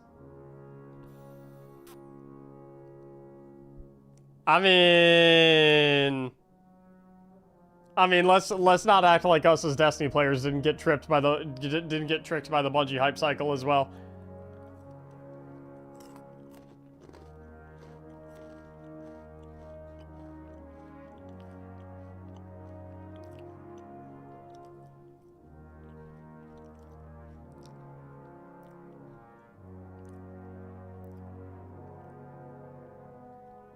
We got tricked by Lightfall and Edge of Fate real good. And I'll get tricked again, bro. I'll get tricked again. I'll get tricked a billion more times.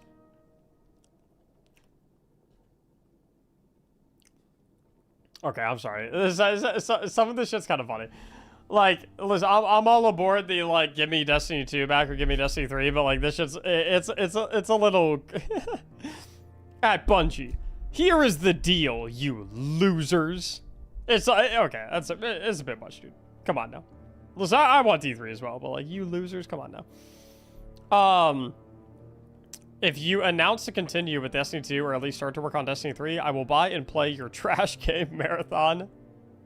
I don't really want this, but I'm playing Destiny since day one, and I'll not give up on this journey. It's pretty fucking funny. It's pretty funny.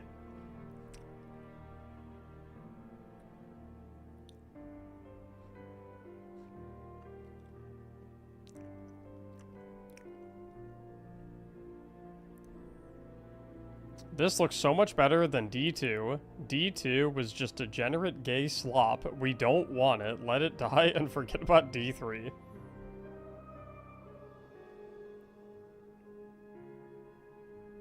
Charmed.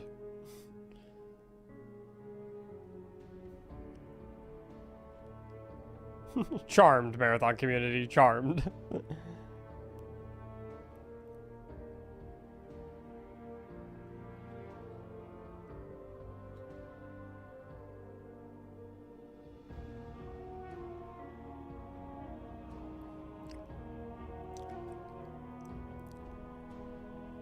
Unironically, I think the trailer has more likes than the game has players on Steam right now.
Unironically, hating a game rather than the executives that take decisions is a losing strategy. I mean, I don't hate Marathon. I've said time and time again, I think Marathon's a fun game, but I just like...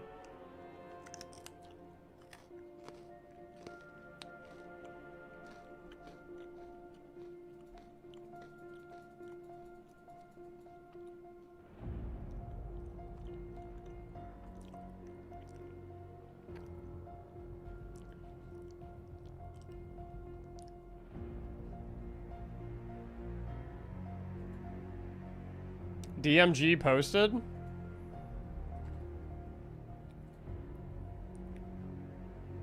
Like a real post or like a PR approved post?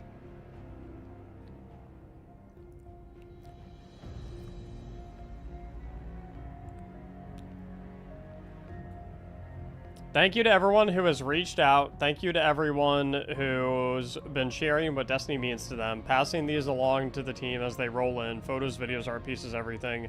Your stories mean the world to all of us. Thank you. I mean, that at least feels like it has some more authenticity to it than the fucking PR screenshot.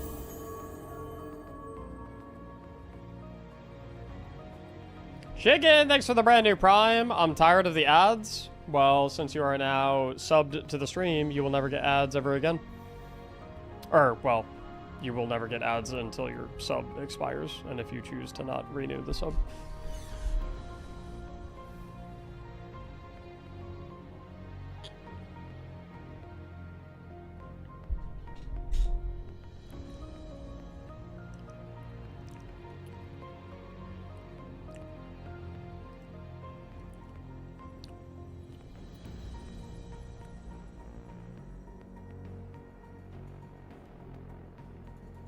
Dude, I'm not gonna lie, if I was DMG right now, I'd be punching the fucking wall.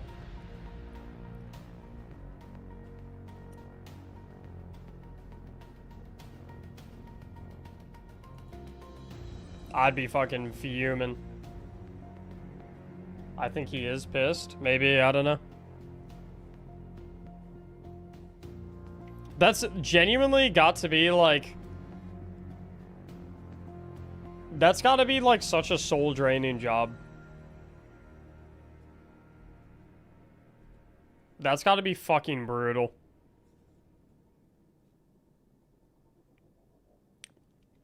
Like, I think it would be cool to be a community manager because, like, I like interacting with gaming communities, but, like, when shit, like, with the aspect of the job when, like, shit goes wrong and you have to, like, deliver the bad news and you have to, like, be that, like, that's just gotta be, that's gotta hurt so much. Seeing your community in so much pain. You see Asdacross's video? Yep. So be a CM at a AAA company? Yeah, I'd bet, like, I bet being a community manager, like Digital Extremes or something like that, is, like, actually pretty fucking hype. You see the More Console rant? I haven't watched a More Console video since I was, like, a fucking freshman in college. I didn't even know he still made videos, to be honest.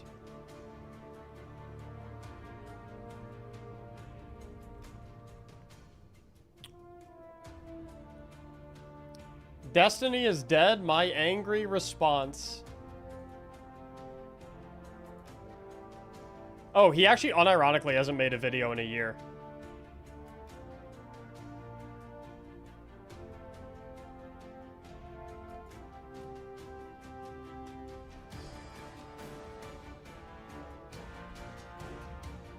So boys, here we are. Bungie officially did. Holy shit, I haven't heard that voice in fucking forever. That's so funny. I used to watch his videos back when, like, I was in, like, year 2 of playing Destiny. That's so funny. Delivered the kill shot to Destiny. The Destiny is dead memes are now a cold hard reality. Destiny is actually fucking dead. Dude, how many gunshots do we need, bro? And yes, this video... It's a little gratuitous. So boys, here we are. Bungie officially delivered the kill shot to Destiny. The Destiny is dead memes are now a cold hard reality. Destiny is actually fucking dead. And yes, this video will be demonetized because I won't be censoring myself. So let me start by saying this. Fuck me. It's time for a full-on rant about this utter bullshit. Now, if you... Well, I guess my YouTube stream is going to get demonetized too. Don't know what I'm talking about, let me very briefly summarize. Bungie announced out of the fucking blue... Out of the fucking blue? Yes, out of the fucking blue, that June 9th will be Destiny 2's last ever live update. There will be no more new content from this game after that date. It's over. Bungie has nailed the coffin shut on Destiny, RIP. Now, if you want my initial reaction upon hearing this news, here it is. Holy fucking shit, boys. Destiny is actually dead. I've linked that full video in the description. Now, the comments to that YouTube short kind of blew me away. So many people saying how they grew up with this channel. Some of you were kids back then and now have kids of your own. The game changed so many of your lives, including mine. But I guess it's not surprising that a game spanning a decade, especially a game that encouraged communication and teamwork, had such a significant impact on so many of you. And so I feel it's only right, as someone who covered this game for over 10 years and built a community around this game, to make a video about its sudden yet entirely preventable death. So fuckle up for safety and let's dive headfirst into this steaming... Did you just say fuckle up for safety? death. So fuckle up for safety and let's dive head... He said fuckle up for safety instead of buckle up. First into this steaming pile of horse shit. Fuck. Now, Destiny fell off hard after the final shape, there's no denying it boys, which is why I stopped covering the game. I wasn't playing it, so how could I make videos talking about it, you know? But deep down, I always imagined that Bungie was cooking up Destiny 3 behind the scenes, diligently prepping for the next era of build-up, hype, and teasing that Bungie is so masterful at, but boy howdy people, was I fucking wrong. Now, the final shape, credit where credit's due, was actually amazing, a genuinely fitting end to this epic story that we had going on, but I will never understand the decision to focus resources on Marathon over Destiny 3, the game that so many people were literally begging for. Marathon will surely go down as one of the biggest failures and wasted opportunities in video game history. Not only did it pull resources away from Destiny 2 and ultimately kill it, leading to mass layoffs, it also destroyed one of the most loyal fan bases in gaming and a whole ecosystem of content creators who literally built a life around the game. And for what? Marathon, a game no one asked for and no one is playing, a game destined to collapse into the same festering graveyard where all the other failed extraction shooters rot. And yet, get this fellow gamers. Dude, he's fucking seething. Yo, Chad, do you guys think he likes Marathon?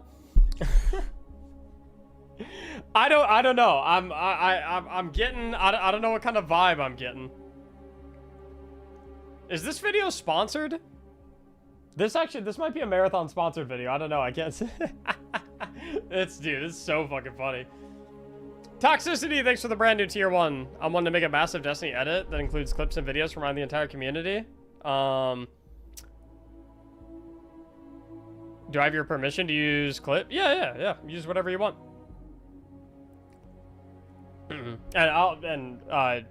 While I intend to make absolutely no... I mean, you can monetize whatever you make. I don't give a fuck.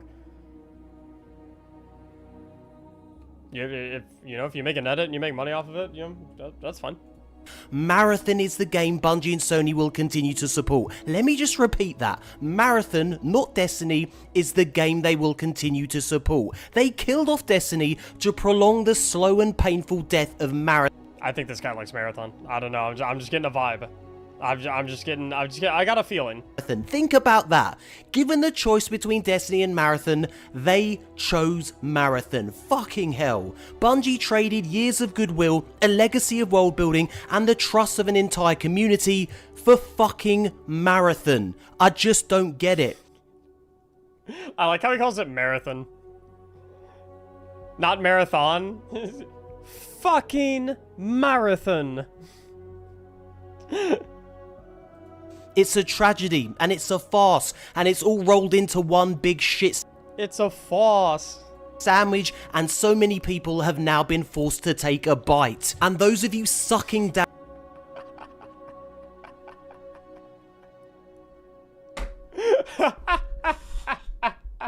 It's a shit sandwich, and so many people have been forced to take a bite. Dude, this guy's fucking hilarious. Dude, I remember why I watched him all the time back in the day. Holy shit, he's fucking so funny.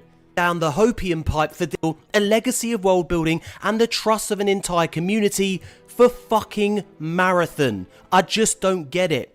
It's a tragedy, and it's a farce, and it's all rolled into one big shit sandwich, and so many people have now been forced to take a bite. And those of you sucking down the hopium pipe for Destiny 3, my boys, it's not happening. It's time to let it go. Reliable reports confirm that a direct sequel is completely absent from Bungie's roadmap. Destiny 3 is currently neither in production nor greenlit by Sony, who unsurprisingly is taking no more risks with Bungie. And guess where the majority of Bungie's active resources and remaining staff are transitioning to? That's right, Marathon. It's unfucking believable. But like Bungie said in... I get excited when I know he's gonna say the name of it.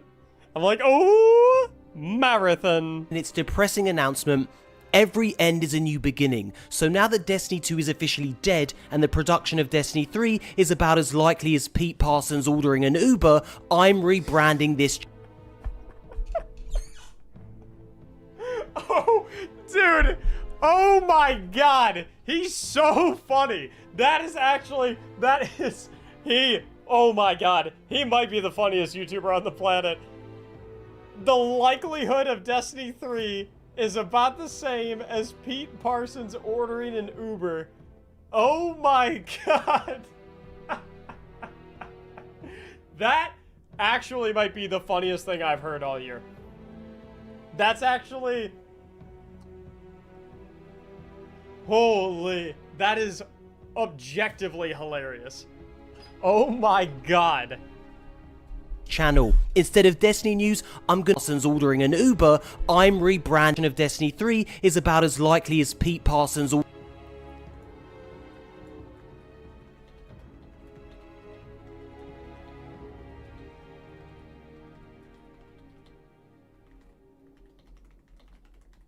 I never comment on YouTube videos, bro. That line is the single greatest YouTube video I have that is the single funniest thing I've heard in a YouTube video all year.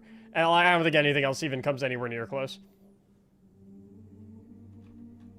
Ordering an Uber, I'm rebranding this channel. Instead of Destiny news, I'm gonna cover video game news. Yeah, that's right, the video game industry in general. I love video games, I love making content, and I've missed this community, my beautiful bastards. My plan is starting in June, daily content with monthly live streams and a real focus on building a community. If that sounds good to you, my boys, I need your support now more than ever. You can do this by, just simply what... Dude, he's so funny. That motherfucker's funny, dude. A funny guy. The likelihood of Destiny 3 is the same as Pete Parsons ordering an Uber. Actual gold.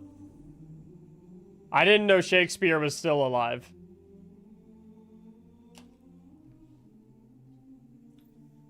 I didn't know Shakespeare was still alive, but he's making YouTube videos about Destiny news. That's insane.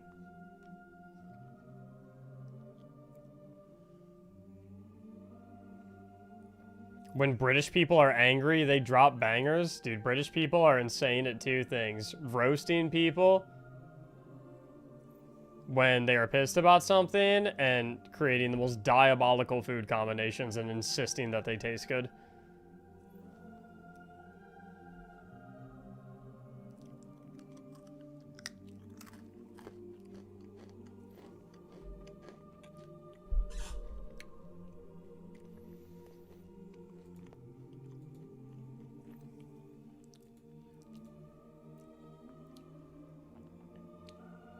Sadly, Warframe isn't for all.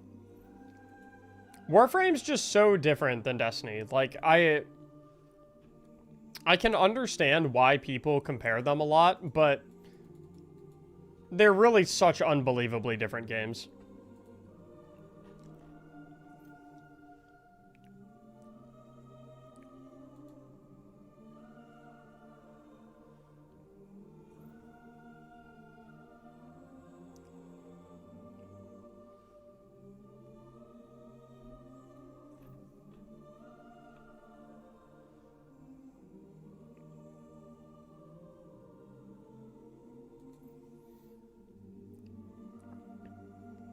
Yeah, Warframe also doesn't really have, like, aspirational endgame content or PvP content. Can you make a forever meta video for all three classes after June 9th? So, my ambition, not my ambition. So, you can make a short out of this. Can you make a forever meta video for all three classes after June 9th? So my game plan for June 9th is to do significantly more than that. My game plan is to make as many builds as humanly possible until either you guys stop watching them or until I completely burn out. And my plan is to put them all into a playlist that will be titled something like Evergreen Destiny Builds, so that whenever you decide to play the game, whether it's immediately on June 9th, whether you play on June 9th and then you take a 6-month break and then you play a little bit in December, whether you take then another 2-year break and you decide you want to, like, run a raid with the boys in 2029, right? I want to make a playlist of videos that is full of dozens of builds so that no matter when you decide to play the game, no matter when you decide to eventually come back and hang out with the boys and raid for old time's sake, or maybe you're just genuinely playing it every day leading up until then, you will have a complete playlist full of very different builds for tons of different purposes, tons of different raids, tons of different dungeons, tons of different play styles, some that are focused on boss DPS, some that are focused on ad clearing, some that are focused on just being an absolute complete goofball who's not actually accomplishing anything, but you look cool doing whatever you're doing, so you know what I mean? That's gonna be my objective, is to just have an archive of, like, basically an arsenal of builds that you can pull from whenever you feel like it, and hopefully that makes it so that even if I have moved on from Destiny, which I don't plan to for a very long time, but even if there does come a day where I stop making build videos, that those are still accessible to anyone who decides to return to the game at literally any point in time. Are you still gonna play WoW? I'm gonna play WoW tonight. In about, I think our raid prog begins in 1 hour and 38 minutes. And for those who didn't hear me mention that, I'll talk about that in a little bit. But, oh, did I miss a tip? Did I miss a notification for a tip? I'm so sorry. Deprived D2 fan. Oh, I think it might be because it's a $3 tip, and I think there's a possibility. I think my alerts for tips only trigger if it's $5 or more, maybe, or it did trigger and I just like completely didn't hear it. I'm so sorry. If you're still here, Deprived D2 fan, I've watched you for years through all Destiny content and your Warframe New Light experience. It's sad saying goodbye to D2 for now, but hope to see you playing Warframe or Soulframe or something in the D2 genre still. Yeah, I intend to. I intend to give Soulframe a try, keep playing a little bit of Warframe. Like I've been saying, I am around for as long as you guys want me around. If you guys keep watching the videos, if you guys keep coming to the streams, if you guys keep supporting, I will continue hanging around. What's your goal moving forward with the last update? To savor absolutely every moment of it.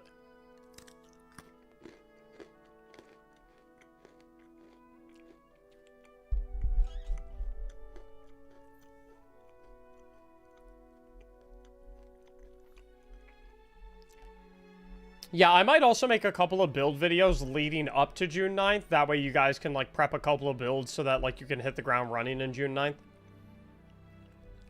I think that would be a good idea.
What are you fucking up right now, Mac?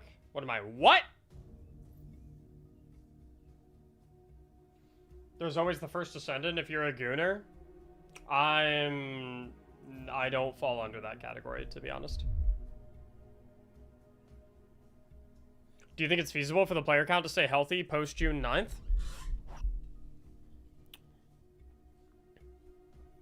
I don't know.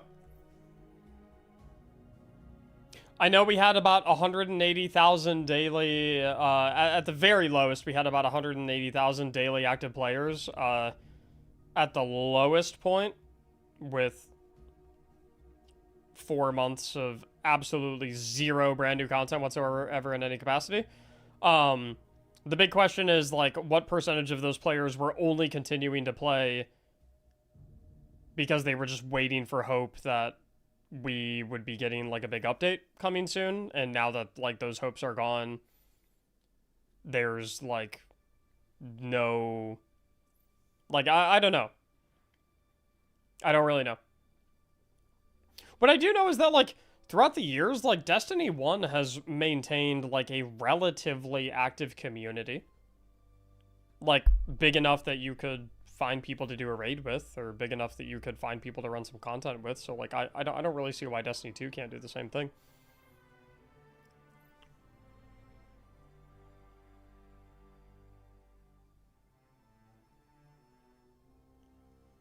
I need to buy Renegades to enjoy the full content in the new update, right?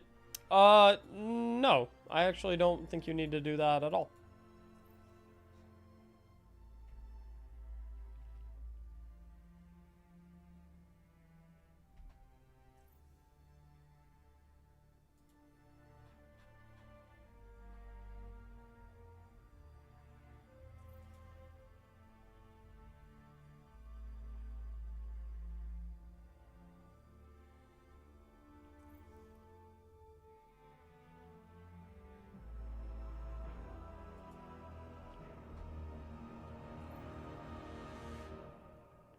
I don't think the update's really gonna have any Renegade specific content aside from, like, yeah, I actually don't think you're gonna need Renegades to play, like, basically anything. D1 remastered by a different studio? Yeah, I mean, as long as it's still on the Tiger engine.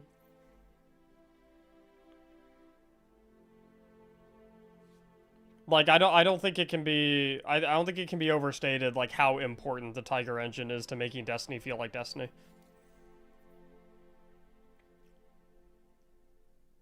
Do you think we're going to get any campaign content at all on June 9th? I think it's going to be, like, very minimal, like, short story finishing,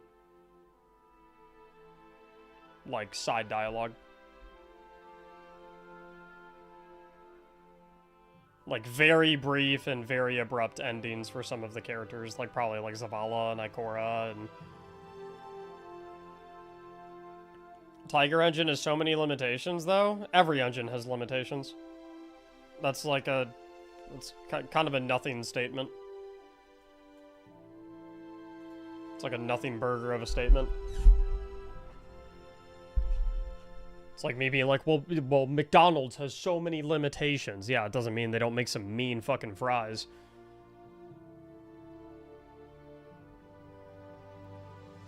Like, there's a reason Destiny gunplay is the best feeling gunplay in any game in the entire world, and no other game seems to be able to mimic it in any capacity.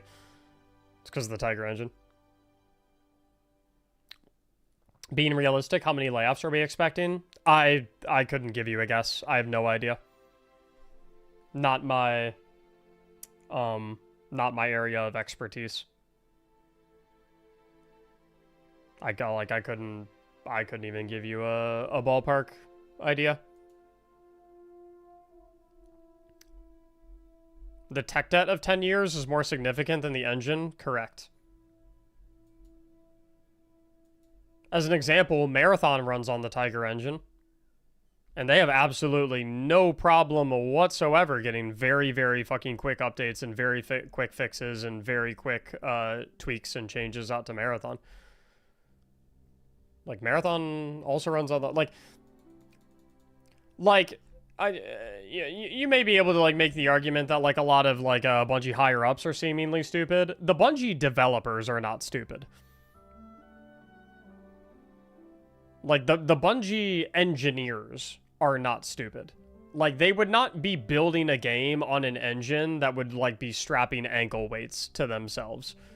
Like, if the Tiger engine was genuinely that much of a hindrance for building games, then they would not keep building games on it.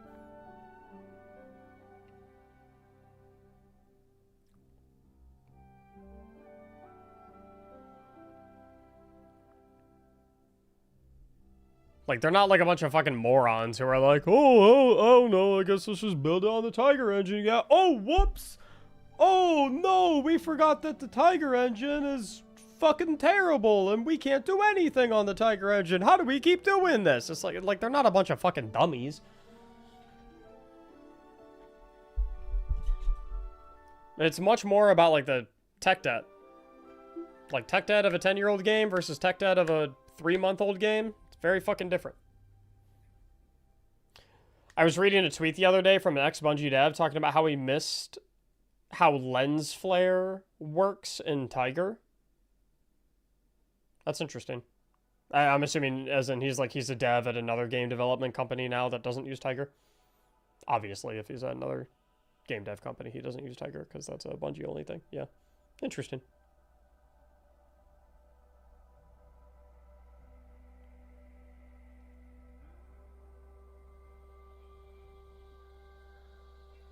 I just saw the Astrocross video. It's lit. I'm genuinely, I don't know. I don't know if Cross is actually serious about the things that he's saying or if he's just being performative.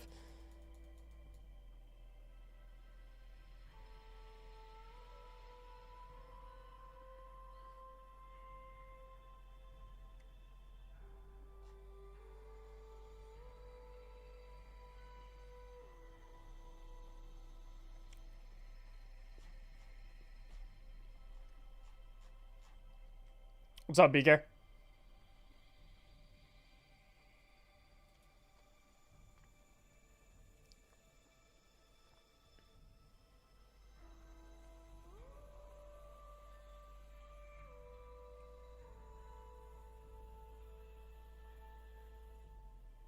He said he was prepared to lose Sony partnerships and sponsors over it. I mean,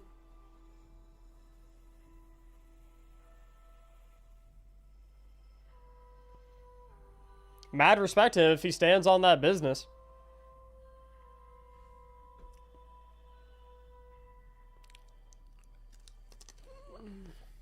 Ow! Oh, fuck.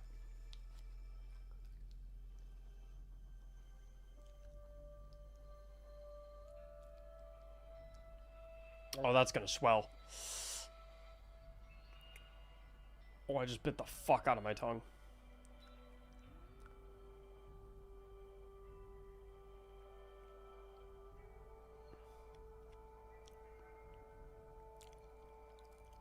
You good? Yeah.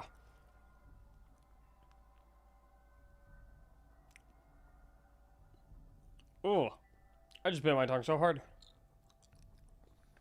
I like forgot how to eat. I never bite my tongue. I don't even know how that happened.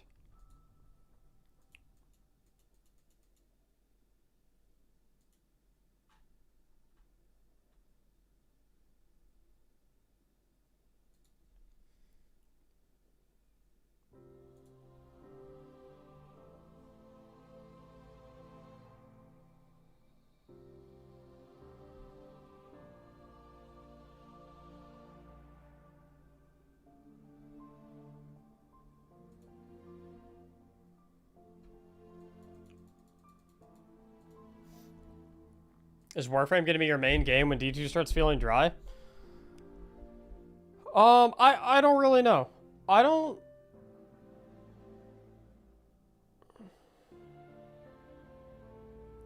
Maybe? I think it's a possibility. I also think it's a possibility, though, that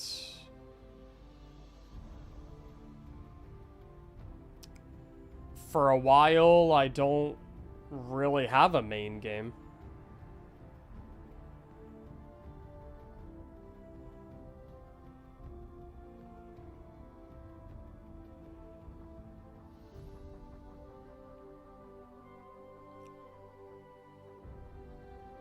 Which is scary, but that's okay, you know? There's a part of me that is really excited to explore new experiences and explore new worlds with you guys. I've got a couple plans for new things that we're going to be checking out, one of which is going to be tonight, that I'm really excited for you guys to see. I've really, ever since this news, I've been very intentional about looking for things that we can experience together on stream and experience together as a community that I truly, in my heart of hearts, think you guys are going to love. That I think you guys are going to really enjoy watching. One of those things we're doing tonight. Couple more we have planned down the road, but I don't know if I'm ready to kind of dedicate myself to a quote-unquote main game again yet.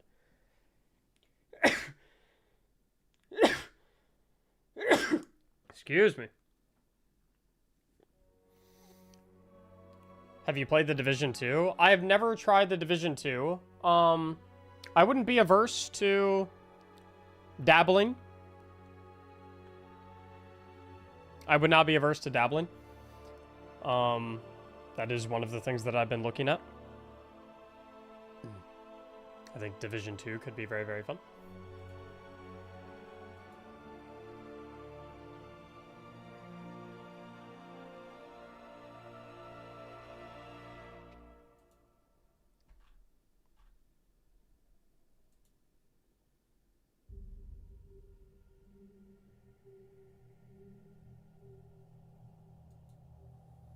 I'll definitely play some Warframe. I really like Warframe. The difficulty with me playing a lot of Warframe though is I have done mostly everything that there is to do in Warframe. Like I speed ran the fuck out of that game, which is like, you know,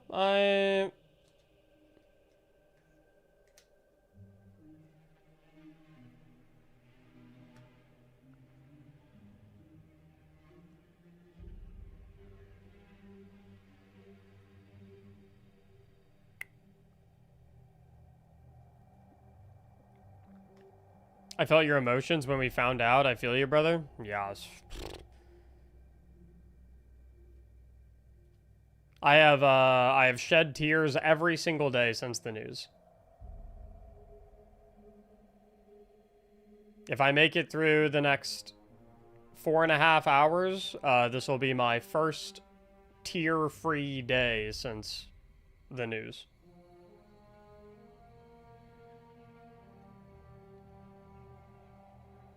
Which, it's okay if that does happen, it's okay if that doesn't happen, you know? I think it's been hard, you know? It's been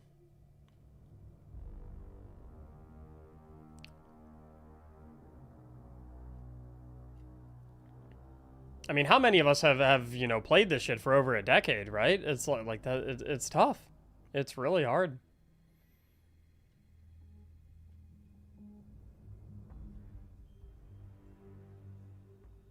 Really hard. Been here since House of Wolves? You were here earlier than I was. If that's the case.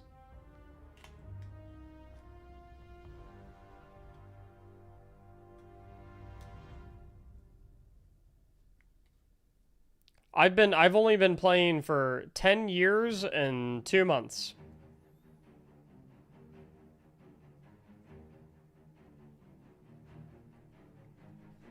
In fact, my 10-year anniversary of playing Destiny was just a little under 2 months ago.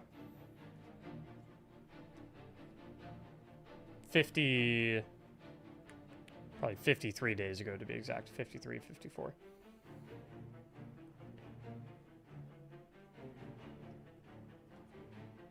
Take it slow, Mac? Yeah, I've been taking it slow. I've been taking it one day at a time. I've been taking it one day at a time.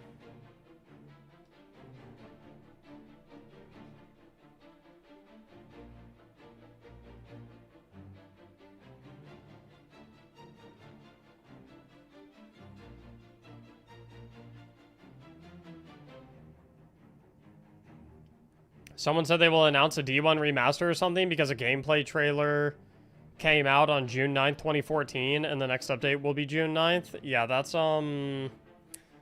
I do not like to be the guy that brings people back down to reality.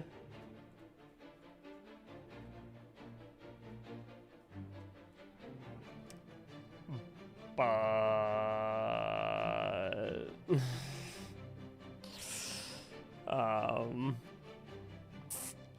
well, let's just say the likelihood of those two events being correlated is the same likelihood that Pete Parsons orders an Uber. Shout out more console.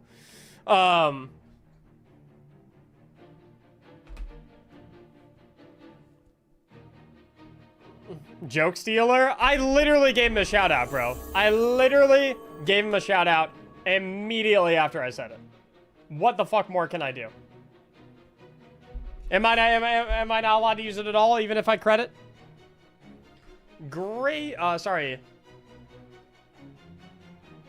Gavin Spurgs. Thank you so much for the brand new tier 1 sub. Thank you for the brand new tier 1 sub.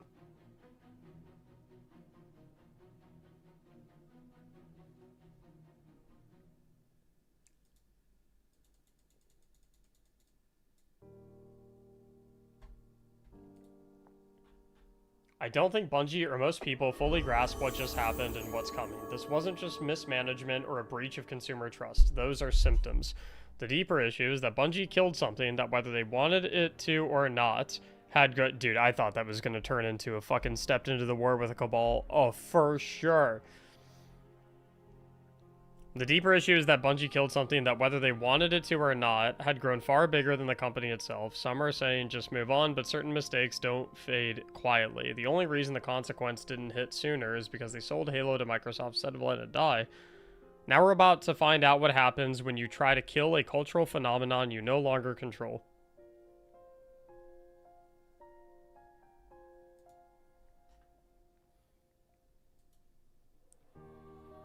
Halo was bigger than Destiny, and that went fine.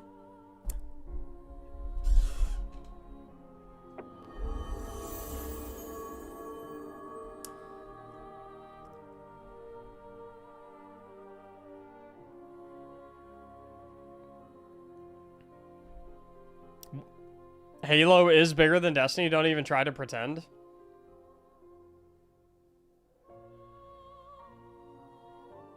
Is Halo bigger than Destiny?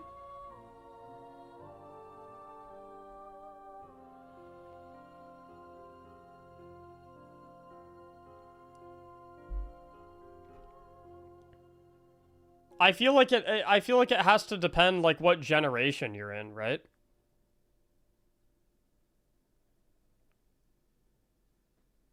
Cuz like if you're my age, if you're my age, I think it's like Destiny was absolutely bigger than Halo. But if you're in like your late 30s or anything higher than that, then you probably would say Halo is bigger than Destiny.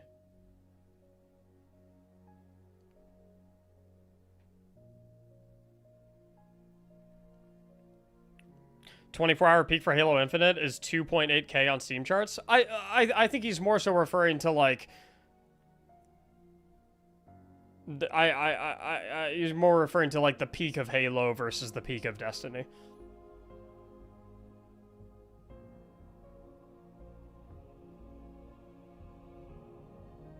I'm 46 and Destiny was bigger than Halo. Sorry, first of all, real quick. Rizzled Gaff, thanks so much for the 26 months. Appreciate you, bro. I appreciate you always having my back. Thank you, bro. Shakedown, thank you for the brand new Prime sub.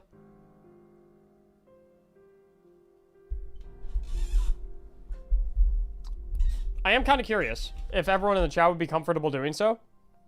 I want you to type 2 things, both in the same message. 1, type your age.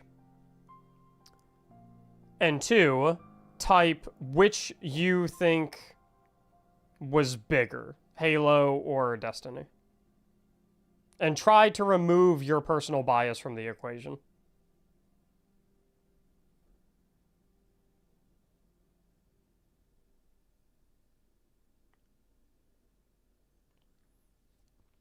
Because I'm just, like, I'm curious if there's, like, a correlation between... Because, like, I'm slightly too young to fully grasp the impact that Halo had on gaming. I'm just a little too young. Like, when Halo was that gigantic, I didn't...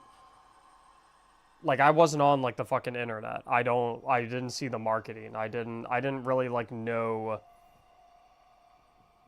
I didn't really know anything about it, you know? Hum the start of Halo? I'm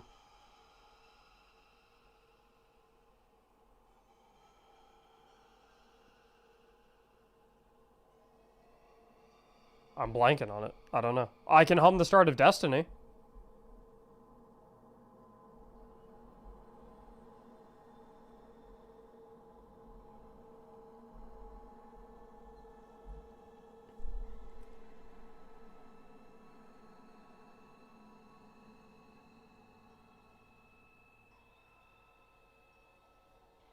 But, like, I wouldn't really say, like, I really count. Because it's like, I grew up in a different era. It's like the Jordan-LeBron argument for me. Oh, that's kind of interesting. I kind of like the Jordan-LeBron angle.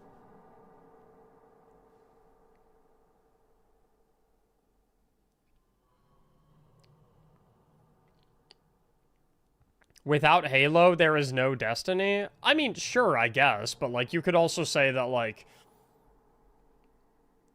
without Marathon, there's no Halo, right? And, like, I don't think anyone would be like, oh, yeah, that means Marathon is bigger than Halo, you know? It's like, that's not really a... That's not really a valid thing.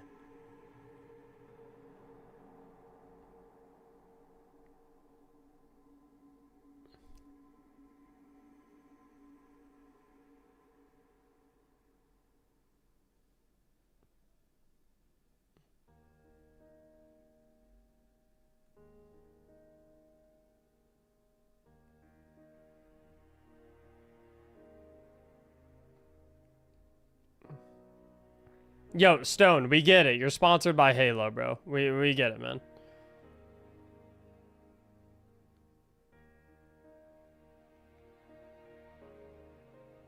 Destiny was never either console's flagship title like Halo was for several generations.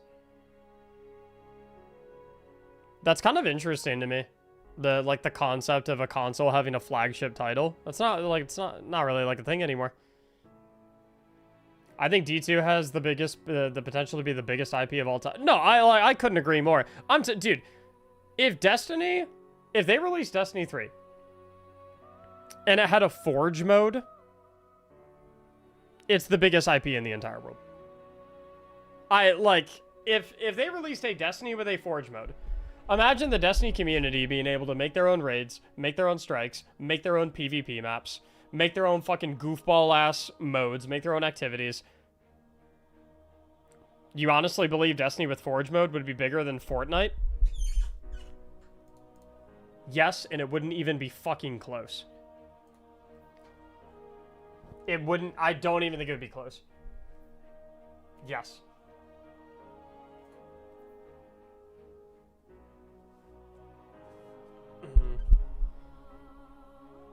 Ugh. Good lord, you need some sleep? You need a fucking dentist, dude. Those two front teeth are basically looking at each other. Fucking British people, man, I swear to God. I'm cool with all the other British people in my chat. It's just, you know, that one in particular, Stonewall, my fucking editor. I'm just playing. I'm just playing. Can't believe they did the dev team like that. I'm seething at how they did the dev team. That's, like, genuinely, it's so fucked up to me. It's so fucked up to me. Like that some people knew and some people didn't know.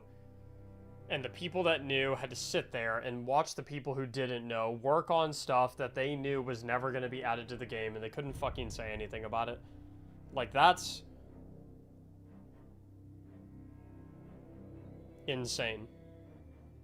Actually, genuinely insane to me. It's so fucked.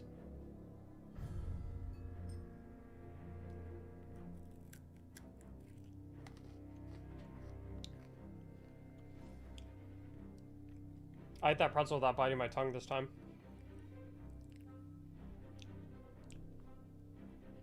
Your video got me fucked up, man. I went through the 5 stages of grief in 30 minutes. Well, get ready to go through them again, because the bargaining video is dropping tomorrow or the day after. Get ready for the We Can Save Destiny video. It's on the way. We all signed the petition. We all log on June 9th. Log on every day as much as we can afterwards. Well, hey, you know, maybe someone pays attention. Maybe someone notices.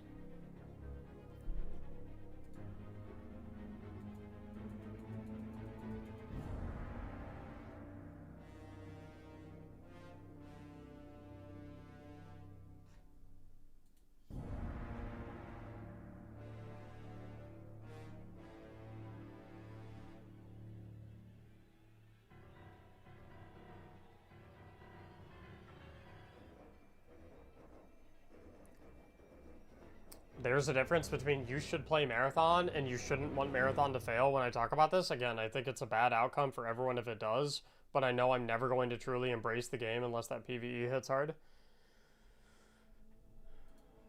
Yo, Paul been spitting low-key. Got him kind of spitting.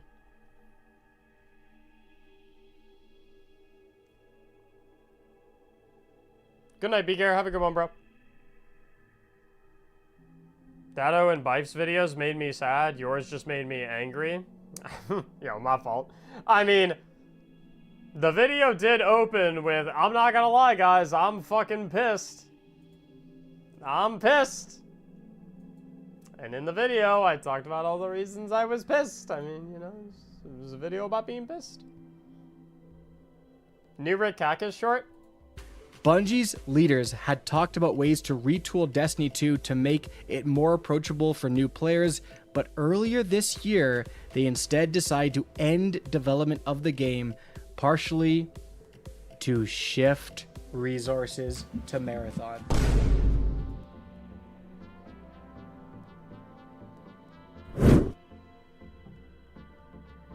Yeah. Hit that uninstall button. Yeah. Come on. Let me see it. Let me see that shit. Yep. Yeah! Woo! Bungie's leaders had talked about ways to retool Destiny 2. Nah, he fucking cooked. Rare Rick Kakis W. Damn, that'll show him. Dude, you know what I should do? I should ring Rick Kakis on Discord.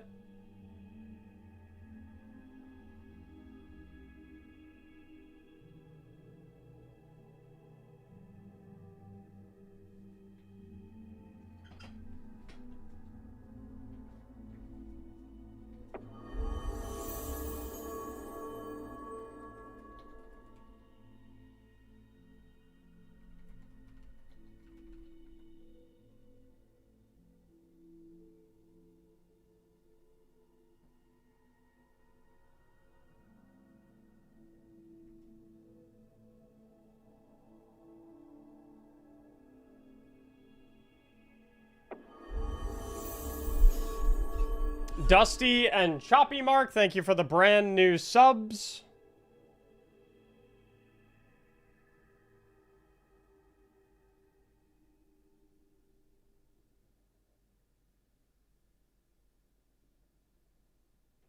What raid are you guys doing on WoW? What boss you on? We're doing fucking Void Spire right now. We're on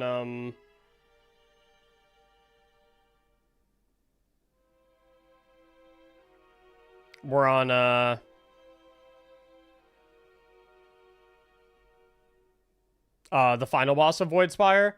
But I literally just got a DM that I might actually be on the bench for tonight. So there is a possibility that we will not be doing the WoW stream. I do not know.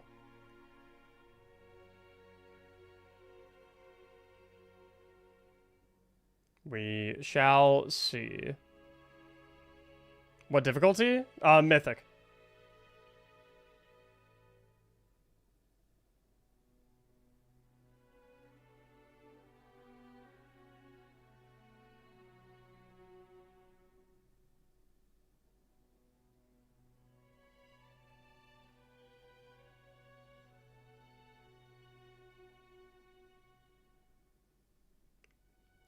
Will you be doing Destiny 2 till stream ends then? Yeah, if I am indeed gonna be on the bench tonight. We will see, we will see.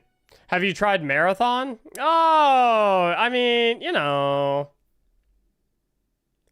Ilaria on Mythic? Yeah, the last time we ran Mythic Ilaria, we got her to, we had a couple 6% pulls.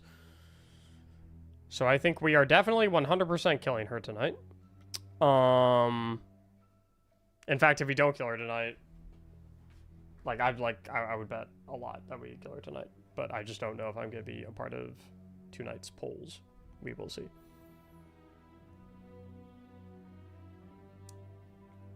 At what point does this become more than a Destiny community thing? What do you mean?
I'm a little salty right now, I'm not gonna lie.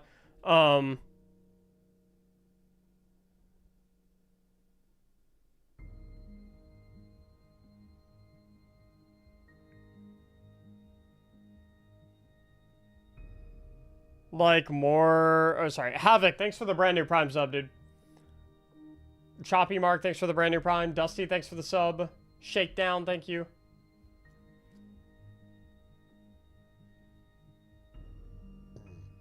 I've seen posts from people who don't even play Destiny rallying support and people who have never played saying they will be hopping on June 9th. So I think it's beyond the Destiny community. Perhaps. Why is Mactics salty? What did I miss? I was planning on doing a World of Warcraft stream for our Mythic Raid progression tonight, and I'm learning. I was told that I would be part of the polls tonight, but where progression starts in an hour, and I just got informed that I might actually not be a part of the polls tonight, and that I might be on the bench. So I'm just kind of slightly, mildly irked about that. Just 'cause I don't know. I'm a little newer to World of Warcraft, so like maybe that's like a common practice when it comes to Mythic Raid progression. I don't exactly know, but I'm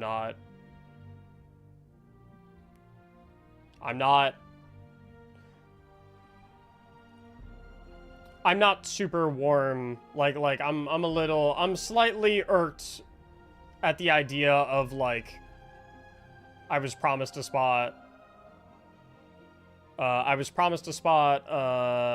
5 days ago, and now that we're an hour away from doing polls, I'm being told that, hey, maybe actually JK, maybe you don't get a spot. Especially considering that, like, especially considering that, like, it's not like I was holding us back in any significant way. I mean, I'm definitely on the lower end of the damage table, without a doubt, but, like, I have not caused a single wipe by messing up a mechanic. Which is kind of like, I don't know. I feel like. Also, the last progression night was Thursday night, which, like, when we were playing, I was literally, like, I had to focus on raid progression. Fucking, you know, whatever. Literally 6 hours after I learned that Destiny 2 was getting shut down. So I was just like, I was kind of playing like ass anyway, which is like, yeah, that's no one's fault but mine, I suppose, but it's just kind of frustrating. I've been working really hard to, you know, make a case for myself that I belong on this Mythic team, and I was under the impression that I had made that case, but I suppose not.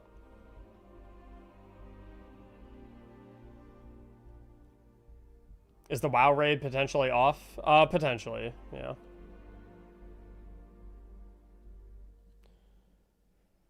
Potentially. We'll see. We'll see. It's at the end of the day, it's up to the raid leader whether or not I'm on the team or not for tonight. It's not really my call. I can make a case for myself, but it's not really my call.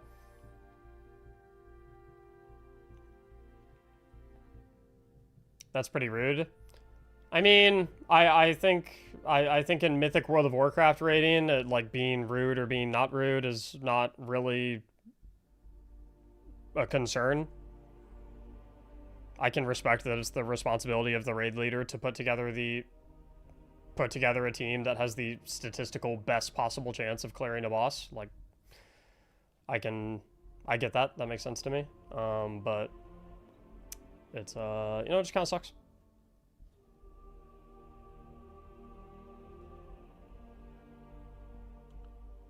They really should let you in. You're obviously hurting and really need this. No, it's, I don't want to be on the team out of charity.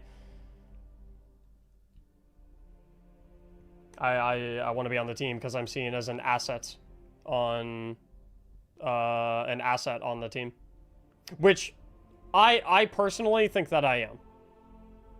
I think that literally any area that I'm lacking in damage, I completely 100% make up for in the fact that I will never, ever, ever mess up a single mechanic. And I don't. Like, we did 3 hours of polls on Thursday, and I didn't mess up a single mechanic the entire night.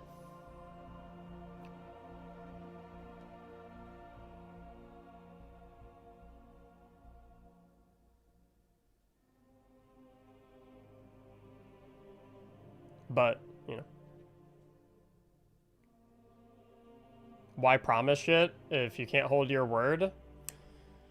I think it's just, you know, I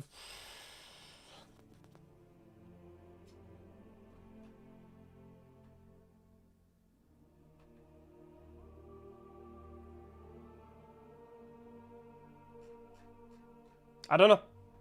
Probably shouldn't have made that promise to me, I guess. But now I know.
Just farted on my balls and they filled up like a hot air balloon. Love you and D2. Good comms, good comms.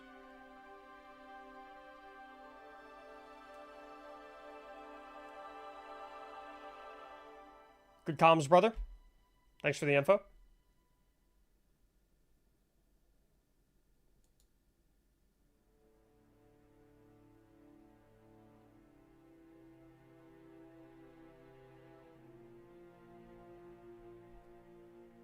You what? I didn't do anything. It was someone in chat typed that. Someone doing that to me would immediately have me looking for a new group. Yeah, I can kind of understand why. I can kind of understand that.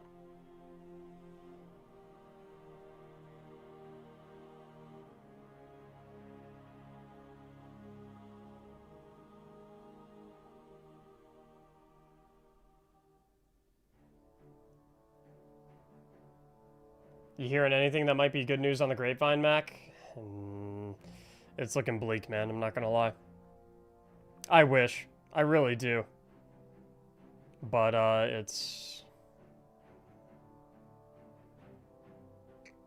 looking bleak, dude. It's not looking great. I wish. Boy, do I wish.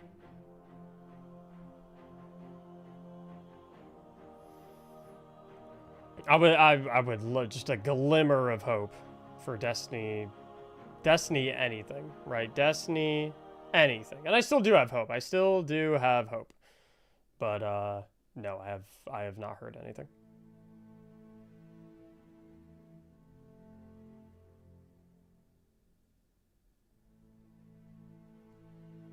Please give me a login queue on the 9th. It's the first time I've heard someone ask for a login queue. I'd love to get a perspective on what is Sony's plan. What are they trying to get out of this? I genuinely don't... I don't know. I don't know if Sony is, like, under the impression that Marathon is, like, just gonna explode now because there's no Destiny. I really don't know. I don't know who's calling the shots and who's Like, I don't know what their vision is. I don't know what angle they're seeing.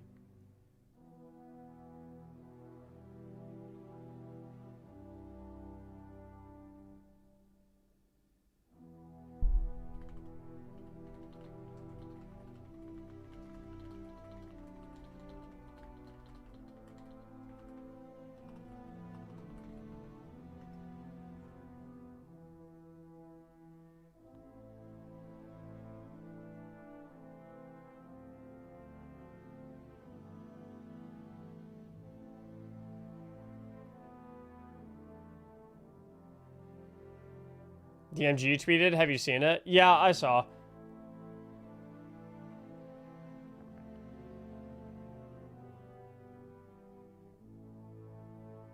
I don't really, can't say I really feel any which way, good or bad, about DMG's tweet.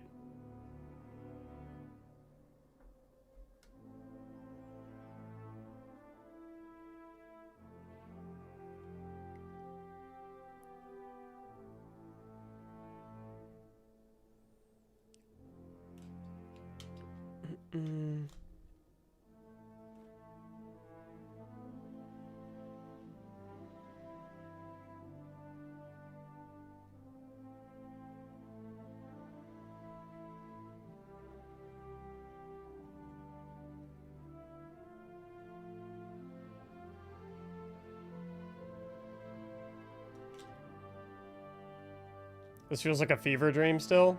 Yeah.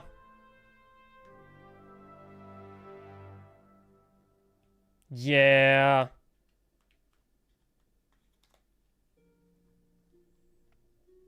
Do you have a wish list / hopes for the artifact they leave us with? My number one wish is that they set the all old artifacts, like this artifact and all old artifacts, on like an automatically rotating schedule, so that they change like every 2 to 3 weeks. Something along those lines. I don't want the ability to pick from all artifacts at any time, and I don't really want like one static mega artifact. I would really like for there to be some like uncontrollable, so some degree of like uncontrollable like rotation, because then it's like there's like a naturally occurring meta, and I think that would be cool.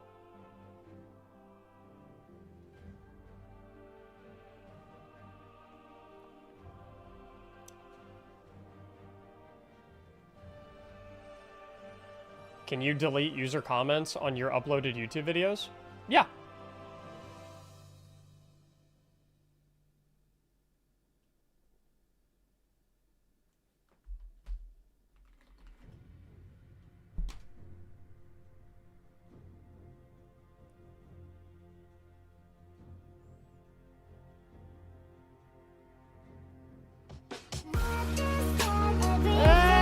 Hey, Ziphius!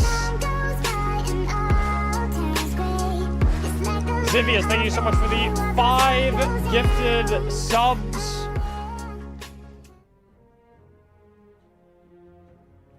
And your very first time gifting in the stream. Welcome to the Gifted Sub Club. Appreciate you, bro.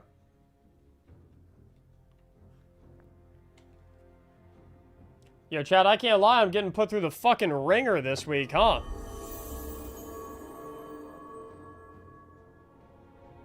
My favorite game gets announced that my favorite game is getting shut down. Now I might be getting benched on my mythic rating team. This is not my fucking week, huh? can't catch a break for real. Yeah.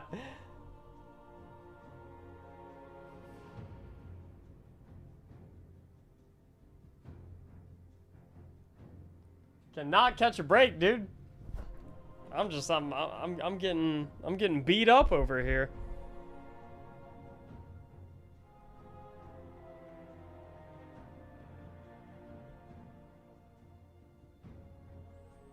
Oh well. I'm not officially off, I guess. But I think I'm probably off. Get good news, impossible challenge. I know, man. I know.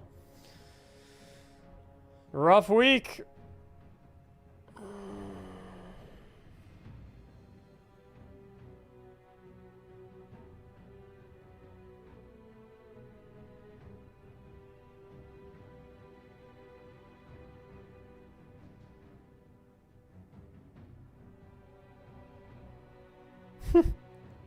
My wife just texted me, asking if I was doing okay. I was like, well, I just got benched from the Mythic rating team, so... It is not my week.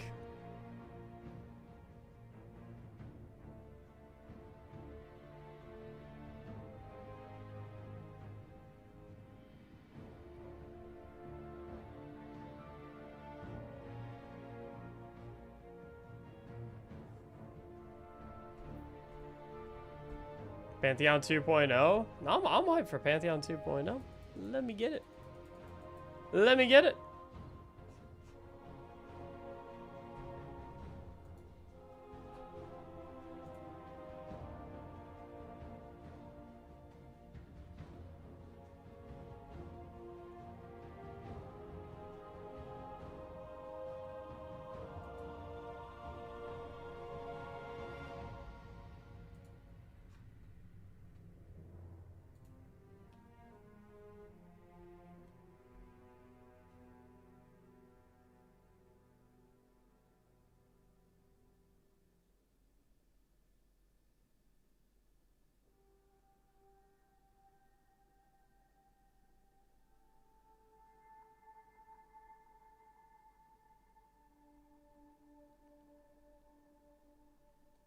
I think he's talking about a different video, Jazz.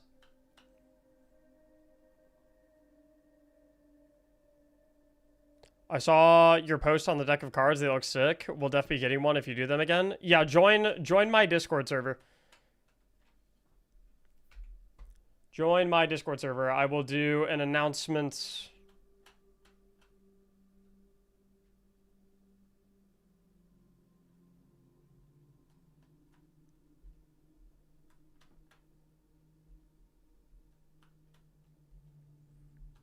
Season 2 trailer just got released and not even one remotely neutral comment on it. Just all hype, which I know... Oh, you're speculating that the Marathon YouTube channel is deleting negative comments on the trailer?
What I'm thinking we do here is that we go ahead and bench anyone who is failing mechanics and bring you in.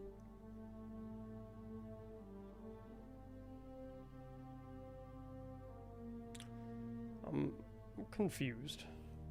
DMG just posted on X? Again? Or are you talking about his post from a few hours ago?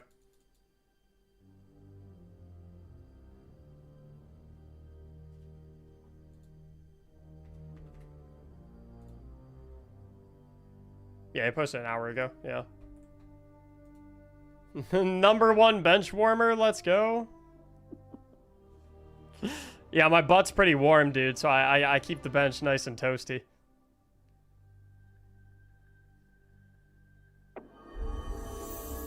Ziphius, thank you so much for the 3 gifted subs. Are you doing the WoW Mythic Raid? It seems like at the current moment, no, I am not doing it, unfortunately. Which I am extremely sorry to you guys. I know I promised that we would be streaming that tonight, and I was really fucking excited for you guys to see that, because not do I think you would enjoy watching it. I know you would really enjoy watching it, but I was under the impression that I wasn't under the impression. I'll just call a spade a spade. I was promised that I would have a spot on the team tonight, and I guess it turns out that I now do not have a spot on the team tonight. So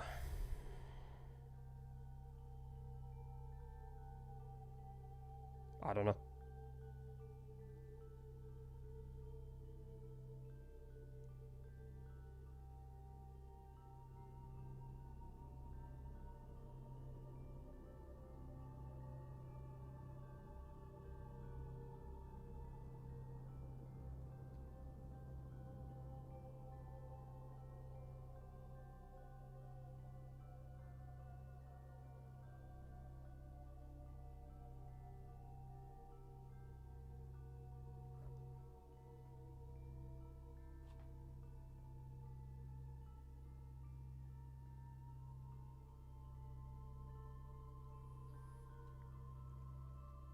You always have a spot on my team, Mac?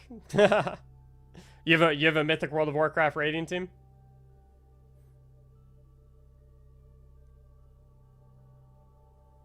I was a day 1 benchwarmer many times, never did get the chance to participate. Tougher in Destiny 2, I would reckon, because there's only 6 spots on the team, whereas World of Warcraft there's 20 spots. So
sorry guys, I'm DMing shit back.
Being this bothered about a game having its content support ended, even though it was meant to be done after the final shape, is actually so cringe. You people need a reality check for real. Yo, true.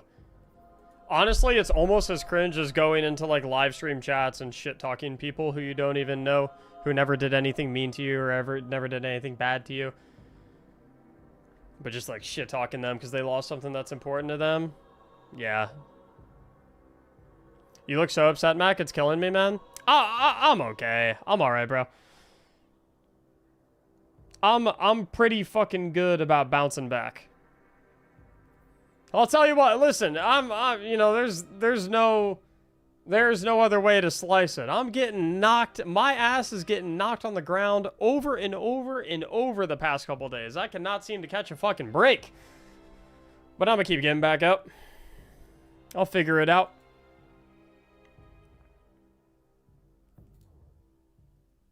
I hear no bell. I did not hear no bell.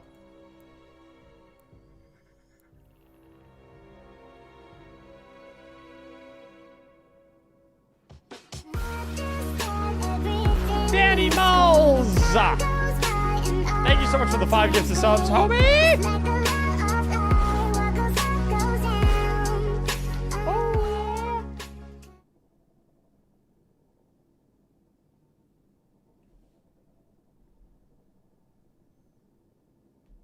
You've got a good head on your shoulders? I try, thank you. I'm not gonna lie, I've been through a lot of shit in my life.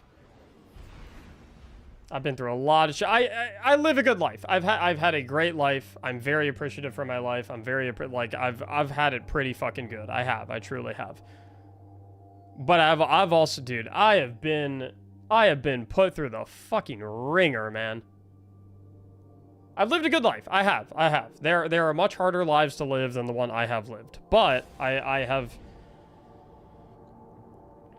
Boy, have I had my fair share of getting knocked on my fucking ass and having to figure out how the hell to get back up and keep going. And it's been tough sometimes. It's tough right now. Especially in this very particular moment. I feel like I'm getting fucking punched from all angles. But, you know.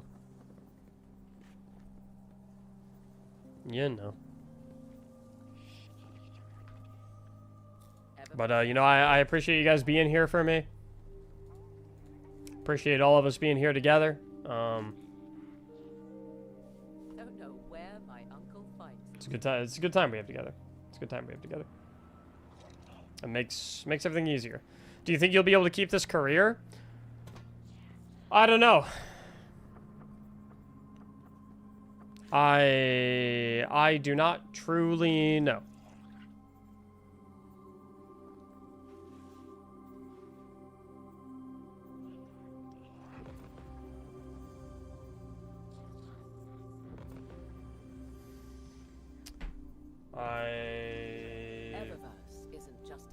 I hope I can. It's a promise. I do. I hope I can. But you know, I'm entering uncharted territory.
DJ Big Fella!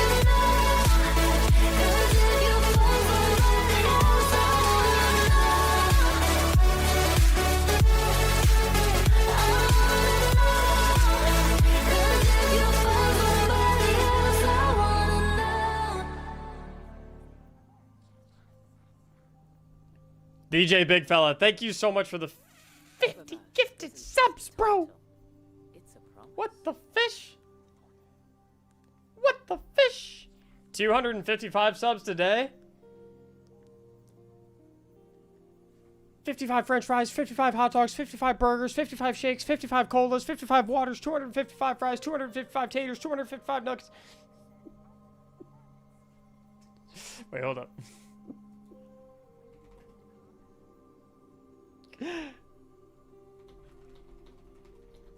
Sure, rhythmic physical expressions won't win a fight, but they feel good. And feeling good is better than not. All right, so here's your small fries and your small drink. Thank you. You know, I'd like to pay for the guy's meal behind me, too. You know, just pay it forward. Oh, wow, that's really nice of you. Yeah, who knows?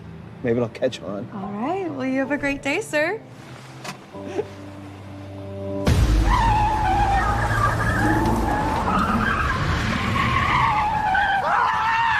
Stop! Stop! Stop! Please let me go! Please let me go first! I'm doing something! Hi, can I take your order? 55 burgers, 55 fries, 55 tacos, 55 pies, 55 cokes, 100 tater tots, 100 pizzas, 100 tenders, 100 meatballs, 100 coffees, 55 wings, 55 shakes, 55 pancakes, 55 pasta, 55 peppers, and 155 taters. Okay, that'll be $680. Okay.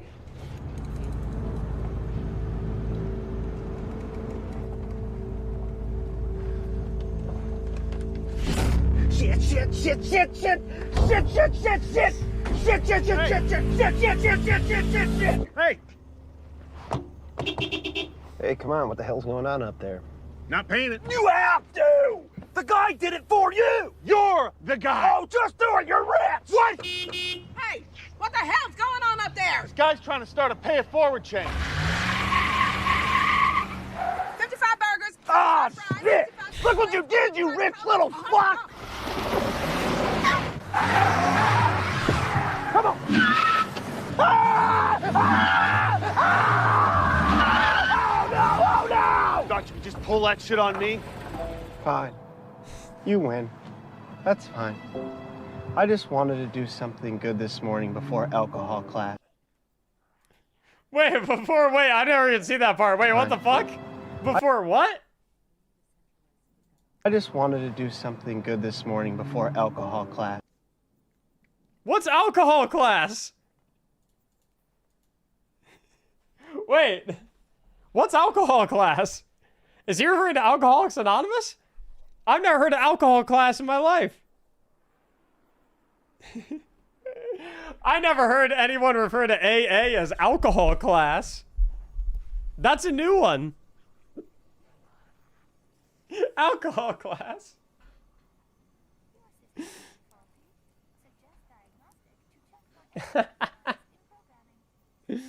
Do we think we can actually reverse this if we get player numbers to skyrocket? Would Sony even care?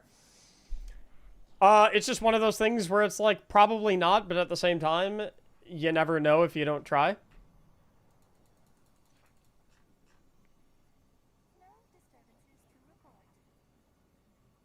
You know. You know.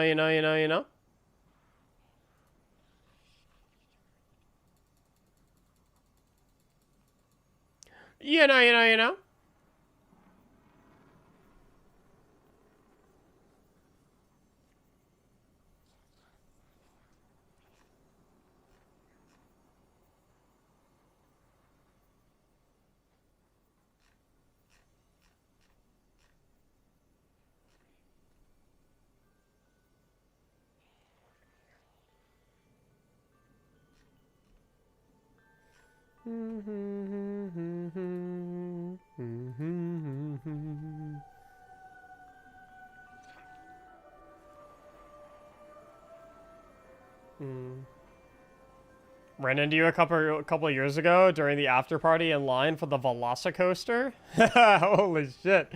The Velocicoaster. Wait, if it was a couple of years ago, that means it was my very first ever GCX. She wanted to express herself, so I gave her a thumbs up.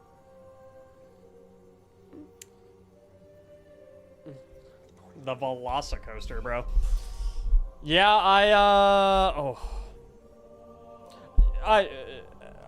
I'm actually kind of curious. Type the number 1 in my chat if you're going to GCX this year. I'm actually kind of curious. Probably not like that many people in the stream. You guys don't have to fucking type 2 if you're not going. Don't gotta do that. That's Sir Nick. Thank you for the 500 bits. First commenter, been watching a good while. Thanks for all you do for the D2 community. I don't feel so alone when I'm watching someone run Destiny. I intend to run Destiny for a while. I intend to continue to run Destiny for quite a bit.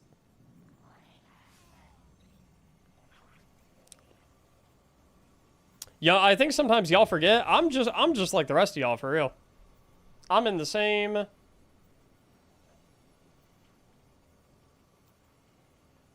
I think sometimes you forget. I'm in the same boat. Like, for every one of you who is like, man, Mac, I appreciate you streaming. It makes me feel less alone. Like, I'm the exact same. I have the exact same feelings towards you guys. In a sense of like I can't thank you all enough for being here because, you know, like, I mean, when I'm not on stream either, you know, like, I feel a little bit alone too, in lieu of this news. So, you know, for every bit of comfort that I'm giving you guys, making it so that you don't have to feel alone during a time like this, and, you know, give you a sense that Destiny is still alive in certain ways, you guys are giving that same feeling back to me just by being here. I'll keep playing until they shut the servers down completely. I will as well. And then even when they do shut the servers down completely, I'll sneak into Bungie HQ, I'll turn the servers back on, and then I'll keep fucking playing. We'll never die! We'll never die! That's Sir Nick. Thanks for the 2 months of subbing. How many subs do we have today? What the fuck? You guys have been going ballistic. We just got a fucking 250 gifted sub on. Are we pushing another 300 day? Probably not. Probably not another 300 day. Fucking what? 44 away? There's a lot. It's another big sub day. I don't think we're pushing another 300 day though.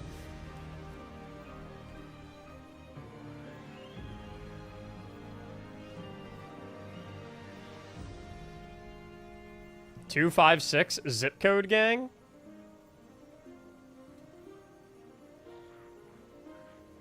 Is 256 a zip code?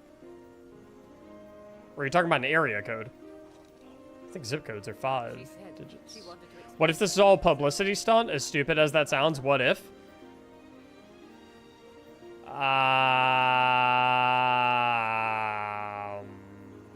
It's not a publicity stunt. Yo, listen, brother. Whew. Nothing would make... It's not a publicity stunt.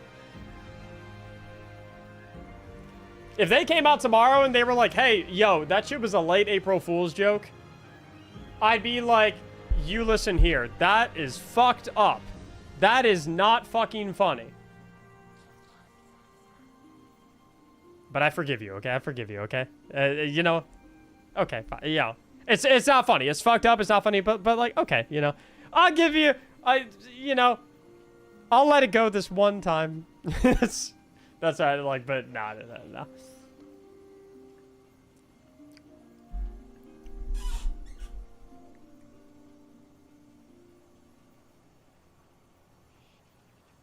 Chatter is right. They're going with the Cracker Barrel approach. What the fuck is the Cracker Barrel approach?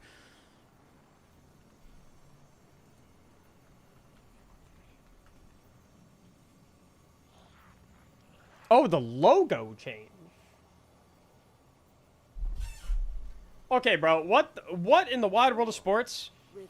Someone can't attend. You're in the raid if you want to come. But I first need to get approval from the raid for the streaming bits. Fellas, I don't know what the fuck is going on tonight. I don't know if I'm raiding. I don't know if I'm not raiding. Am I streaming the raid? Am I not streaming the raid? Am I streaming it without comms? I don't know what the fuck's happening, okay? I will let you guys know as I know. I don't know what the fuck's going on right now. Sounds like they maybe had an issue with the streaming part. I mean, I think I think the concern is just more so like streaming comms. Like I think it's more so like if they want me to like have the Discord muted.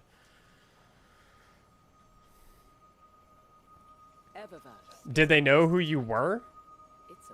No. 99% of the people in this raid team have no fucking clue that I'm like a streamer. I don't think. Or maybe they do. Maybe they do. I don't know. I haven't exactly like been super like vocal about it. I don't pull into like the VCs for like raid night and be like, hey guys, by the way, I'm a Destiny 2 content creator and I stream on like you know, they don't fucking care. Also, like, that's like a weird thing to do. No? I imagine most of them found out just due to your Discord. Probably not. I mean, most people don't, like, look at other people's Discord profiles and, like, fucking stalk their connected stuff, if that makes sense. I don't, like, I don't think any of them really knew that I was, like, a streamer. Is there 20 people in the call all at once? Yes. But basically, no one talks. There's typically only, like there's one person doing 95% of the talking, and that's the raid leader. And then you'll have, like, sometimes people, like, sprinkling questions and notes and comments and things of that nature.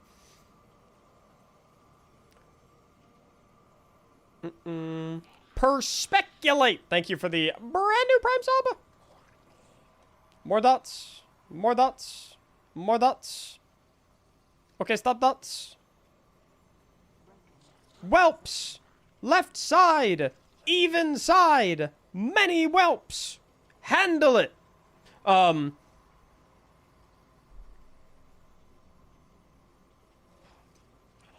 you think the petition for D3 will work? No. I don't think it'll make a single difference at all. But you should sign that shit. Because, like, why not? Nothing to lose. I don't think it'll do anything, but it takes you 2 seconds to sign it. So why the fuck not, baby? Sure. Rhythmic physical expressions won't win a fight, but they feel good. And feeling good is better than not. Fucking sign that shit. Why not? Leroy Jenkins? Dude, I don't know if it's a hot take or not. I think the Onyxia wipe animation is a way more peak World of Warcraft meme than Leroy Jenkins is.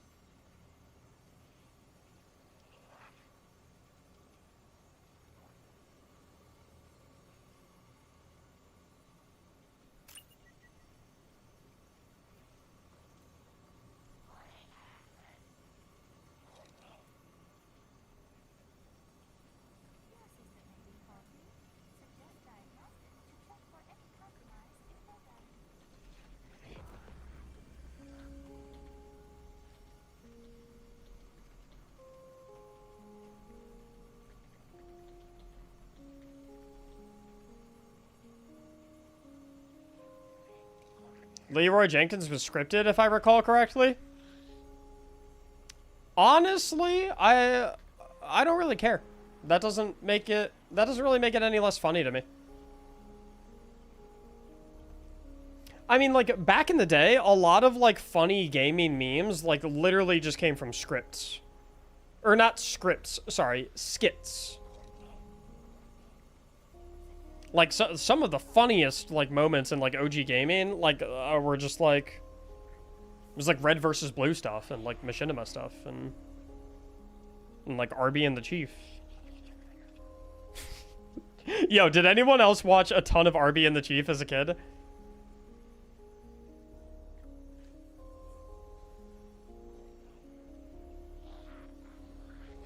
A show like that is, well, let's just say something like that would not be made in today's day and age. The language in that show was, the what? Oh my god, you don't know what Arby and the Chief is?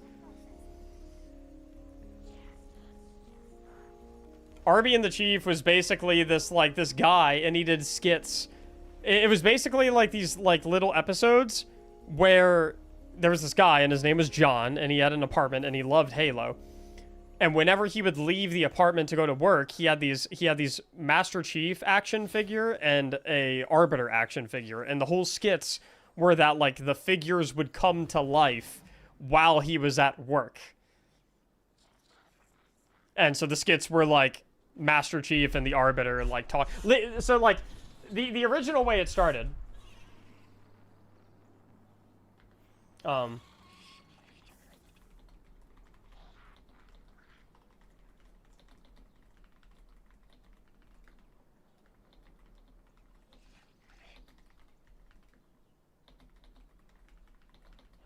Eververse trades in goods we feel enhance a Guardian's journey.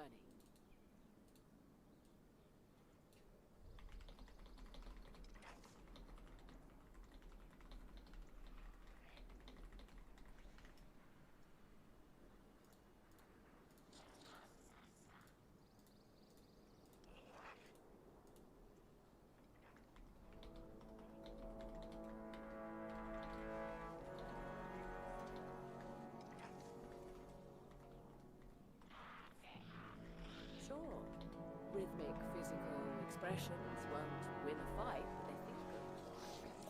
It is better than not. But yeah, so, like, it was,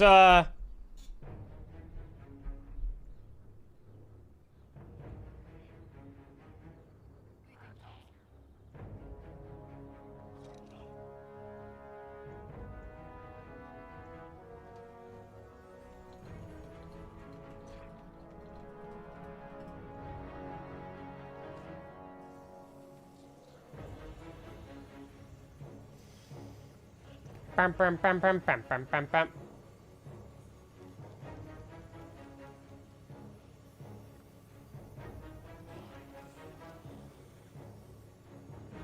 Okay, so heads up, guys. I am definitely 100% in the raid team tonight. I'm definitely raiding tonight. However, there is a chance that some people on the team might be uncomfortable with me streaming the progression, so...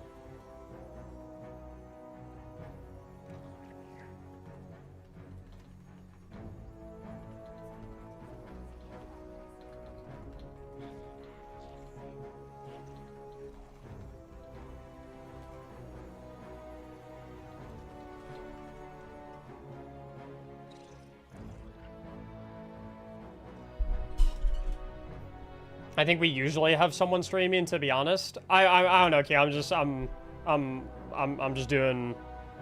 I'm going based off what Alma is telling me. They have a problem with you making a living? No. It's not like that. Some people just like don't want to be on a stream. You know, some people are uncomfortable with the prospect of, like, it's just, you know, that, and there's nothing wrong with that. Some people are uncomfortable with... How many viewers do I have right now? Some people are uncomfortable with the idea of 700 other people watching them while they play a game. Yeah, so that's why I said to AmaQ. I was like, oh, I'm sorry, I didn't realize, like, the stream had to be, like, approved. I assumed streaming was fine because Cool was streaming on Thursday, so I just, like, assumed it wasn't a big deal. But Ama told me it was like, well, Cool doesn't really stream to anyone. You stream to 700 people, so it's a little different. And I was like, yeah, I understand that. That makes sense. Ravioli bites!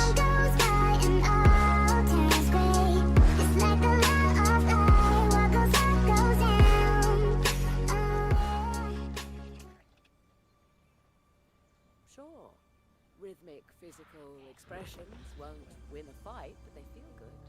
And feeling good is better than not. I like that name. Ravioli Bites. Ravioli Bites. And thank you for the first time gifting subs in my stream. Q, I fucking whirlwind tonight, dude. I was on the team tonight, and then I was told I was off the team. And now I guess someone no-showed, so I guess there's a spot for me again. I don't know what the fuck is going on.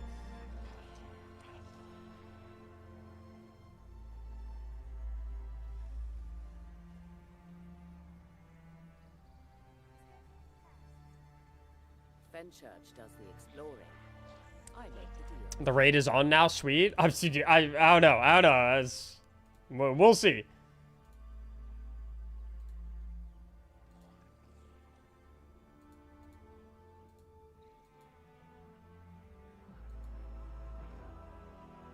Enough said. I'm out. Deuces. Okay, see.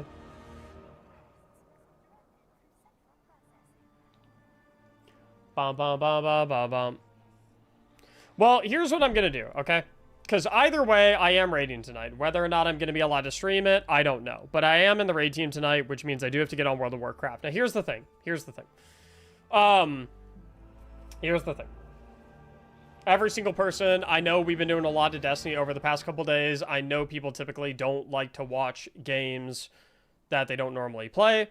Totally understand if you want to bounce, but I firmly believe that, especially you guys that have been like interested in Destiny dungeons and Destiny raids, I think you guys are going to love watching the World of Warcraft Mythic raid progression tonight. So I would highly encourage you to stick around. I know you're gonna like it. I know you're gonna think it's a fun watch. And I have like a little challenge for those of you who do decide to stick around. If you would care to partake in the challenge, I want you guys to see if you can figure out what the mechanics are while we're doing the run. Because I bet a lot of you will be able to figure out what some of the mechanics are. I think that's, I think it'll be really cool. I am... Never played WoW, but I'll stay. Good choice. Good choice. How many fucking tabs did I have up, dude? Holy shit. So we're gonna go right there. We're gonna go here. And then I have to move my webcam to, where is the World of Warcraft chat? Is it? It's bottom left, right?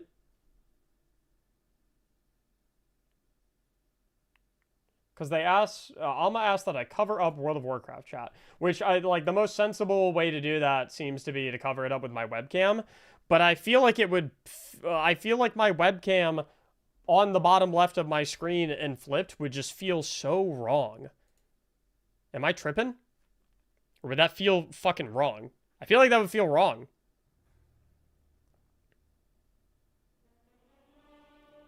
You play League? Do you ever queue with subs? I haven't queued League in fucking forever. Move the chat with edit mode? Oh, real. True. Real and true. Okay. Now for the YouTube side of things, for those who wish to stay in the YouTube stream, I can...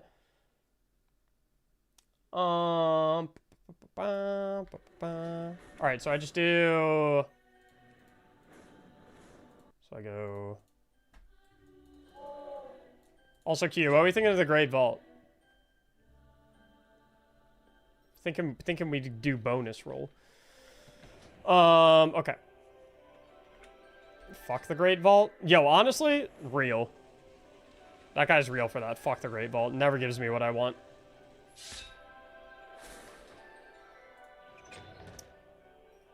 Chat's bottom left. No, I know. If I go edit mode, put it over here.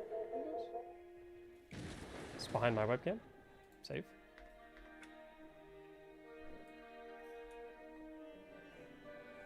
You guys cannot see chat, I don't think. Cool. Shouldn't be able to see chat, at least. And then I can put it back to its original position.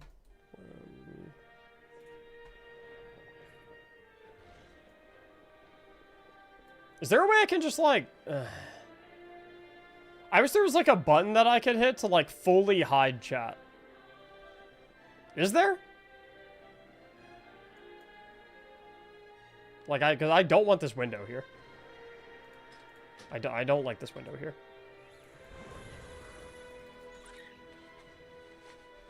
Shit's annoying. I need to change my YouTube stream settings. Edit title and description.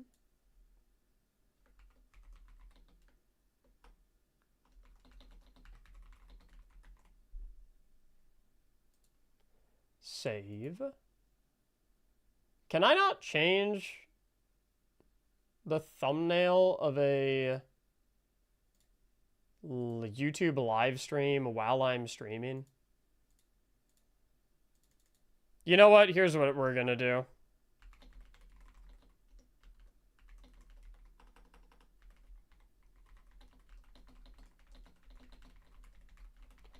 All right, for those watching on YouTube, I'm going to end this stream.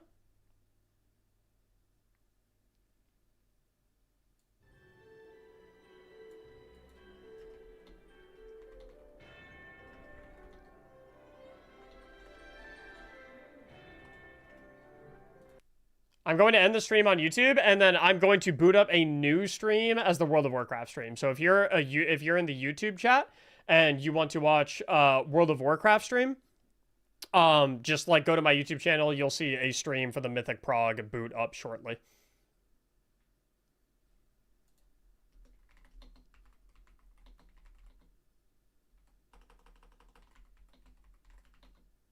Yep, same channel, same channel.